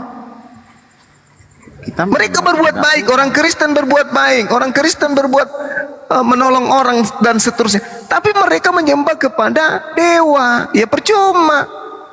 Percuma amalannya. Kita menyembah kepada Tuhan, Bang. Tuhan yang mana yang Anda sembah? Tuhan yang Maha Kuasa yang menciptakan langit dan bumi dan segala isinya. Itu pengakuan di mulut, prakteknya? Lah, memang nyata, Bang. Siapa yang Anda sembah? Tuhan yang Maha Kuasa. Siapa namanya? Jawab bro, jujur bro, siapa namanya bro? Yesus yang datang kembali. Nah itu dia. Yesus itu manusia, Paman Sam, jelmaan dewa. Dengar dulu aku, Bang. Iya, saya dengarkan. Yesus bukan nabi. Kalau menurut Islam. Aku itu udah dibahas tadi. Alfa dan Omega yang sudah ada dan yang ada. Oke. Yang akan datang yang Maha Kuasa. Oke. Saya tanya dulu. Apakah Tuhan itu maha menghidupkan dan maha mematikan? Iya, betul. Oke, betul. Apakah Tuhan itu bisa dimatikan, bisa dihidupkan? Terserah dia sendiri. Nah, itu mulai ngaco kan? Mulai otak Anda sudah mulai rusak. Ini pengaruh apa pagan? Bagaimana mungkin kemudian Tuhan bisa mati, bisa hidup? Kan tubuhnya aja yang mati nanti. Itu berarti Anda melantik makhluk menjadi Tuhan. Anda yang melantik makhluk itu menjadi Tuhan. Pada proses yang sebenarnya Tuhan itu bukan makhluk, maka dia mustahil mati. Karena Tuhan itu maha kuasa. Yang disebut maha itu tidak ada ke bawah. Maha itu segala-galanya di atas. Kalau dia hidup berarti dia maha hidup, artinya tidak pernah mati. Kalau dia maha kuasa, kalau dia kuasa ditambah maha berarti dia kuasa, tidak pernah tidak maha kuasa. Nah, bagaimana dengan Yesus? Apakah dia maha kuasa? Tidak. Yesus kan beda Yesus, Bang. Yesus adalah Kristus yang menjadi daging. Apa sih kamu ini? Apa sih saudaraku ini? Yesus ini siapa sih? Yesus adalah malam Bang, malam. Roh Kudus. Roh Kudus itu juga bukan Tuhan. Roh Kudus itu makhluk. La haula wala quwata illa billah. Ini dewa beneran, dewa asli nih. Halo, dewa. Tuhan adalah roh. Oh, bukan dewa Kalau asli. Tuhan adalah roh, berarti itu adalah dewa. Roh itu dewa. Bukan semuanya dewa. Dewa sih. Loh, sekarang begini. Apakah roh itu bisa diciptakan? Tuhan yang menciptakan. Tuhan yang menciptakan. Berarti roh bukan Tuhan, karena roh bisa diciptakan. Jadi Tuhan apa? Tuhan itu adalah hakikat yang tidak serupa dengan makhluk yang menciptakan segala sesuatunya. Ya. Roh itu ciptaan. Roh itu makhluk. Zakaria 12 nomor 1. Dialah Allah yang menciptakan seluruh roh yang ada pada diri manusia. Jadi mau kayak mana? Dia pencipta kan itu ya? Iya, Tuhan itu pencipta, sedangkan roh itu ciptaan. Jadi kalau Anda menyembah roh, salah.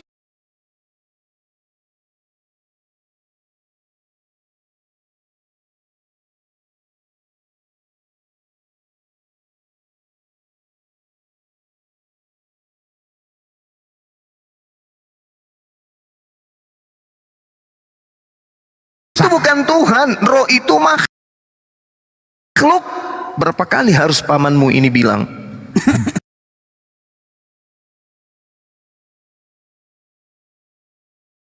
Penyembah roh itu animisme. Penyembah roh itulah tadi Tuhanmu, 7 roh dewa yang diutus ke bumi.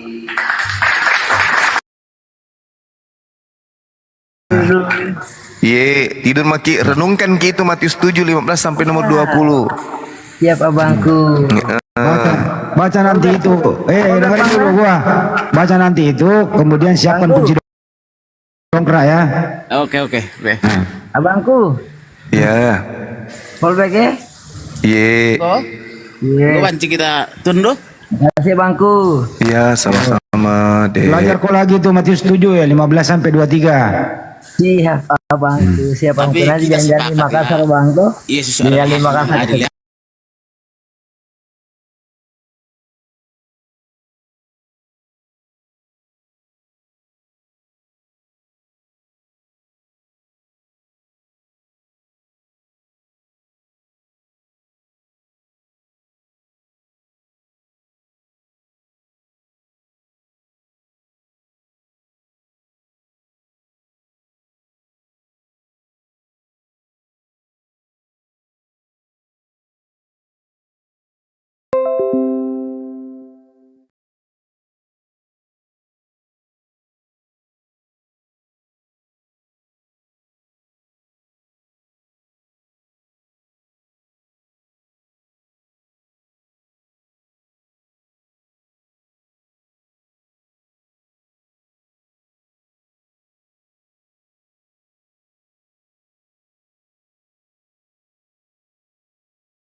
Cinta Dora.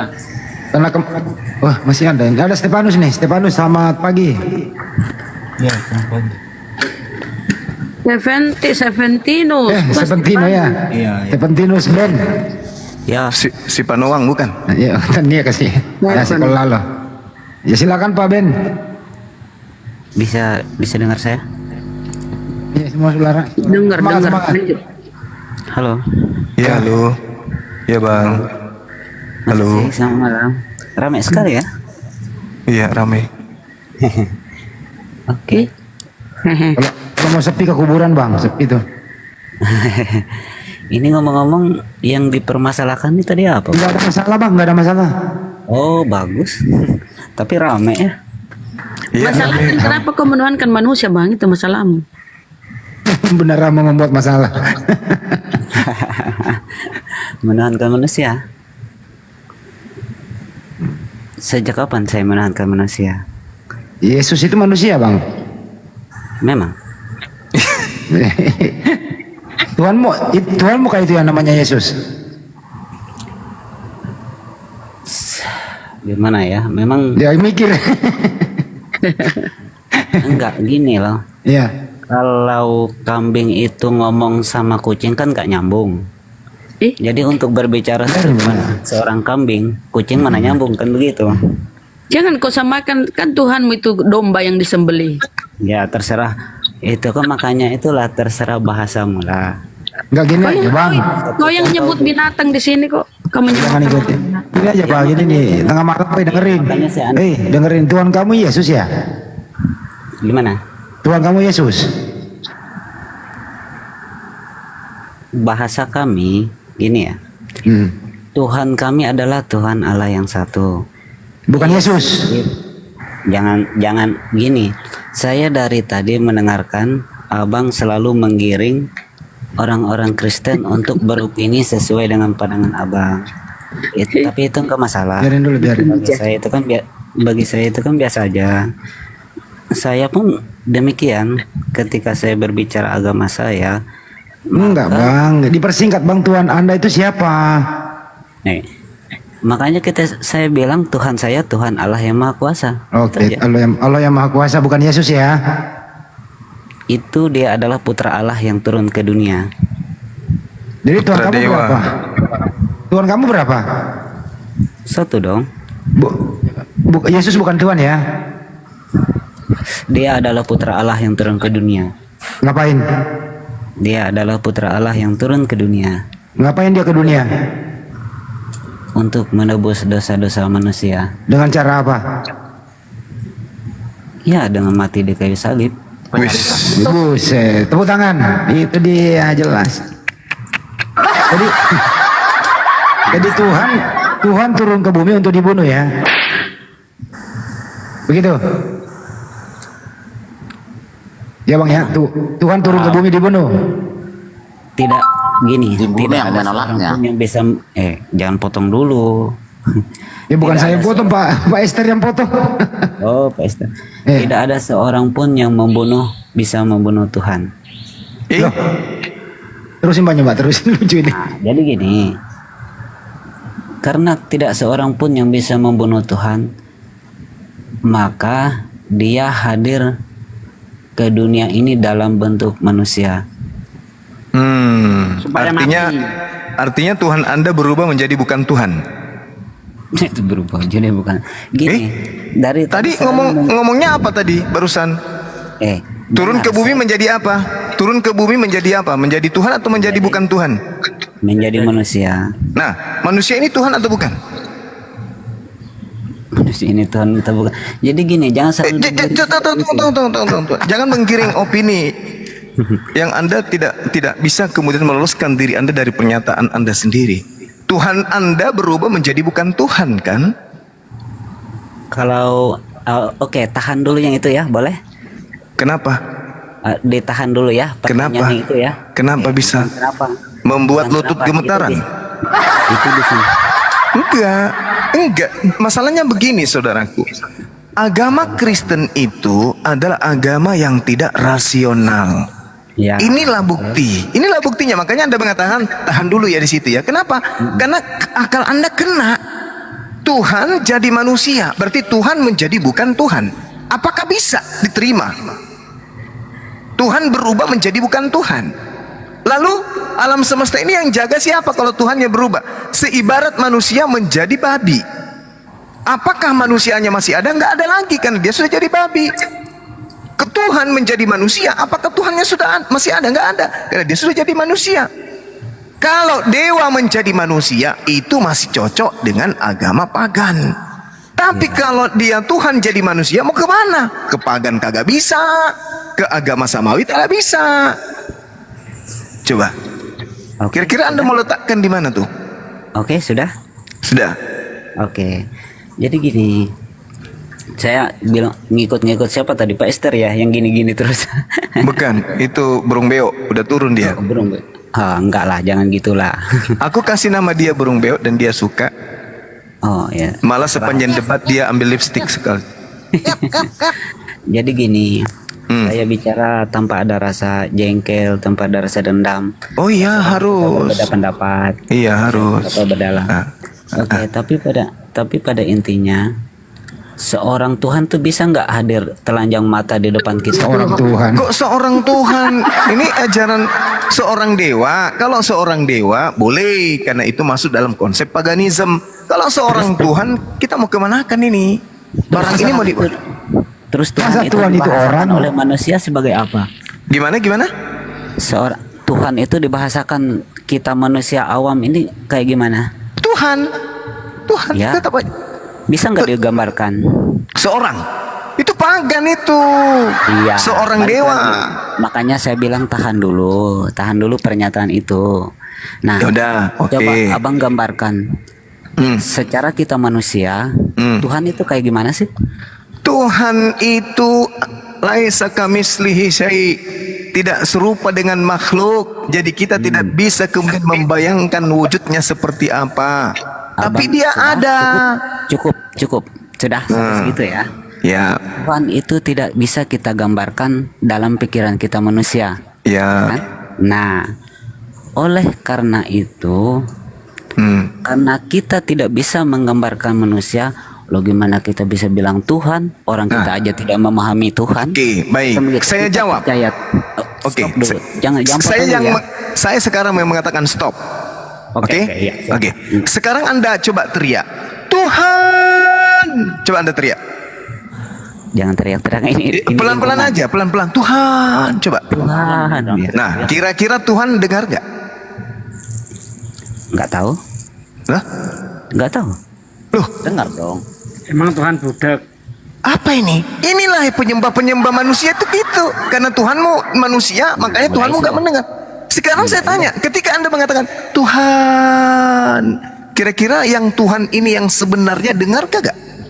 Dengar. Lah makanya saya itu bilang nggak tahu. Dengar atau enggak? Garing misalnya. Ini sakit ini. Garing. Nah, sudah mulai nih. Makanya itu jangan biar nggak mengambang pembahasan kita. Saya bilang nggak perdebatannya, pembahasan. Kita manusia awam itu tidak bisa memikirkan Tuhan. Kita tidak tahu Tuhan tuh kayak gimana bentuknya, mukanya, wajahnya, sifatnya. Yang kita tahu Tuhan itu adalah Tuhan yang Maha Kuasa, Maha Esa. Oke, sampai di situ. Tuhan sudah mikir supaya bisa manusia kenal Tuhan itu bagaimana, sudah ditunjukkan caranya. Ngapain kita harus mikir? Nah, itu kita mikir Tuhan, tetapi kita kok nggak tahu Tuhan tuh kayak gimana. Oleh sebab itu, Tuhan Allah yang Maha Kuasa untuk menyelamatkan dosa manusia. Lah mau gimana jadi bentuk Tuhan, mau menyadarkan Tuhan orang kita nggak paham Tuhan. Oleh itu dia hadir ke tengah-tengah manusia untuk menyadarkan manusia, hadir sebagai Yesus putranya yang Kembali ke pertanyaan saya tadi. Oke. Nah, kalau Anda teriak Tuhan, apakah Tuhan mendengar atau tidak? Mendengar. Saya tidak bisa menjawab. Saya tidak tahu Tuhan mendengar atau tidak mendengar. Saya nggak tahu. Berarti Mungkin ragu kalau Tuhannya maha mendengar dia. Mungkin menurut saudara Tuhan itu maha melihat, maha mendengar atau tidak?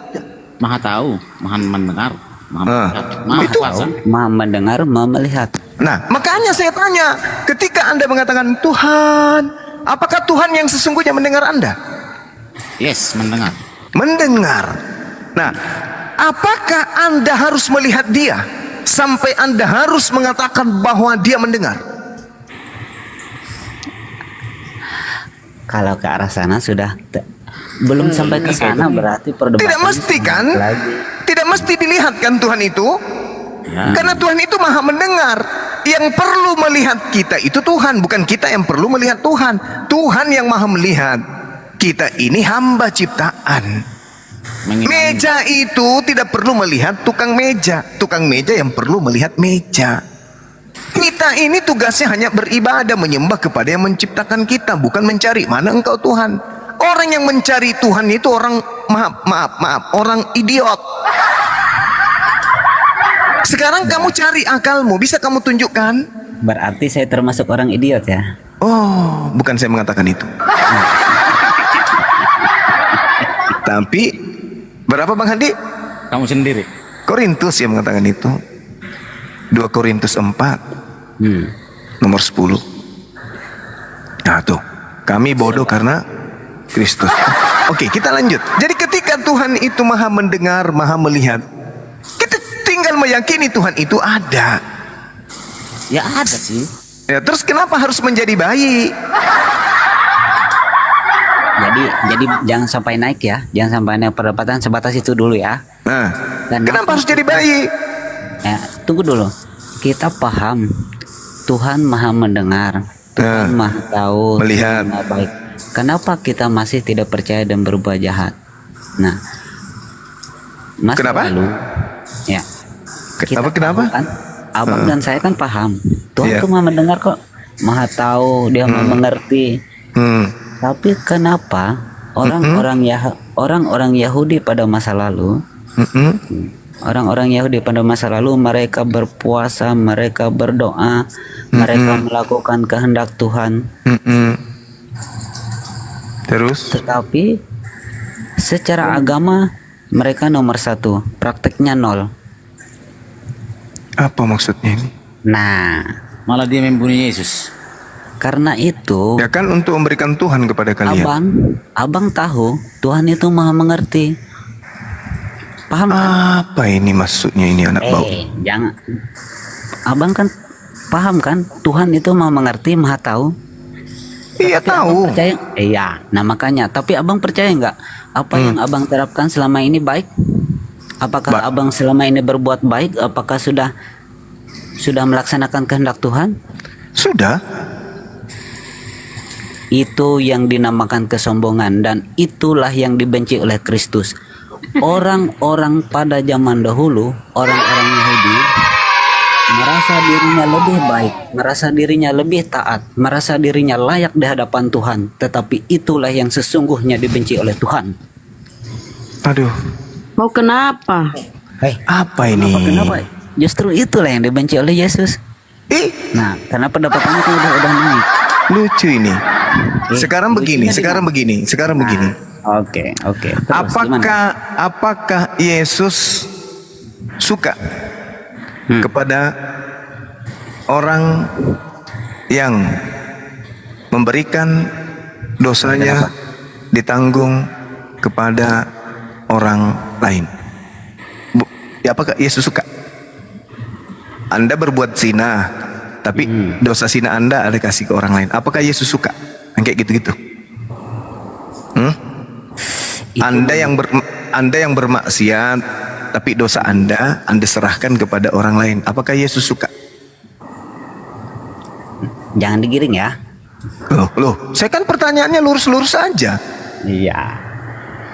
Anda yang mencabuli orang, dosa pencabulan Anda itu memperkosa anaknya orang, Anda tangguhkan kepada orang lain. Apakah Yesus suka yang kayak gitu-gitu? Tidak suka. Tidak suka. Yang jawab tuh siapa tadi? Itu. Yang jawab tadi siapa? Bukan saya Itu. loh. Nah, gini. Pertanyaannya seperti itu. Berarti suka. Kalau saya, jelas dong. Saya sendiri mana suka. Mana mau utang orang lain kok saya yang nanggung. Kan gitu. Nah, pintar. Terus Itu saya, siapa yang Oke, Itu saya, pertanyaan bukan lanjutannya. Oke, pertanyaan lanjutannya sekarang. Siapa yang mengajarkan kalian dosa-dosa kalian ditanggung oleh orang lain? Dosa-dosa saya ditanggung oleh orang lain.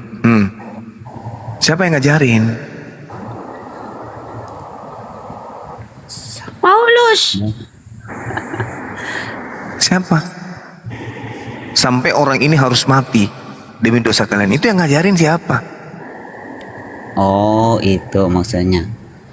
Iya. Saya meyakini ya. Saya nggak bilang orang lain. Ini saya pribadi. Saya sendiri. Yesus sendiri yang mengajarkan. Dia di mana? Di mana? Dia rela mati. Di mana ayatnya, Bos? Di mana ayatnya? Ayatnya di mana? Kasih ayat dong. Yesus mengajarkan di mana? Ayo. Oh ya. Bisa bantu saya cari ayatnya gimana? Ya justru saya bertanya karena saya tidak pernah temukan ayat itu. Oh, nggak ada ayatnya ya? Nggak ada. Itu doktrin dogma itu dari Roma. Belen tongkat. Yesus mengatakan apa nih? Tak ajarin. Yohanes 5 nomor 29. Ya, ajar. Dan mereka yang berbuat baik akan keluar dari kubur, dibangkitkan untuk hidup yang kekal. Tetapi mereka yang telah berbuat jahat akan bangkit dari kubur untuk dihukum. Mana nih penebusan dosa di salib kalau begini? Ternyata dosamu itu tidak ditanggung sama orang lain. Kamu dibangkitkan untuk menanggung dosamu sendiri. Kata siapa? Kata Yesus. Lalu mana ajaran Romawinya? Yesus mati untuk nebus dosa kita. Yesus mengatakan, oh tidak bosku, kamu bangkit dari kematian untuk dihukum. Yang baik amalan perbuatannya di dunia dimasukkan ke surga, yang jahat dimasukkan ke neraka. Yohanes 5 nomor 29. Jadi gimana dosamu ditanggung sama orang mati? Oh, berarti tafsirnya gitu ya? Ini bukan tafsir loh. Kok jadi tafsir pula? Aduh, parah ini. Parah. Parah gimana? Coba dibaca dulu. Yohanes 5 nomor 29. Oh, baca. Itu tafsir atau bukan? Iya, gini. Baca dulu. Ini yang mau nafsir ini. Dia mau nafsir. Dia mau menafsir, saya dibilangnya. Secara ini. Tadi ini secara lagi. Terus ya. Loh, jadi kenapa jadi saya yang cocokologi? Ini ayat 1 digunakan untuk nafsir yang lain, ayat nafsir yang lain digunakan untuk nafsir yang lain, gitu ya. Ini Yesus dikatakan bahwa mereka yang berbuat baik akan keluar dan bangkit untuk hidup yang kekal. Tetapi mereka yang berbuat jahat akan bangkit untuk dihukum. Nah sekarang kalau Anda berbuat jahat, kejahatan Anda tidak berikan orang lain. Anda yang melakukan jahat, Anda yang dihukum. Anda yang berbuat baik, Anda yang diberi surga. Itu kata Yesus. Oke. Astagfirullahaladzim, ya Allah ya Karim. Bagus sekali. Kita kembali ke awal lagi. Nah, sudah 2 kali kan? Sudah 2-0 kan? Tadi apakah Tuhan bisa berhenti menjadi bukan Tuhan? Anda mengatakan tahan. Ini lagi dosa waris lagi. Aku tanya lagi, Yesus menjelaskan orang bangkit yang berbuat baik, diselamatkan, yang berbuat jahat akan dihukum. Ditahan lagi ini. Mau pindah lagi kemana kita? Terserahlah abang jadi pemain terus jadi wasitnya nggak masalah. Loh, kita kan diskusi. Pertama tadi kan sudah dijawab. Apa itu? Gimana pertanyaan? Yesus Bisakah bukan Tuhan kita? menjadi bukan Tuhan? Nah, makanya itu kalau kita bicara pemakai pemikiran kita manusia, tentulah Yesus Maka itu bukan manusia. Tuhan. Makanya Bukan manusia gitu. ke pertanyaan tadi jangan digiring loh bang. Bisa tidak Tuhan pencipta langit dan bumi ini berhenti menjadi Tuhan atau bisa menjadi manusia? Diskusi kita nggak selesai kalau abang potong saya terus ngomong. Karena Anda tidak menjawab pertanyaan saya. Bukan nggak menjawab, abang selalu menggiring saya ke arah lain. Sementara pertanyaan Karena keadaannya Anda menyembah manusia.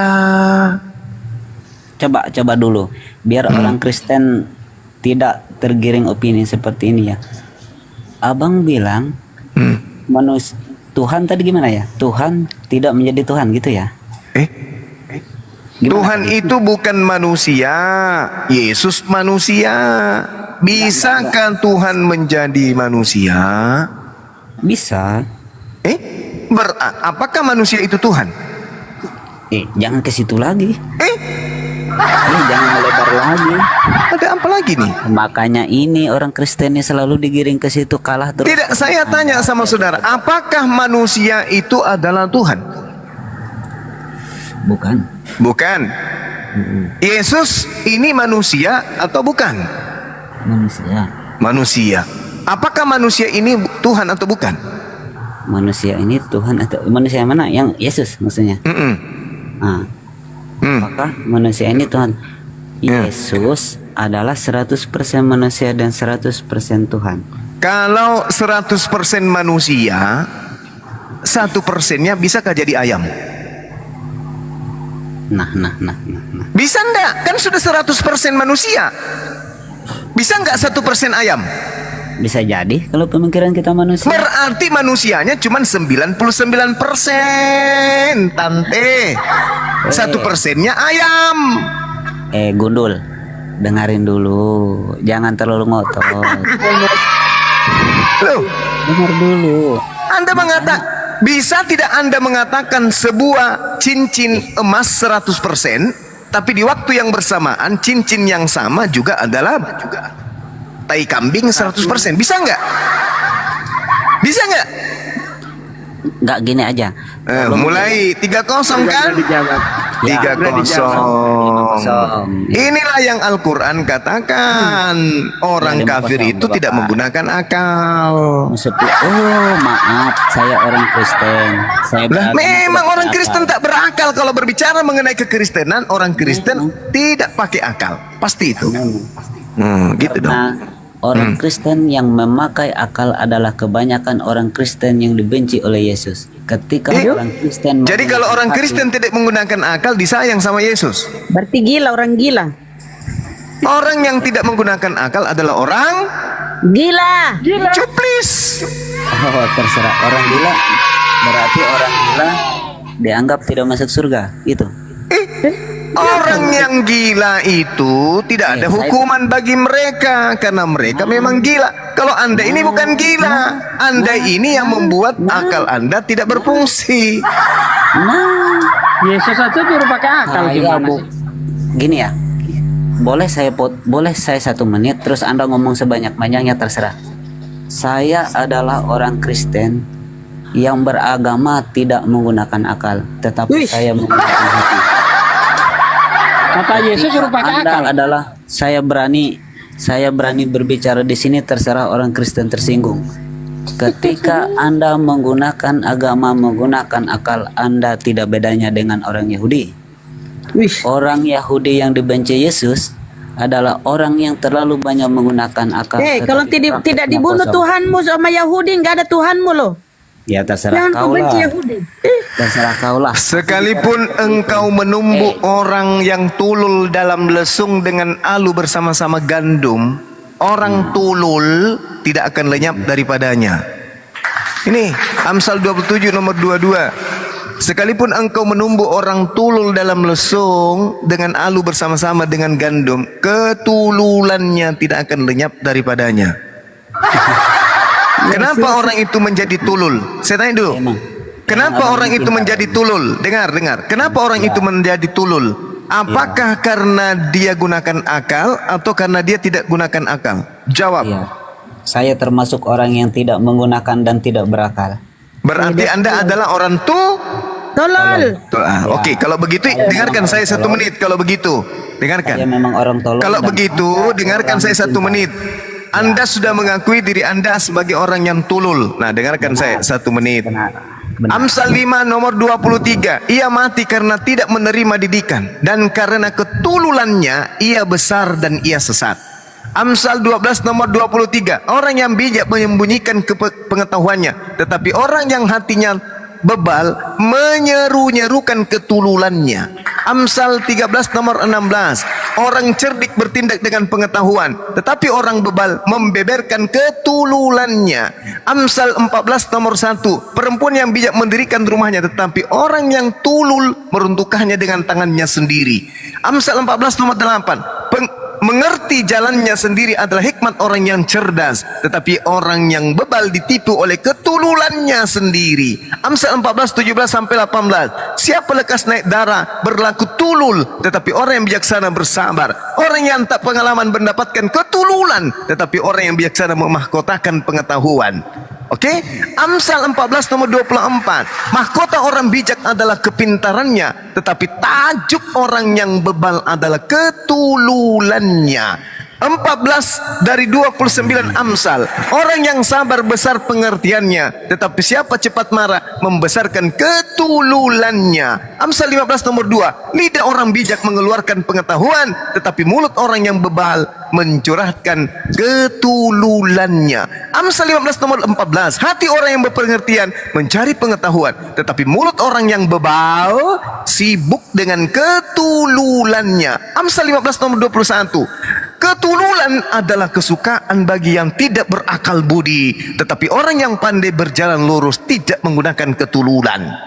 Masih mau? Masih ada 672 ayat terkait dengan ketululan yang Anda bangga menjadi orang lol. Orang lol. LOL. Kenapa Anda suka tulul? Kenapa? Karena saya suka tolol di hadapan Tuhan. Wih. Saya terserah Anda. Anda memandang saya tolol. Tapi Tuhan justru mengajarkan orang untuk menjadi pintar. Kenapa justru Anda kok mau menjadi tulul? Orang pintar Saya yang mau melawan Tuhan. Saya hanya seorang tolol di hadapan Tuhan. Kasihilah Allah dengan akal budimu. Jangan lain lagi tolol tadi tolol. Jangan Akal kasih-kasih. budimu itu disuruh. Tolol. Yang Yesus tolol, mengatakan kasihilah Tuhanmu dengan akal. Yang tolol tadi, yang tolol jangan yang kasih lagi. Yang tolol. Saya kasih lagi, mau lagi? Iya, banyak-banyakin tololnya. Oke. Amsal 16:22. Akal budi adalah sumber kehidupan bagi yang mempunyainya, tetapi siksaan bagi orang tulul adalah ketululannya. Siksaan loh. Siksaan. Amsal 17 nomor 12. Lebih baik berjumpa dengan beruang betina yang kehilangan anak daripada bertemu dengan orang bebal dengan ketululannya. Lebih baik bertemu dengan beruang betina yang kehilangan anak bertiganas daripada bertemu dengan orang yang bersama dengan keturunannya. Amsal 18:13. Jikalau seorang memberi jawab sebelum mendengar, itulah orang tulul dan kecelaannya. Amsal 19 nomor 3. Ketululan menyebabkan jalan orang itu, lalu gusarlah hatinya terhadap Tuhan. Ternyata orang tulul gusar. Ini justru orang tulul gusar. gusar mencari jalan Tuhan. Saya bersyukur. Loh. Masih mau? Saking tololnya. Masih mau? Ada nggak? Amsal 22 nomor 18. Kebodohan melekat pada hati orang muda, tetapi tongkat didikannya akan mengusir dia daripadanya. Amsal 24 nomor 9. Memikirkan ketululan mendatangkan dosa. Dan si pencemooh adalah kekejian bagi manusia. Ayo. Amsal 26. Jangan menjawab orang bebal menurut ketululannya, supaya jangan engkau sendiri menjadi sama dia menjadi tulul. Jawablah orang bebal menurut ketululannya, supaya ia menganggap dirinya bijak. Amsal 26 nomor 11. Seperti guguk kembali ke muntahnya, demikianlah orang bebal yang mengulangi ketululannya.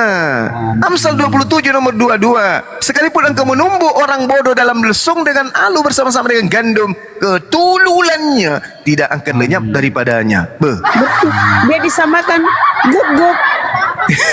Kembali kepada muntahnya. Udahlah. Kalau begitu, saya tidak level dengan Anda untuk berdiskusi. Ternyata Anda ini adalah orang tulul dan Anda bangga menjadi orang tulul. Mohon maaf. Ya, silakan. Bangga. Aduh, capek saya. Saya bangga tolol di hadapan Tuhan. Saya bangga bahwa saya Kau disuruh berakal. Bang Handi. Di dalam Bible itu berakal. Akhi Sugi, diruqyah dulu orang ini. Diruqyah ya? Iya, silakan. Ada air tape nggak?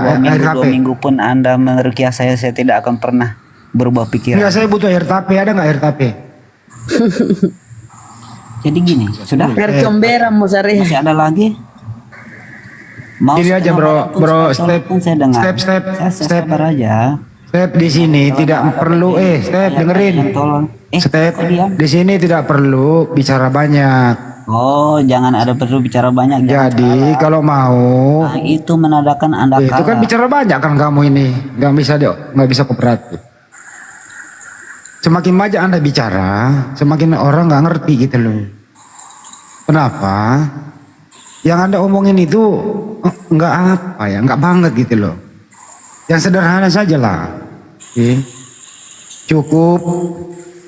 Saya sarankan kenali dulu itu Yesus. Itu aja dulu. Setelah kau mengenali Yesus, bagaimana cara mengenali Yesus? Baca Bible-mu, siapa Yesus menurut Yesus. Jangan belajar siapa Yesus menurut Paulus. Coba saya pengen nanya Anda sederhana. Menurut Anda, siapa Yesus menurut Yesus? A. Yesus adalah utusan Tuhan. B. Yesus adalah Tuhan. C. Yesus Tuhan dan dia manusia dan Tuhan. Yang mana menurut Anda? Sulit kan kalau to the point, gak mau kan? Saya ulang ya. Siapa Yesus menurut Yesus? A. Menurut Yesus dirinya utusan Tuhan. B. Menurut Yesus dia Tuhan. Yang mana yang benar? Utusan. Apa Pak Esther? Utusan Tuhan. Utusan Tuhan. Pak Esther udah mulai sedikit waras. Steve, siapa nih? Stephen. Siapa Yesus menurut Yesus? A. Utusan Tuhan. B. Tuhan. Stephen, kalau begini Anda nggak mau ngomong kan? Nggak mau ngomong kalau udah begini dia. Kalau Pak Esther kenapa Anda mengatakan Yesus utusan Tuhan? Pengakuan dia. Pintar. Saya diutus oleh Bapakku. Aku sama dengan Bapakku. Jika engkau melihat aku, kamu sudah melihat Bapakku. Jangan di situ dulu, jangan bawa Bapak dulu. Ini ngomongin Yesus. Mesti gitu penjabarannya. Jadi kalau Yesus utusan Tuhan, berarti ada Tuhan yang mengutus Yesus, betul? Betul Pak? Betul? Jadi ada pengutus, ada yang diutus, betul? Ya. Nah, menurut Anda, yang manakah yang sebenar-benarnya yang harus disembah atau yang dituhankan, pengutus kah atau yang diutus kah? Silakan Pak Ester. Yang mengutus. Yang mengutus, pinter. Ya Anda udah mulai pinter nih Pak Ester nih. Ya. Pinter Anda ini. Sedikit lagi Anda keluar dari Kristen kalau begini caranya nih. Bukan keluar. Semua orang Kristen itu Pak, Yesus itu Tuhan, bukan utusan Tuhan, gitu loh. Dia Tuhan yang menjadi daging. Arti Yesus Kristus adalah lagi kambuh. Tuhan yang menjadi daging. Dia menjelma menjadi daging melalui Maryam. Terus oleh kuasa Roh Kudus, Roh Tuhan. Jadi Bapak yang menjadi daging, begitu? Tuhan yang menjadi daging. Yang menjadi daging itu Bapak toh, Tuhan kan Bapak di surga. Ya. Oke. Dia menjadi daging. Ya. Nah, setelah Bapak menjadi daging, apakah masih ada Bapak? Ya dia sendiri. Kalau begitu kalau begitu Bapak tidak menjadi daging, Bapak masuk ke dalam daging. Betul? Bapak menjadi daging. Kalau Bapak menjadi daging, daging ini adalah Bapak. Betul? Betul. Weh, kok bisa daging ini adalah Bapak? Orang dia yang menjadi manusia. Coba diulang dulu nih Pak, ini sederhana loh ya. Bapak menjadi daging atau Bapak masuk ke dalam daging, yang mana yang benar? Bapak menjadi daging. Oke. Kalau Bapak menjadi daging, berarti Bapak sudah tidak ada karena sudah menjadi daging, betul? Karena dia maha kuasa. Ini bukan masalah maha kuasa, ini mau pakai akal sehat dulu. Bukan. Kalau kita membahas Tuhan itu harus kita mengaku dia maha kuasa. Iya, ntar dulu. Setelah dia menjadi daging, apakah, dengerin Pak Ester, setelah dia menjadi daging, apakah dia maha kuasa? Maha kuasa. Oke, baik. Yakin Pak ya? Yakin. Oke. Kira-kira Yesus itu waktu bayi maha kuasa nggak Pak? Maha kuasa. Apa yang dikuasai bayi itu?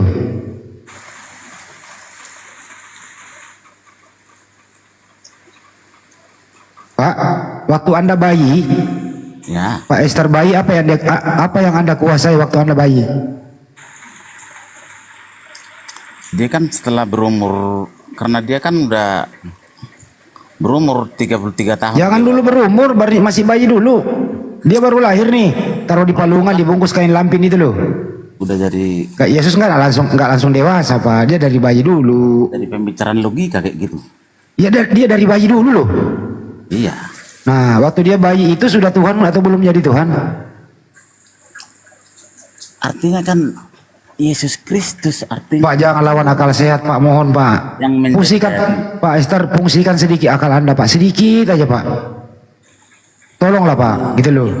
Yesus Kristus itu adalah Tuhan yang menjadi daging. Iya, setelah dia menjadi daging, apakah dia maha kuasa? Ya Tuhan tetap maha kuasa dong. Oh, berarti bayi Yesus maha kuasa. Kalau itu dibahas rumit jadi logika. Artinya ya kita pernah nggak bisa Pak, karena nggak bisa Pak dihilangkan itu karena dia pernah jadi bayi. Intinya beriman kepada Tuhan yang maha kuasa. Nah, ini namanya ini Bapak namanya imani saja. Langit dan bumi. Itu namanya Pak Ester, ini imani saja Pak. Anda nggak bisa menghilangkan perkembangan Yesus mulai dari bayi sampai dewasa. Dia yang berdaulat atas segala sesuatu. Dia yang menciptakan segala sesuatu. Siapa yang menciptakan segala sesuatu Pak? Tuhan yang maha kuasa. Siapa itu?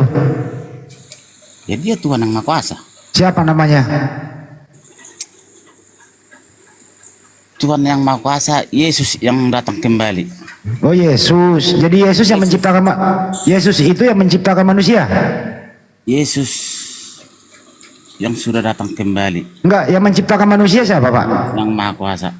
Oh, jadi Pak, pakai akal dikit Pak. Tolong kooperatif, ini saya lagi nggak mau muter-muter Pak. Saya ini orangnya to the point, biar cepat gitu loh. Itu kepercayaan saya. Iya, menurut Anda siapa yang menciptakan manusia, Pak? Tuhan yang Maha Kuasa. Siapa itu? Tuhan yang Maha Kuasa. Siapa Tuhan yang Maha Kuasa itu? Kan ada namanya. Biar kujabarkan, aku adalah Alfa dan Omega, yang sudah ada, yang ada dan yang akan datang. Siapa itu? Maha Kuasa. Siapa namanya itu? Yesus Kristus. Nah, berarti Yesus yang menciptakan manusia, betul? Ya. Berarti Yesus yang menciptakan Bunda Maria juga. Kalau bicara ke situ jadi apa? Logika. Lah, Bunda Maria kan makhluk yang diciptakan. Ya dia pencipta, mana kita nggak berhak mengatur dia mau jadi baik, dia mau jadi ini, kan tergantung. Ini saya ikuti pola Anda loh. Yesus yang menciptakan Adam, betul? Betul. Jangan dilawan akal sehat, Pak, jangan iman aja loh. Masa akal sehat Anda mati gara-gara iman, Pak? Pakai akalnya, Pak. Pakai akalnya, Pak. Kalau akal itu kan untuk apa? Iman itu adalah pengakuan kita kepada Sang Pencipta. Masuk akal nggak, Pak, kalau Yesus yang menciptakan ibunya? Masuk akal atau tidak? Itu bukan ibunya. Loh, jadi Yesus nggak punya ibu? Bukan, itu kan ibaratnya roh Tuhan masuk kepada Bunda Maria. Mati dia akal sehat. Yesus nggak punya ibu lagi. Numpang lewat di kandung ibunya gitu.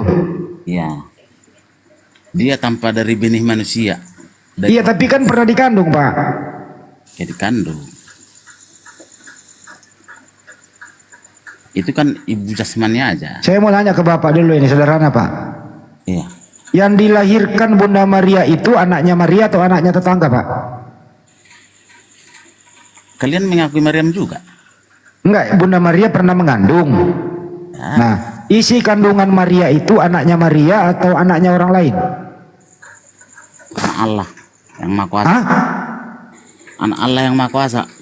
Jadi Bunda Maria, jadi isi kandungan Bunda Maria itu bukan anaknya Maria? Bukan, anak Allah. Oh, bukan. Waduh, baru ada ibu.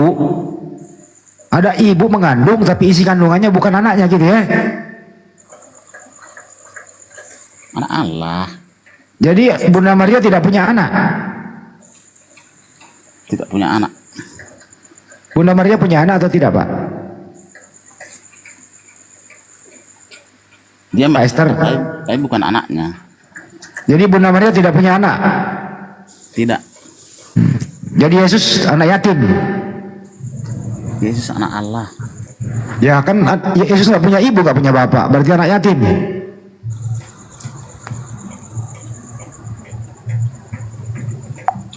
Terus siapa yang mengurus Yesus waktu bayi?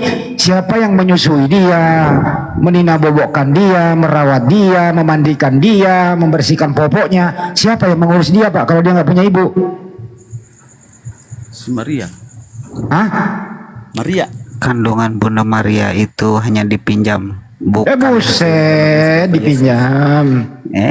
Pakai pemikiran manusia terus nih, Ustadz. Baru aku dengar ini ada kandungan bisa dipinjam.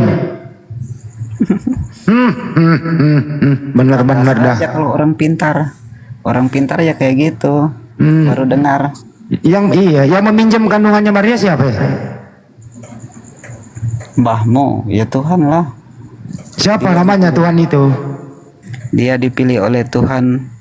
Enggak, saya tanya yang meminjam kandungan Maria siapa? Ya Tuhan. Oh, Tuhan minjam kandungan. Lah terus kalau pinjam nyawamu? Iblis. Kok pinjam nyawa sih? Lah kandungan aja bisa dipinjam, masa nyawamu nggak bisa dicabut, nggak bisa dipinjam? Justru iblis ini yang pernah membawa Yesus loh. Terus kalau iblis bawa Yesus? Ya nggak pantas lah ya iblis bawa Tuhan. Oh. Masa iblis bawa Tuhan? Pantas orang pintar. Iblis yang membawa Yesus ke gunung yang tinggi loh. Iblis membawa loh. Berarti kalau iblis membawa Yesus, Yesus nggak layak jadi nabi, nggak layak jadi Tuhan, nggak layak. Ya heran, gua mah heran aja bang, kok Tuhanmu dibawa iblis gitu loh. Oh. Berarti Tapi kalau anda mengakui ya nggak ada masalah dong, itu Tuhan gua mau dibawa iblis kek, nggak ada masalah kan? Itu kan Tuhan anda nggak gitu ada loh. masalah juga kalau anda heran bahwa itu bukan Tuhan kan. Berapa bulan kandungannya Maria itu? Jangan-jangan kamu heran juga kalau Nabi Muhammad itu menyesali perbuatannya dia karena mengambil istri sahabatnya yang cuma satu orang itu? Di mana itu datanya seperti itu? Mulai ngaco nih anaknya, mulai ngaco nih. Ngomong tanpa data nih. Berarti nggak ngaku lah. Di mana datanya itu seperti itu? Datanya gimana? Berarti nggak tahu ya? Ya nggak tahu saya. Nggak ada. Saya juga nggak tahu. Berarti kamu ngomong doang nggak ada data? Iya, saya ngomong doang. Berarti. Wah, ini nggak bisa diskusi bro kalau nggak pakai data. Doang ya. Jadi boleh kita ngomong tanpa data ya? Boleh? Ya. Oke. Saya ngomong tanpa data ya. Saya ngomong tanpa data nih.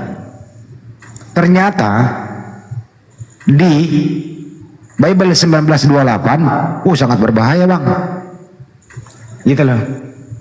Jadi diskusi itu bang harus pakai data, nggak boleh tidak. Itu namanya penistaan agama, nggak bagus. Baru ngomong penistaan agama. Nah sekarang anda di bawah saja karena udah anda mulai menyerang tanpa data, begitu ya, nggak bagus. Mana ada pernah Nabi kami seperti itu, nggak ada. Kecuali anda bawa data, kita cek datanya valid atau tidak, kan gitu. Diskusi begitu aja. Kalau saya bicara pakai data. Matius 4 kalau nggak salah ya. Iblis membawa Yesus ke gunung yang tinggi. Ada datanya. Tunggu saya bacain ya, biar.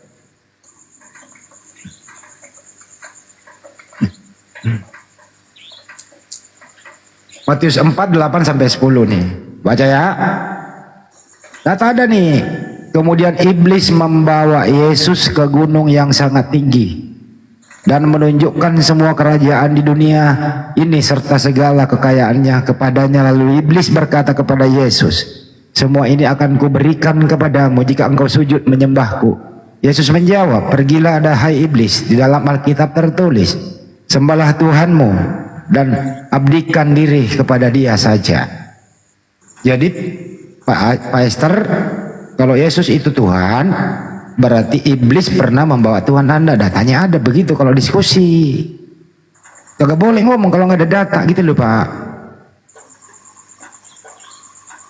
Itu gak boleh ngomong, berbahaya. Artinya kalau anda ngomong tanpa data mempertontonkan kebodohan sebagaimana 1 Korintus 4 nomor 10. 1 Korintus 4 nomor 10 bunyinya begini, kami bodoh oleh karena Kristus, tetapi kamu arif dalam Kristus, kami lemah tetapi kamu kuat, kamu mulia tetapi kami hina. Jadi kalau bicara itu harus pakai data. Makanya ke saya, Bang Nyuma semua di sini sulit untuk dilaporin ke polisi. Kenapa? Kita bicara ada datanya. Bagaimana mau dilaporin? Gitu loh. Untuk itu sebelum masuk ke area diskusi belajar dulu. Itu Pak Esther. Bertahun-tahun loh kami ini belajar Pak. Tidak mau kami ngarang-ngarang. Loh. Mana kawan kita yang saya udah turun satu? Ya menista dia Pak. Ngarang-ngarang gak ada data. Oke lah. Gitu gak boleh. Boleh kita berstatement, boleh saja. Iya. Tapi sebelum kita berstatement, menurut ini, nah baru bicara. Harus ada penjabarannya gitu. Harus ada datanya Pak, nggak boleh ngomong nggak ada data begitu. Seperti saya maksud tadi, iblis membawa Yesus ke gunung yang tinggi gitu loh, ada datanya. Itu Pak Esther ya. Oke Pak. Bang Juma bicara panjang begitu ya, data ada. Itu loh, kakak pernah kami bicara ngalor ngidul, itu namanya diskusi debat kusir namanya gitu. Gak boleh begitu. Tadi apa katamu Bang? Kenapa nggak dilaporin? Iya. Orang cuma kamu nggak dilaporin. Kenapa? Terus emang apa urusannya? Bukan itu bang, urusan kami itu nggak ngelaporin kalian karena udah tahu ilmu kalian itu cuma sampai di situ doang. Bahas-bahas kitabnya orang. Siapa yang membahas ini? Ini diskusi lintas agama ini. Ini nggak membahas sendiri. Kan kamu bilang laporin bang. Kami bukan kerja begitu. Bukan cari koin mah kami di TikTok. Terus kenapa lagi koin dibawa-bawa? Apa? Kenapa lagi kau lagi naik di sini nangis? Kenapa? Saya nggak nangis kan, tadi cuma saya bahas itu doang biar kamu tahu. Apa yang mau kasih tahu? Emang kamu punya ilmu di sini mau ngasih tahu apa? Ada waktunya juga. Oh, ada waktunya apa? Ada waktunya juga, ada yang membusuk di penjara nanti, tapi masih belum sih. Siapa yang mau membusuk di penjara? Si Kace. Si Kace udah membusuk dia di penjara. Itu si pengikut kalian. Kalau Taifuddin nggak kabur ke luar negeri membusuk juga dia. Si Pak Ujong nggak kabur ke luar negeri membusuk juga dia. Cuman di sini aja kalian keluar-keluar. Cuman di Indonesia aja. Loh, ya? Terus mau di mana? Mentang-mentang di luar negeri emang ada di luar negeri. Emang di luar negeri ada undang-undang penista agama di luar negeri? Nggak ada. Ya nggak ada. Ya. Kalau makanya mau bahas tentang iman orang lain, iman memang kamu yakin kebenaran. Sekarang saya persilakan Anda ke bawah, ya tolong bersih-bersih karena sampah dibawa kan orang habis hajatan gitu ya. Kalau nggak punya ilmu nggak usah naik deh jadi pahlawan. Menunggu sebentar lagi nih si Gilbert nih pendeta Amun nih. Kita akan proses terus nih, gitu loh. Tunggu aja tanggal mainnya. Gitu loh. Tunggu aja. Si Gilbert LP-nya sudah ada. Ya sabar aja dulu. Bagaimana kamu melaporkan kami? Kami ini tidak monolog. Diskusi, tanya jawab. Tadi ada 3 Kristen sini naik, nanya ke Banyuma, dijawab, tanya jawab, komparasi begitu. Kalau kami muslim semua ngapain bahas Bible? Gitu loh. Gak pernah. Dan kami melarang monolog. Gak boleh. Nah kalau ada Kristen baru diskusi lintas agama. Kamu naik-naik kenapa kamu membahas agama orang lain? Siapa yang bahas? Orang diskusi kok. Nah saran saya, kalau mau mengurangi perdebatan ini, beritahu tuh LAI. Ya, rubah semua itu isi yang ada di Bible yang berhubungan dengan istilah-istilah Islam, istilah Al-Quran yang ada di dalam. Sampulnya jangan pakai Alkitab lah, pakai Bible pakai Biblos gitu. Kata Allah dihilangkan lah, pakailah Yahweh atau apalah gitu. Ada Theos, pakailah itu. Kata Rasul juga jangan dipakai lah, Rasul itu kan dari Al-Quran dan banyak-banyak lagi yang lain. Nah, kalau ini kamu sudah hilangkan, sebagaimana kitabnya Hindu, Buddha itu tidak ada istilah-istilah agama lain yang dicaplok, ya sudah aman sudah. Pernah nggak kami ribut dengan Yahudi? Yahudi mandiri dengan kitabnya sendiri. Pernah nggak kami ribut diskusi sama Buddha? Enggak. Hindu enggak. Kenapa kadang Banjuma kagak enggak tidur? Ini supaya kalian paham bahwa kalian itu ya, ke Islam-Islaman. Ke Islam-Islaman itu gaya-gaya Islam semua itu dibungkus gaya-gaya Islam, tapi prakteknya nol. Ya tujuannya adalah supaya orang ikut Anda. Ya nggak bisa, kami ada melindungi saudara kami. Sasarannya adalah orang yang lagi sakit, orang yang lagi dilanda ekonomi, orang lagi yang punya utang, disamperin, gitu ya, door to door. Assalamualaikum, assalamualaikum Bang Hendy. Waalaikumsalam warahmatullahi wabarakatuh. Ini salam dari kami yang selalu mantau dari Timor Leste ini. Masya Allah. Alhamdulillah bisa ikut naik nih hari ini nih. Sudah sekian lama mengikuti ini. Iya bang. Saya juga himbau kepada pendeta Gilbert Lumboindong ini loh. Next lah ya. Next gitu. Mudah-mudahan ada dengar. Kalau nggak salah hari ini pagi atau siang tadi Anda ke Majelis Ulama Indonesia. Sayangnya di sana itu pada ulama kami itu orangnya baik semua, saking bijaksananya itu. Tapi kami juga akan berkunjung ke MUI beberapa hari ke depan. Akan kami akan berikan semua data-data itu supaya ada balance begitu. Bahwa apa?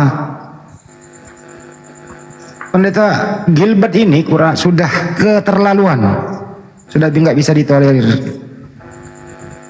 Imbau juga kepada pendeta, nggak usah pakai kata Allah lah, nggak usah pakai kata Rasul lah, nggak usah pakai Alkitab lah. Alkitab itu nama lain Al-Quran. Salikal kitabu la raiba fihi hudal lil muttaqin gitu. Hanya ada jadi Al-Quran itu tertulis Alkitab, kitab begitu. Rasul itu nggak ada apostolos loh. Jadi janganlah. Coba lihat Kristen di luar negeri, nggak ada tuh istilah-istilah Islam dia pakai. Kenapa di Indonesia sih ke Islam-Islaman begitu? Kita tuh maunya tuh Anda itu punya apa namanya jati diri, mandiri. Jadi ada perbedaan yang ini Kristen, ini Islam. Jangan ke Islam-Islaman dong. Gitu loh. Kalau mau Islam sekalian aja syahadat gitu loh. Jangan dibungkus-bungkus. Kebungkus Islam, tampil di media berhijab, tampil di media pakai sorban, pakai kopiah, melebihi dari ustadz. Tapi di dalamnya apa? Gak boleh begitu. Saya rasa nggak ada orang ketawa kok kalau Anda tampil di media pakai baju pendeta salib gede, nggak ada. Justru saudara saya Muslim paham, oh ini Kristen, nggak usah naik gitu. Gitu.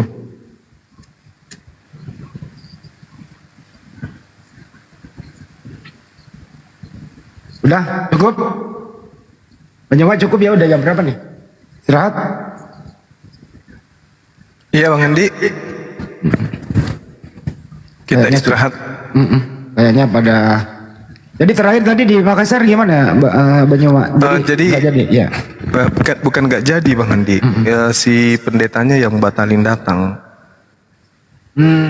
Dibatalin datang, tapi besok saya juga dan tim masih diundang ke rumah jabatan wali kota. Tapi saya katakan kalau pendetanya nggak ada, ngapain saya datang? Untuk apa? Untuk apa coba? Mau bicara dengan Tadi pemerintah. udah siap mau demo di sana itu di hotel. Nggak jadi datang. Teman-teman sudah beberapa aliansi dari ini, teman-teman udah pada ngumpul tadi kan. Saya tinggalkan rumah itu pukul 1. Tinggalkan tamu di rumah, buru-buru mampir di kantor sebentar, habis itu ke tempatnya Muhammadiyah yang kumpul di situ, di Racing Center, bikin pernyataan sikap.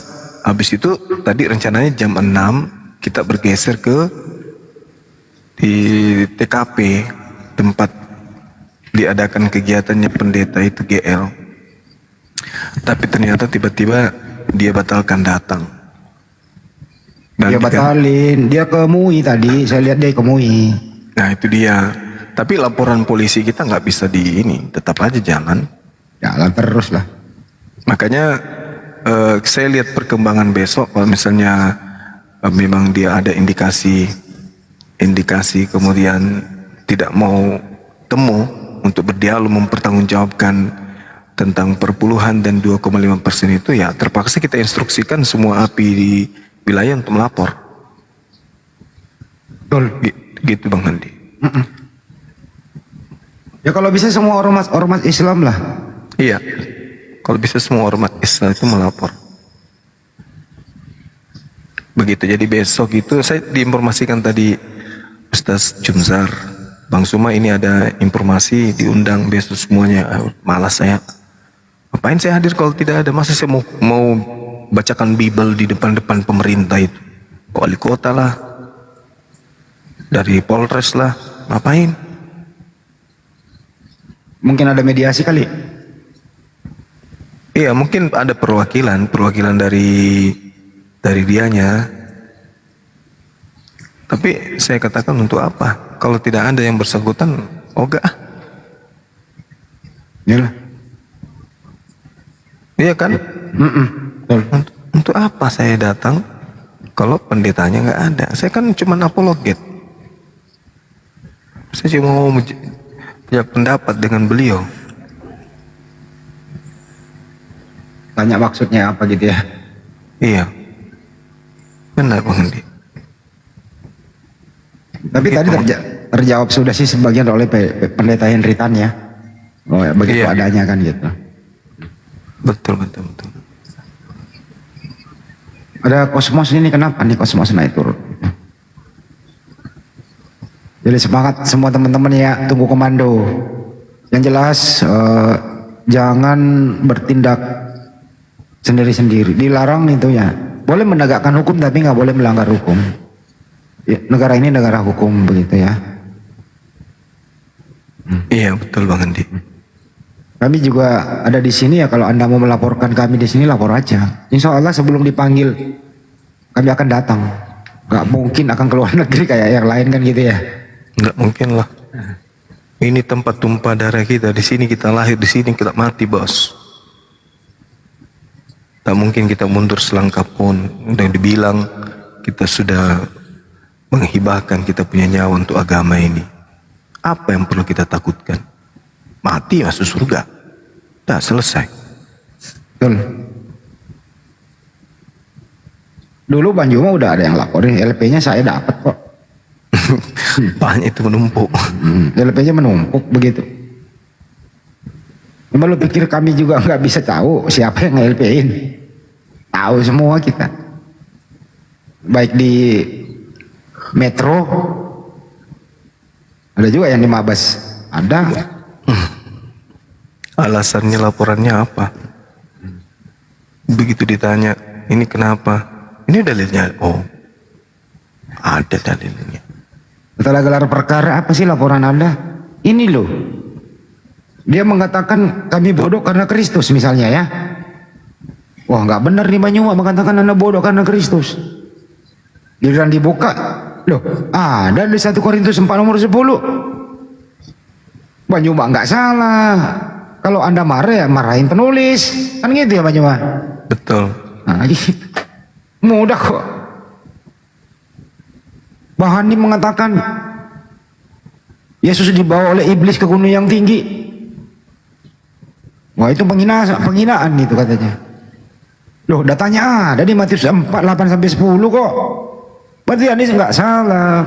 Mestinya kamu protes penulis gitu loh. Susah memang kita dilaporin karena kita bicara berdasarkan apa yang tertulis, tidak ditambah tidak dikurang, membaca saja gitu. Beda masih Gilbert.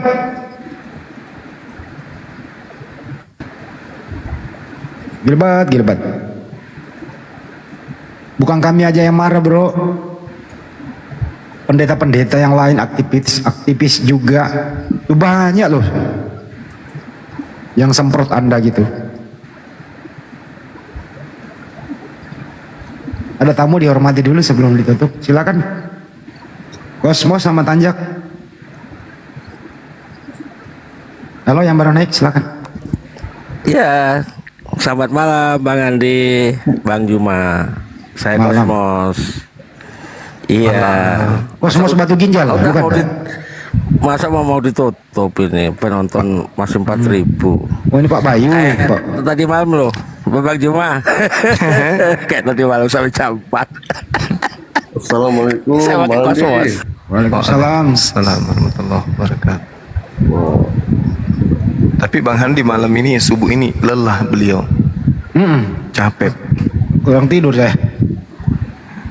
Capek Bang. Capek besok gawe nih aku. Aku kalau siang gawe gimana? Kalau nggak kerja gimana? Masa aku nunggu perpuluhan? Kalau ada Iya, perpuluhan sih aku nggak kerja. Betul. Silakan Pak Tanja sebelum kita sudah Borneo.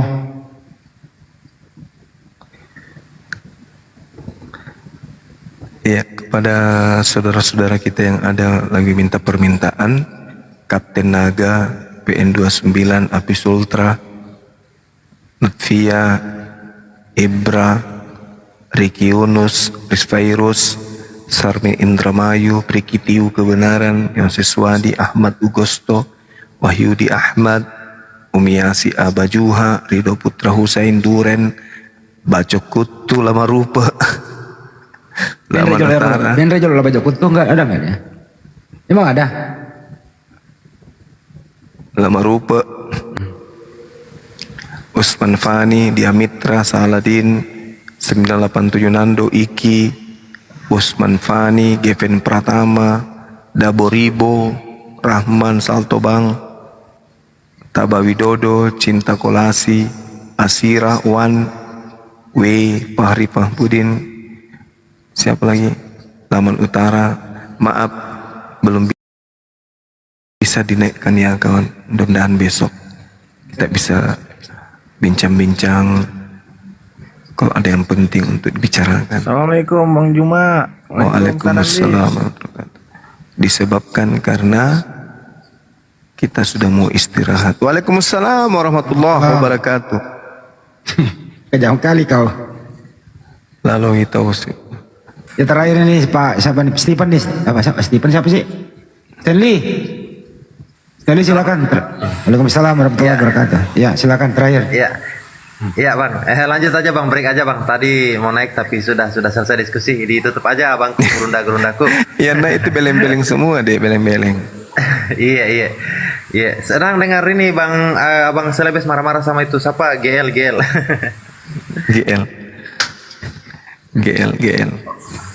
Lamindong apa? Lumindong. Orang mana itu Lumindong? Minahasa kayaknya gerunda. Minahasa itu di mana? Kabupaten apa itu? Sulawesi Utara, Minahasa. Dia kalau sukunya Minahasa itu marganya itu.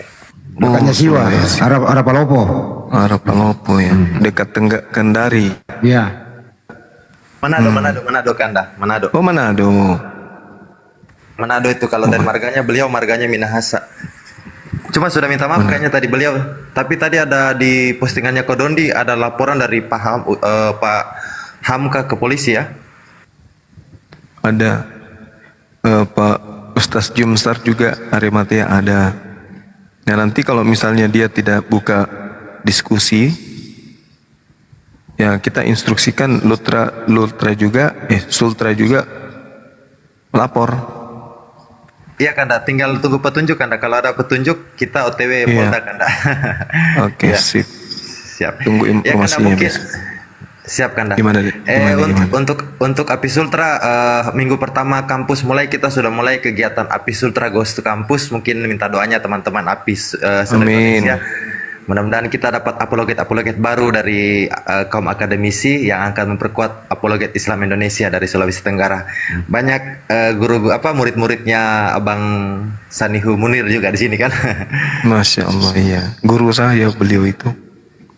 Alhamdulillah beliau dengan keadaannya masih mau membimbing saya sampai terakhir kapan ya? Kemarin 2 hari yang lalu masih juga memberikan bimbingannya pada saya. Masya Allah, ilmunya luar biasa men. Iya, beliau cuma bilang katanya dia kalau untuk debat offline sudah kurang ini karena ada habiskan astruk ringan kan. Hanya agak sedikit terganggu ingatannya, jadi terkadang terkecoh memorinya kalau lagi debat offline, jadi dia lebih fokus kalau online katanya. Iya, syukurlah. Siap, mungkin itu saja Kanda. Nanti kita jumpa di Kota Kendari bulan 6 Kanda. Ini lagi OTW persiapan semuanya, venue dan lain-lain sudah, pemerintah juga sudah tahu semua, tinggal kita kemungkinan Kanda outdoor karena kapasitasnya agak besar kan, makanya mau dibikin outdoor. Alhamdulillah. Insya Allah Api Pusat hadir. Iya, saya mungkin mau bikin undangan kepada seluruh API, walaupun mungkin kalau ada yang bisa datang, kalau memang tidak bisa, tidak apa-apa. Tetapi karena Ada undangan. iya, tetap undangan kita bikin karena temanya Sultra Bertauhid. Tadi kan saya baru mendaftar satu, ada orang Chinese namanya Michael Wong. Dia kebetulan sudah mualaf, dia mau bergabung di API. Saya dengan senang hati. Dia kebetulan fans juga Bang Zuma. Alhamdulillah, masya Allah. Chinese kan Chinese orang Cindo itu Cindo laki. Oh, Cindo lagi. Saya pikir Cindol dan Dodoro. Siap Kanda. Bang Andi Lebes datang juga dong Bang Andi. Insya Allah, aku kan udah di Makassar ini, tinggal berapa menit sih nyampe ke sana. Iya siap betul. Nanti dijemput Bang Andi, nanti saya jemput pakai pinisi, ada pinisi di sini, tapi belum ada mesin dah bela ya. Tapi paling saya lewat baju ya baru Kolaka. Naik kapal laut. Siap Kanda. Ngomong-ngomong kapal laut berapa jam? Kalau kapal laut satu malam. Ada yang cepat sekarang dari Siwa, ada cepat paling 6 jam. Apakah masih melayani pertanyaan? Kalau untuk Bang Handi nanti kita bahas dulu di panitia Bang Handi ya. Siapa tahu bisa nanti bareng dengan Bang Zuma kan. Bang Zuma kan berdua dari Makassar itu Bang Handi. Insya Allah. Tapi kalau udah ada Bang Zuma sih udah terwakilkan lah. Tidak masa Bang Handi kan punya basic masa tersendiri di Sultra Bang Handi, asik. Asik. Apa namanya? Kalau saya bilang kalau Bang Zuma dia orangnya orator dalam berdakwah, Bang Kodondi dia negosiator, kalau Bang Andi dia skakster, asik. Ini masih ada lagi nih mau nanya nih, gimana ini Bang Zuma dilayani apa enggak? Selamat malam. Ya malam Bang. Bang. Begini. Ya. Saya ingin bertanya. Saya tanya dari teman Muslim saya. Ya. Bahwa Al-Quran itu turun satu arah dari Allah ke Muhammad. Iya. Apakah benar? Iya betul. Terus? Dia live jeda. Oh dia membaca dia. Ada lagi? Habis paman. Menit berapa? Iya karena tidak muncul. Al-Fatihah ayat 1 sampai 7. Iya. Kenapa? Lalu ada lagi saya temukan. Iya. Surah At-Tin yang keempat. Iya. Kenapa itu? Di situ mengapa bunyinya Tuhan kalian itu menyebut dirinya dengan kami. Artinya bukan satu dong. Jika kami adalah jamak, bukan satu. Bagaimana Anda menanggapi itu? Surah At-Tin yang keempat. Gak usah diajarin, udah hafal kita. Jadi Anda memahami Al-Quran pakai bahasa Indonesia? Gitu. Kutanya dulu. Anda memahami Al-Quran dengan menggunakan bahasa Indonesia gitu? Gak mendengar dia lagi jeda itu. Memaknai Al-Quran kami dengan menggunakan bahasa Indonesia gitu maksudnya?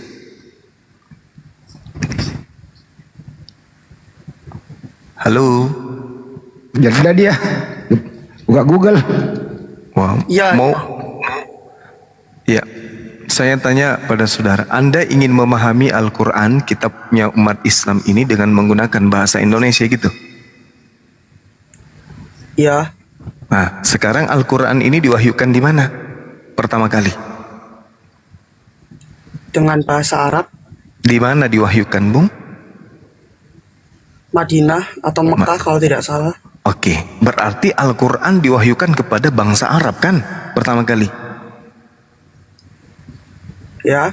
Nah, berarti memahami Al-Quran dengan rasa bahasa Arab. Pintar. Tapi begini. Ini terjemahan. Iya, sabar Anda dulu. sering kali menekankan ini terjemahan ya. Sabar dulu. Ini terjemahan dari bahasa Arab. Masa artinya beda? Sabar dulu. Ketika Anda menyadari bahwa Al-Quran diwahyukan kepada orang Arab, maka yang memahami Al-Quran pada masa itu adalah orang Arab kan? Kita belum kan, bro? Ya baik, oke. Oke. Kira-kira nih, orang-orang Arab pada masa itu ketika diajarkan satu Tuhan tapi mereka mengartikan kata kami dengan maksud jamak, mereka terima nggak Al-Quran? Saya tidak tahu. Nah, faktanya mereka terima Al-Quran. Berarti mereka memahami kemudian Al-Quran ini tidak seperti pemahaman Anda yang hanya orang Indonesia biasa. Dengan demikian, dengan demikian Al-Quran tidak bisa kemudian dipahami dengan bahasa Indonesia, tidak bisa dimaknai dengan bahasa Indonesia. Maksudnya kata kami ini tidak bisa menjadi dasar pijakan untuk mengatakan Tuhan itu jamak. Apa alasannya? Nah, sekarang mari kita lihat. Al-Quran. Jika Anda bilang begitu, artinya Al-Quran tidak ditunjukkan untuk umat di Indonesia, begitu? Nah, salah. Bagaimana? Anda sekarang naik ke sini membawa pemahaman pribadi Anda atau pemahaman guru-gurunya umat Islam, guru Al-Quran? Nah, saya ini orang awam, saya tidak tahu dan saya bertanya. Bukan orang awam, Anda memahami Al-Quran dengan prinsip pemahaman Anda sendiri. Betul apa tidak? Itu kan namanya orang awam. Iya, saya tahu. Saya tahu Anda naik ke sini memahami Al-Quran dengan membawa pemahaman Anda sendiri, betul? Iya. Oke, baik. Pemahaman Anda itu keliru terhadap Al-Quran. Satu, Anda harus melangkahi dulu orang Arab nih. Kalau Anda mengatakan umat Islam menyembah Tuhan yang jamak lebih dari satu, langkahi dulu orang Arab. Karena mereka yang memahami Al-Quran. Ketika Allah mengatakan di dalam surah yang Anda bawa, kata kami, orang Arab memahami kata kami ini dengan kata nahnu. Nahnu itu bisa tunggal, bisa jamak, tergantung konteks. Sama seperti kita, kami. Kalau kata kami, itu sudah pasti merujuk kepada satu dan bisa berbias lebih dari satu. Sekarang untuk membuktikan itu kita lihat keadaan bahasanya, kita lihat keadaan kalimatnya. Contoh misalnya, saya sebagai seorang guru masuk ke dalam ruangan, anak-anakku besok kami akan ke Jakarta. Menurut saudara, apakah anak-anak di kelas ini juga ikut? Tentu. Loh, kenapa dia mengatakan kata kami kalau tentu? Harusnya kita. Kalau kita baru semua guru, murid ikut di kelas. Tapi kalau hanya mengatakan, guru hanya mengatakan, anak-anak besok kami akan ke Jakarta. Berarti cuma guru ini aja sendiri yang ke Jakarta kan? Itu satu. Kedua, kita masuk ke dalam dalil.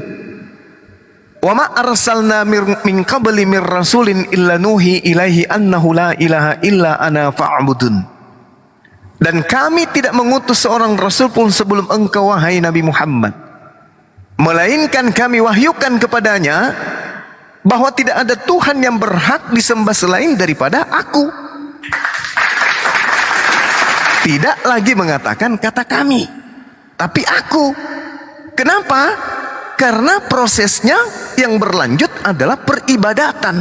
Beribadah, menghambakan diri, makhluk harus cuma menuju kepada satu. Siapa itu? Allah.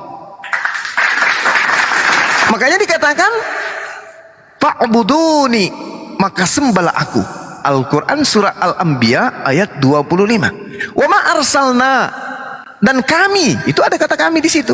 Dan kami tidak mengutus seorang rasul pun sebelum engkau wahai Nabi Muhammad, melainkan kami, ya, menggunakan lagi kata kami, melainkan kami mengajarkan, memerintahkan, mewahyukan kepada mereka bahwa tidak ada Tuhan selain aku. Tidak dikatakan tidak ada Tuhan selain kami, tidak. Tapi dikatakan tiada Tuhan selain aku. maka itu sembahlah aku, tidak dikatakan sembahlah kami.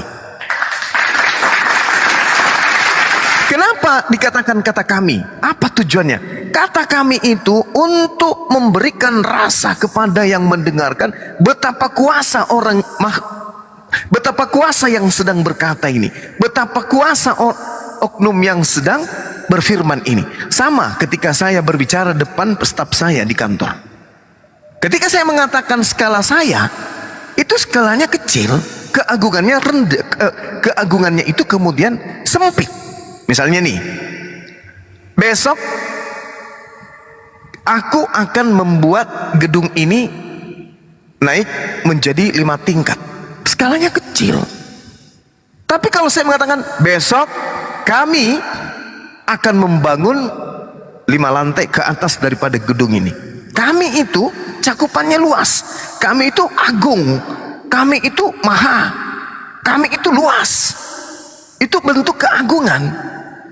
Nah, makanya sekarang kalau ada orang berkhutbah atau berpidato sendiri, tapi dia mengatakan kata kami. Kenapa? Karena kami itu bentuk kekuasaan maha besar. Bukan berarti kami dalam bahasa kita Indonesia, bukan.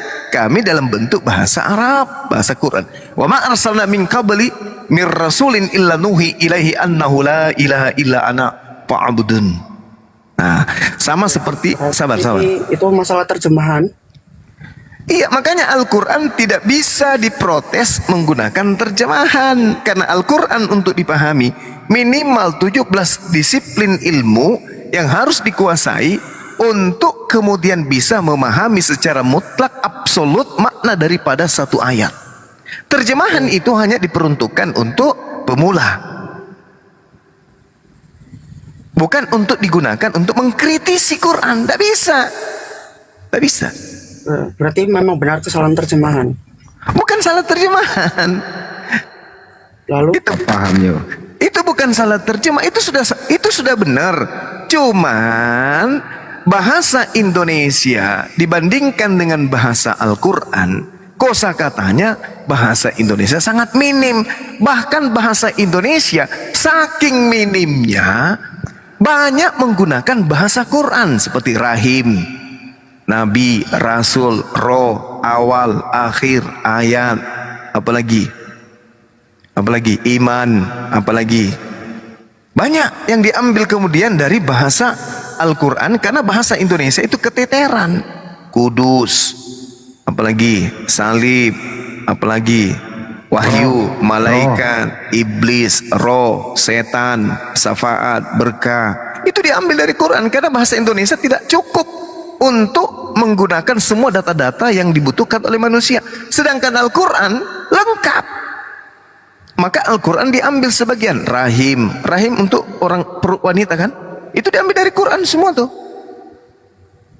diambil. Nah, kalau Anda datang muncul mengatakan salah terjemah, bukan salah terjemah. Bahasa Indonesia tidak cukup untuk mengartikan Al-Quran. Sehingga untuk memahami data-data dalam Al-Quran dibutuhkan ilmu. Walillahil masyriqu wal maghrib fa'ainama tuwallu fathamma wajhullah innallaha wasi'un alim. Dan milik Allah timur dan barat, kemanapun kamu menghadap di sanalah wajah Allah. Sungguh Allah maha luas, maha mengetahui. Apalagi Rabbul masyriqi wal maghribi la ilaha illahu fattakhizhu wakila.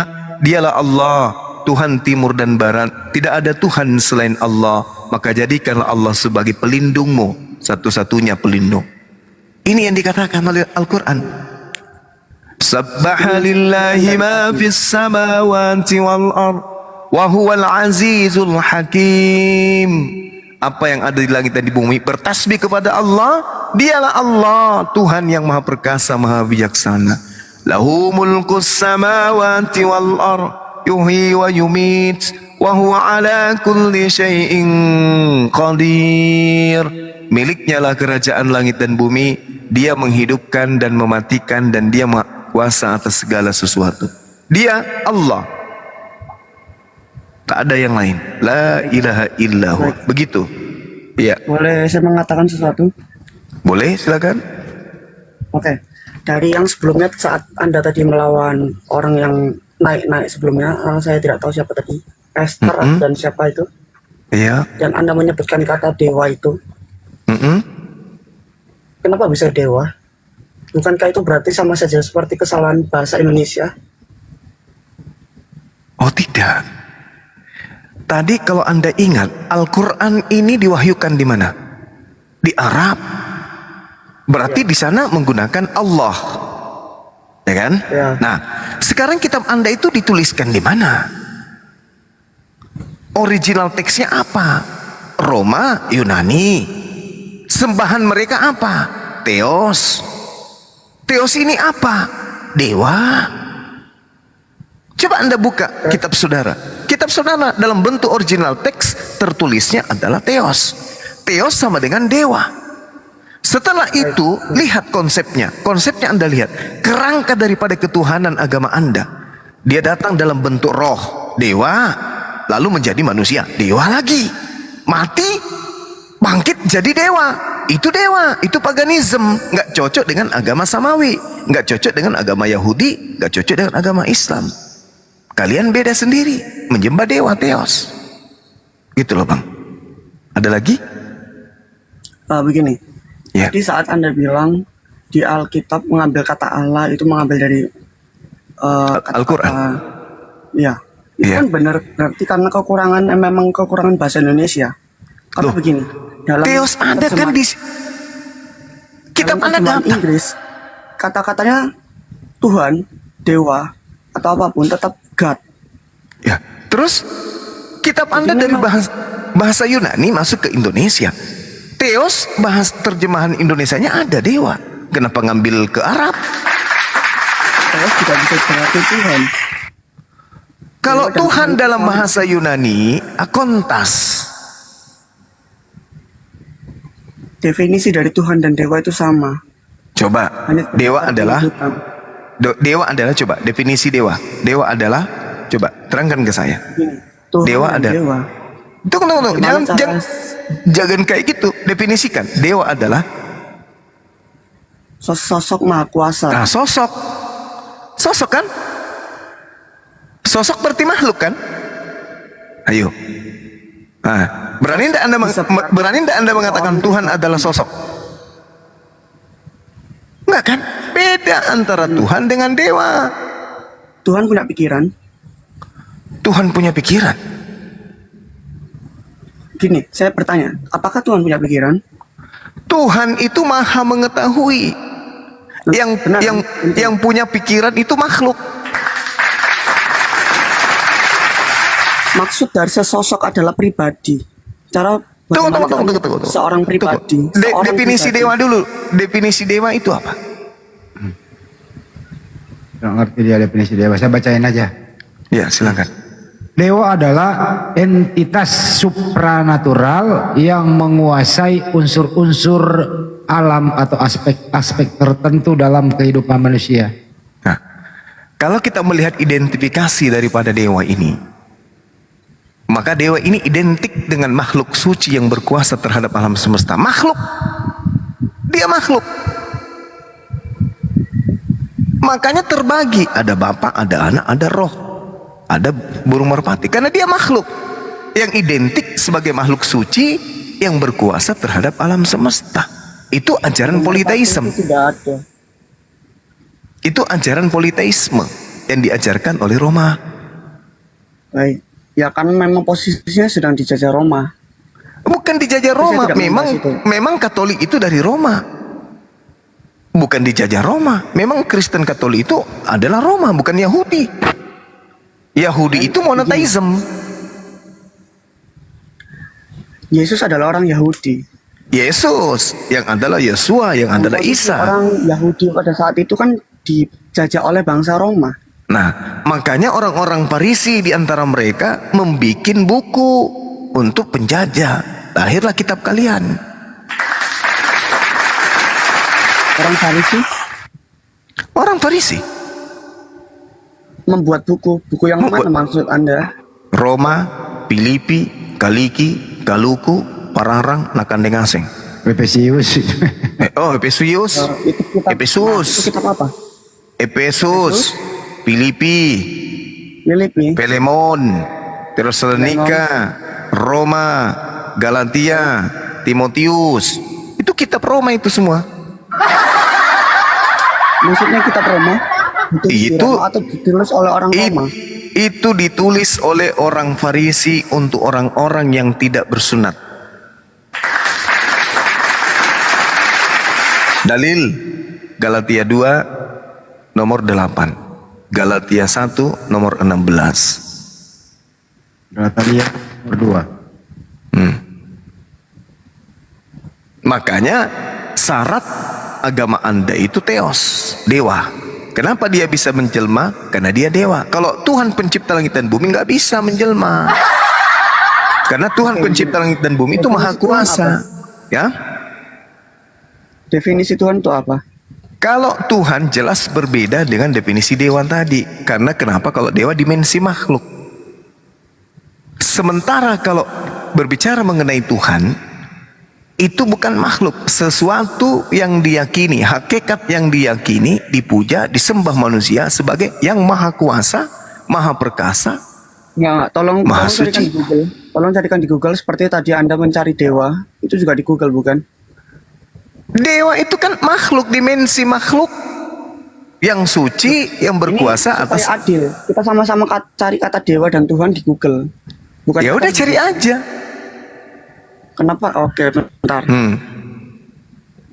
Cari aja, silakan. Anda lah yang mencari. Rabbus samawati wal ard. Itulah yang disebut Tuhan. Sabbaha lillahi ma fis samawati wal ardi wa huwal azizul hakim.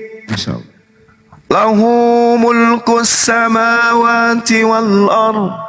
Yuhyi wa yumit wa huwa ala kulli syai'in qadir. Itu yang disebut Tuhan. Huwallazi. Gimana? Masih dulu banyak, Pak. Iya. Lanjut. Ya. Kalau Tuhan sesuai KBBI, saya baca ya. Tuhan gimana, Bang? KBBI adalah sesuatu yang diyakini, dipuja dan disembah oleh manusia sebagai yang maha kuasa, maha perkasa dan sebagainya. Begitu. Kalau dewa? Itu. Ya, dewa adalah KBBI. Dewa adalah entitas supranatural yang menguasai unsur-unsur alam atau aspek-aspek tertentu kehidupan manusia. Mereka disembah, dianggap suci dan keramat serta dihormati oleh manusia. KBBI menurut apa dewa menurut KBBI kan dah. Biar KBBI. seimbang. Ya. Sorry. Dewa adalah menurut KBBI. Menurut KBBI, dewa adalah roh yang dianggap atau dipercayai sebagai manusia halus yang berkuasa atas alam dan manusia. Cocok nggak dengan Yesus ini? Identik. Cocok nggak dengan Yesus? Roh yang dianggap atau dipercayai sebagai manusia halus yang berkuasa atas alam dan manusia. Ini cocok untuk Yesus nggak? Cocok nggak? Bang Handi cocok nggak untuk Yesus? Bentar, Tuhan itu roh bukan? Apa sih Saito? Jika dewa itu roh, Tuhan itu apa? Roh itu, kalau Tuhan itu adalah Khalik, pencipta roh. Lalu wujud Tuhan apa? Apa? Lalu wujud Tuhan itu apa? Laisa kamitslihi syai', tidak serupa dengan apapun. Dalilnya Yeremia 10 nomor 6. Al-Quranul Karim, laisa kamitslihi syai'. Jadi dia tidak serupa dengan makhluk. Sedangkan roh adalah makhluk halus. Dewa adalah makhluk halus yang menuzul menjadi manusia. Itulah yang kamu sembah selama ini, Yesus. Yang disebut tidak terlihat itu apa? Yang tidak terlihat itu gaib. Roh bukankah tidak terlihat?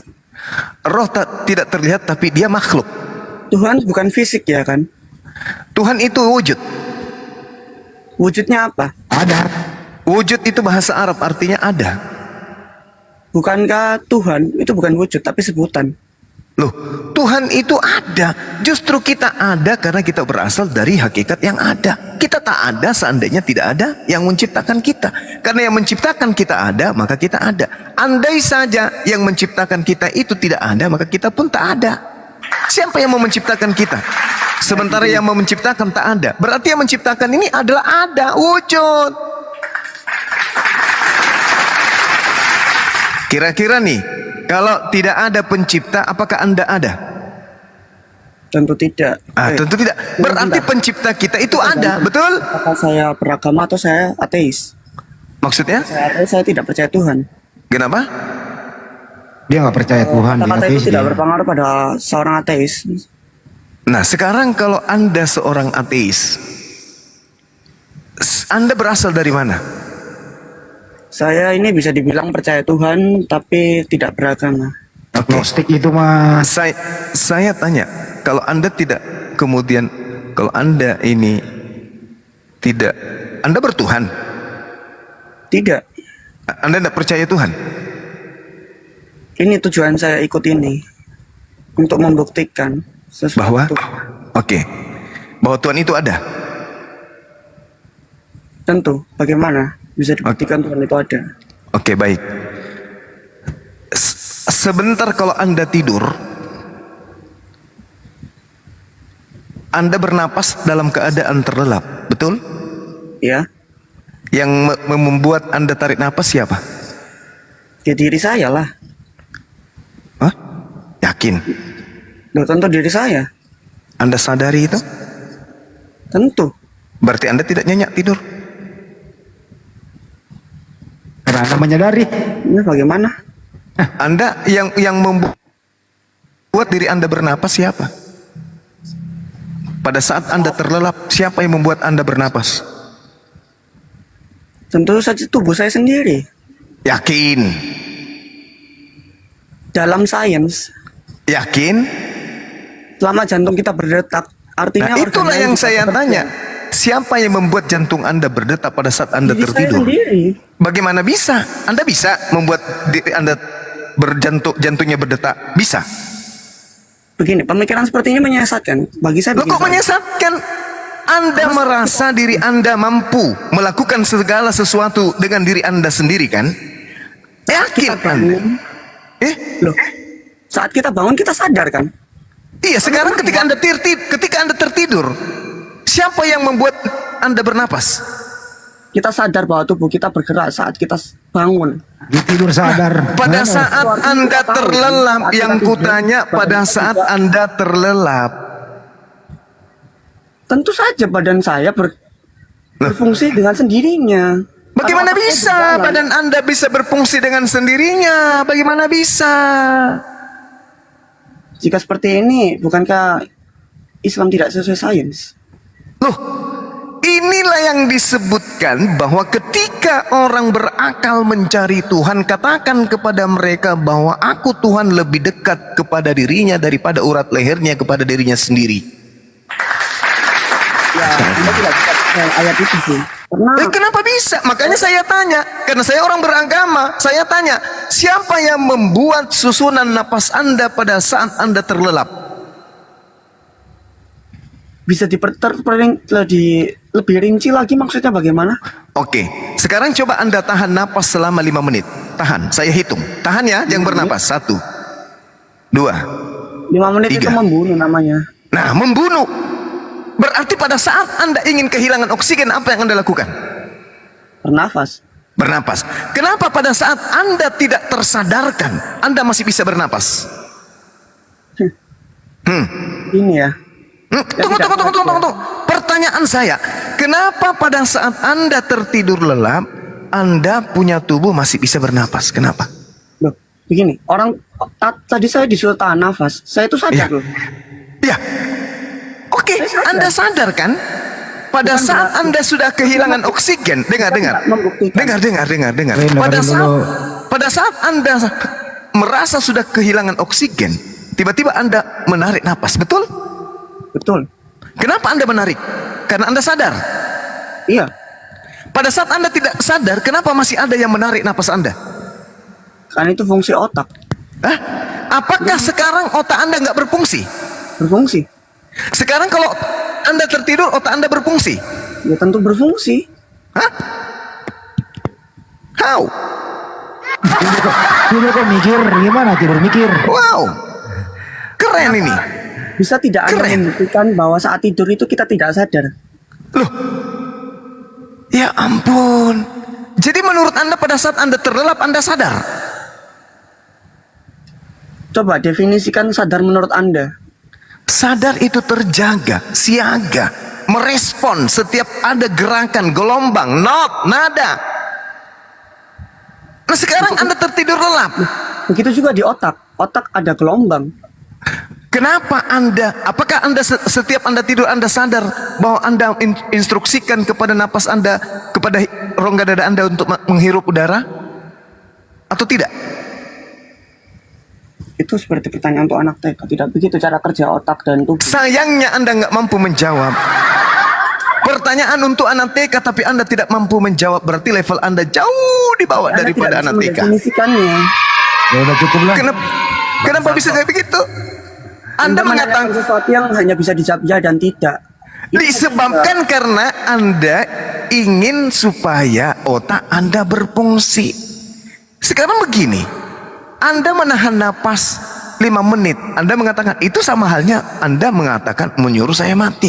Pernyataan Anda ini dikarenakan Anda merespon, otak Anda berfungsi, mata Anda melihat, telinga Anda mendengarkan. Pada saat Anda tertidur, semua dimensi itu mati. Tapi kenapa napas tetap masuk, keluar, masuk, keluar, masuk, keluar? Harusnya pada saat Anda menghembuskan napas keluar, Anda kan tak sadar tuh. Jadi tidak ada lagi upaya untuk menghirupnya ke dalam. Harusnya Anda terus mati saja. Kenapa terus mati? Karena tidak ada upaya, otak lagi berhenti bekerja. Harusnya oksigen tak masuk. Tapi karena Allah mengatakan, sanurihim. Itu Al-Quran mengatakan, sanurihim ayatina fil afaq wa fi anfusihim hatta yatabayyana lahum annahul haqq. Tapi begini. Dengar dulu. Kami akan memperlihatkan kepada mereka tanda-tanda kebesaran dan keberadaan kami dari segenap penjuru bumi dan pada diri mereka sendiri, andai saja mereka gunakan akal sehat. Ingin mengatakan sesuatu. Silakan.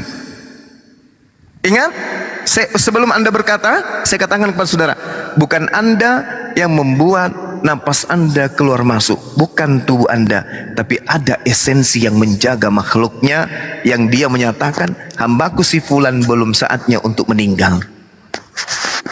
Saat orang melamun, bukankah dia tidak sadar?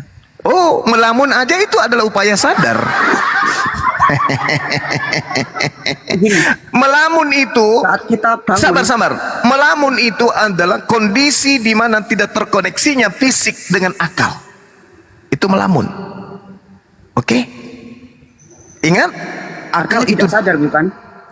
Dia sadar tapi fisik terlepas daripada akalnya. Oke? Melamun itu sama saja seperti tidur. Oh, Anda salah. Udah cukup kamu ya, aduh. Salah. Buang-buang waktu kamu. Baik gini aja deh bro. Kamu tidur sambil merokok aja deh. Ya, kan? Bagus. Merokok sambil makan. Ya. Dan saya, ya silakan. Kabur dia, lari dia. Ya. Oke, lanjut ya, lanjut. Baru kita istirahat. Ya. Tadi dia kan sedikit membawa sains, yang mana dia mengatakan bahwa itu produk dari tubuh ya, yang mana dia tadi bilang semua dihasilkan oleh diri sendiri. Oke, jadi kalau darah itu kan produknya kapasitas jantung bekerja karena otak karena ada oksigen dan lain-lain. Tetapi satu yang tidak bisa dibuktikan dengan sains yaitu metafisiknya dari jiwa dan raga, yaitu nyawa. Nah itu kalau ada abang tadi, bang siapa itu, coba dia jelaskan secara sains bagaimana nyawa yang diberikan kepada manusia. Kalau dia membawa sains tadi kan itu memang tidak akan bisa dibuktikan, karena sampai sedetik ini pun ahli-ahli sains tidak bisa buktikan itu, karena itu adalah metafisik. Nah, mungkin itu saja bang, mungkin dia sudah kabur juga. Saya baru menerima informasi ini, anak kemarin dia tertidur lelap, motornya hilang, dia nggak rasa karena dia nggak sadar kena maling, hilang motornya. Tapi bernapas. tapi bernapas. Nah, sedangkan pada saat dia terjaga, dia tidak bernapas 5 menit, sadar dia, saya harus bernapas ini. Dia dalam keadaan siuman, wajar, tapi dalam keadaan tertidur, kok bisa dia bernapas? Ya, ada yang memberi napas, ada sang pencipta dekat dengan kita, gitu loh. Itu kan jawabannya ada di Al-Quran itu. Masya Allah, Bang Juma. Masya Allah, jawabannya mantap. Masya Allah. Masya Allah. Itu hanya untuk orang-orang yang berakal aja. Oke, Bang Handi, mungkin Bang Handi boleh tutup, tapi sebelumnya kita nari Sumba dulu. Jadi kalau direspon sampai pagi nanti nih Sumba ini. Enggak, sebentar aja. Profesor Sumba. Atau tutup aja. Bang Juma deh yang nutup deh. Kalian dah. Iya. Kita ketemu insya Allah di lain kesempatan. Iya ya teman-teman, karena ini namanya tadi itu kayaknya nyindir-nyindir saya itu namanya.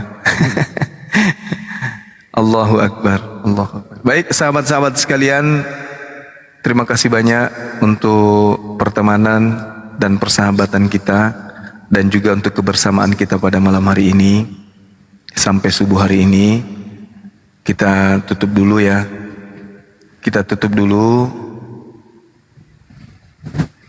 dulu kegiatan kita. Insya Allah besok siang kita jumpa kembali. Terima kasih semuanya, teman-teman yang ada di TikTok, yang ada di YouTube. Semoga apa yang kita lakukan mendapatkan rahmat, keberkahan dari Allah, sehingga menghantarkan kita menjadi seorang insan kamil, menjadi seorang muslim yang baik. Amin. Belajar dari mendengarkan dan menjadi seorang guru dari hasil mendengarkan, menjadi pembimbing, menjadi orang tua yang baik, menjadi penasehat yang baik untuk anak-anak kita di rumah, untuk keluarga kita semuanya. Dan yang terinti kemudian adalah menjadi penasehat bagi kita sendiri. Dan semoga apa yang kita lakukan dalam setiap hari, upaya-upaya kita, kebaikan yang kita bentuk, yang kita buat kemudian demi kehidupan duniawi kita dan akhirat kita, dimudahkan oleh Allah Subhanahu wa taala. Amin. Doa-doa kita yang baik, permohonan kita kepada Allah dengan khusyuk dan serius. Ya, pejaman mata kita untuk merintih kepada Allah itu bisa dikabulkan oleh Allah Subhanahu wa taala. Dan yang terpenting kemudian kita semua yang ada di sini diberikan oleh Allah rezeki yang tak terkira, yang datangnya tak terduga-duga. Amin ya Rabbal alamin. Saya tutup mewakili semuanya. Terima kasih banyak dan mohon maaf. Saya akhiri subhanakallahumma bihamdi asyhadu an la ilaha illa anta astaghfiruka wa atubu ilaik. Salam tauhid, salam satu Tuhan. Jayalah Islamku, jayalah Indonesiaku. Assalamualaikum warahmatullahi wabarakatuh. Allahu akbar. Waalaikumsalam warahmatullahi wabarakatuh. Allahu akbar.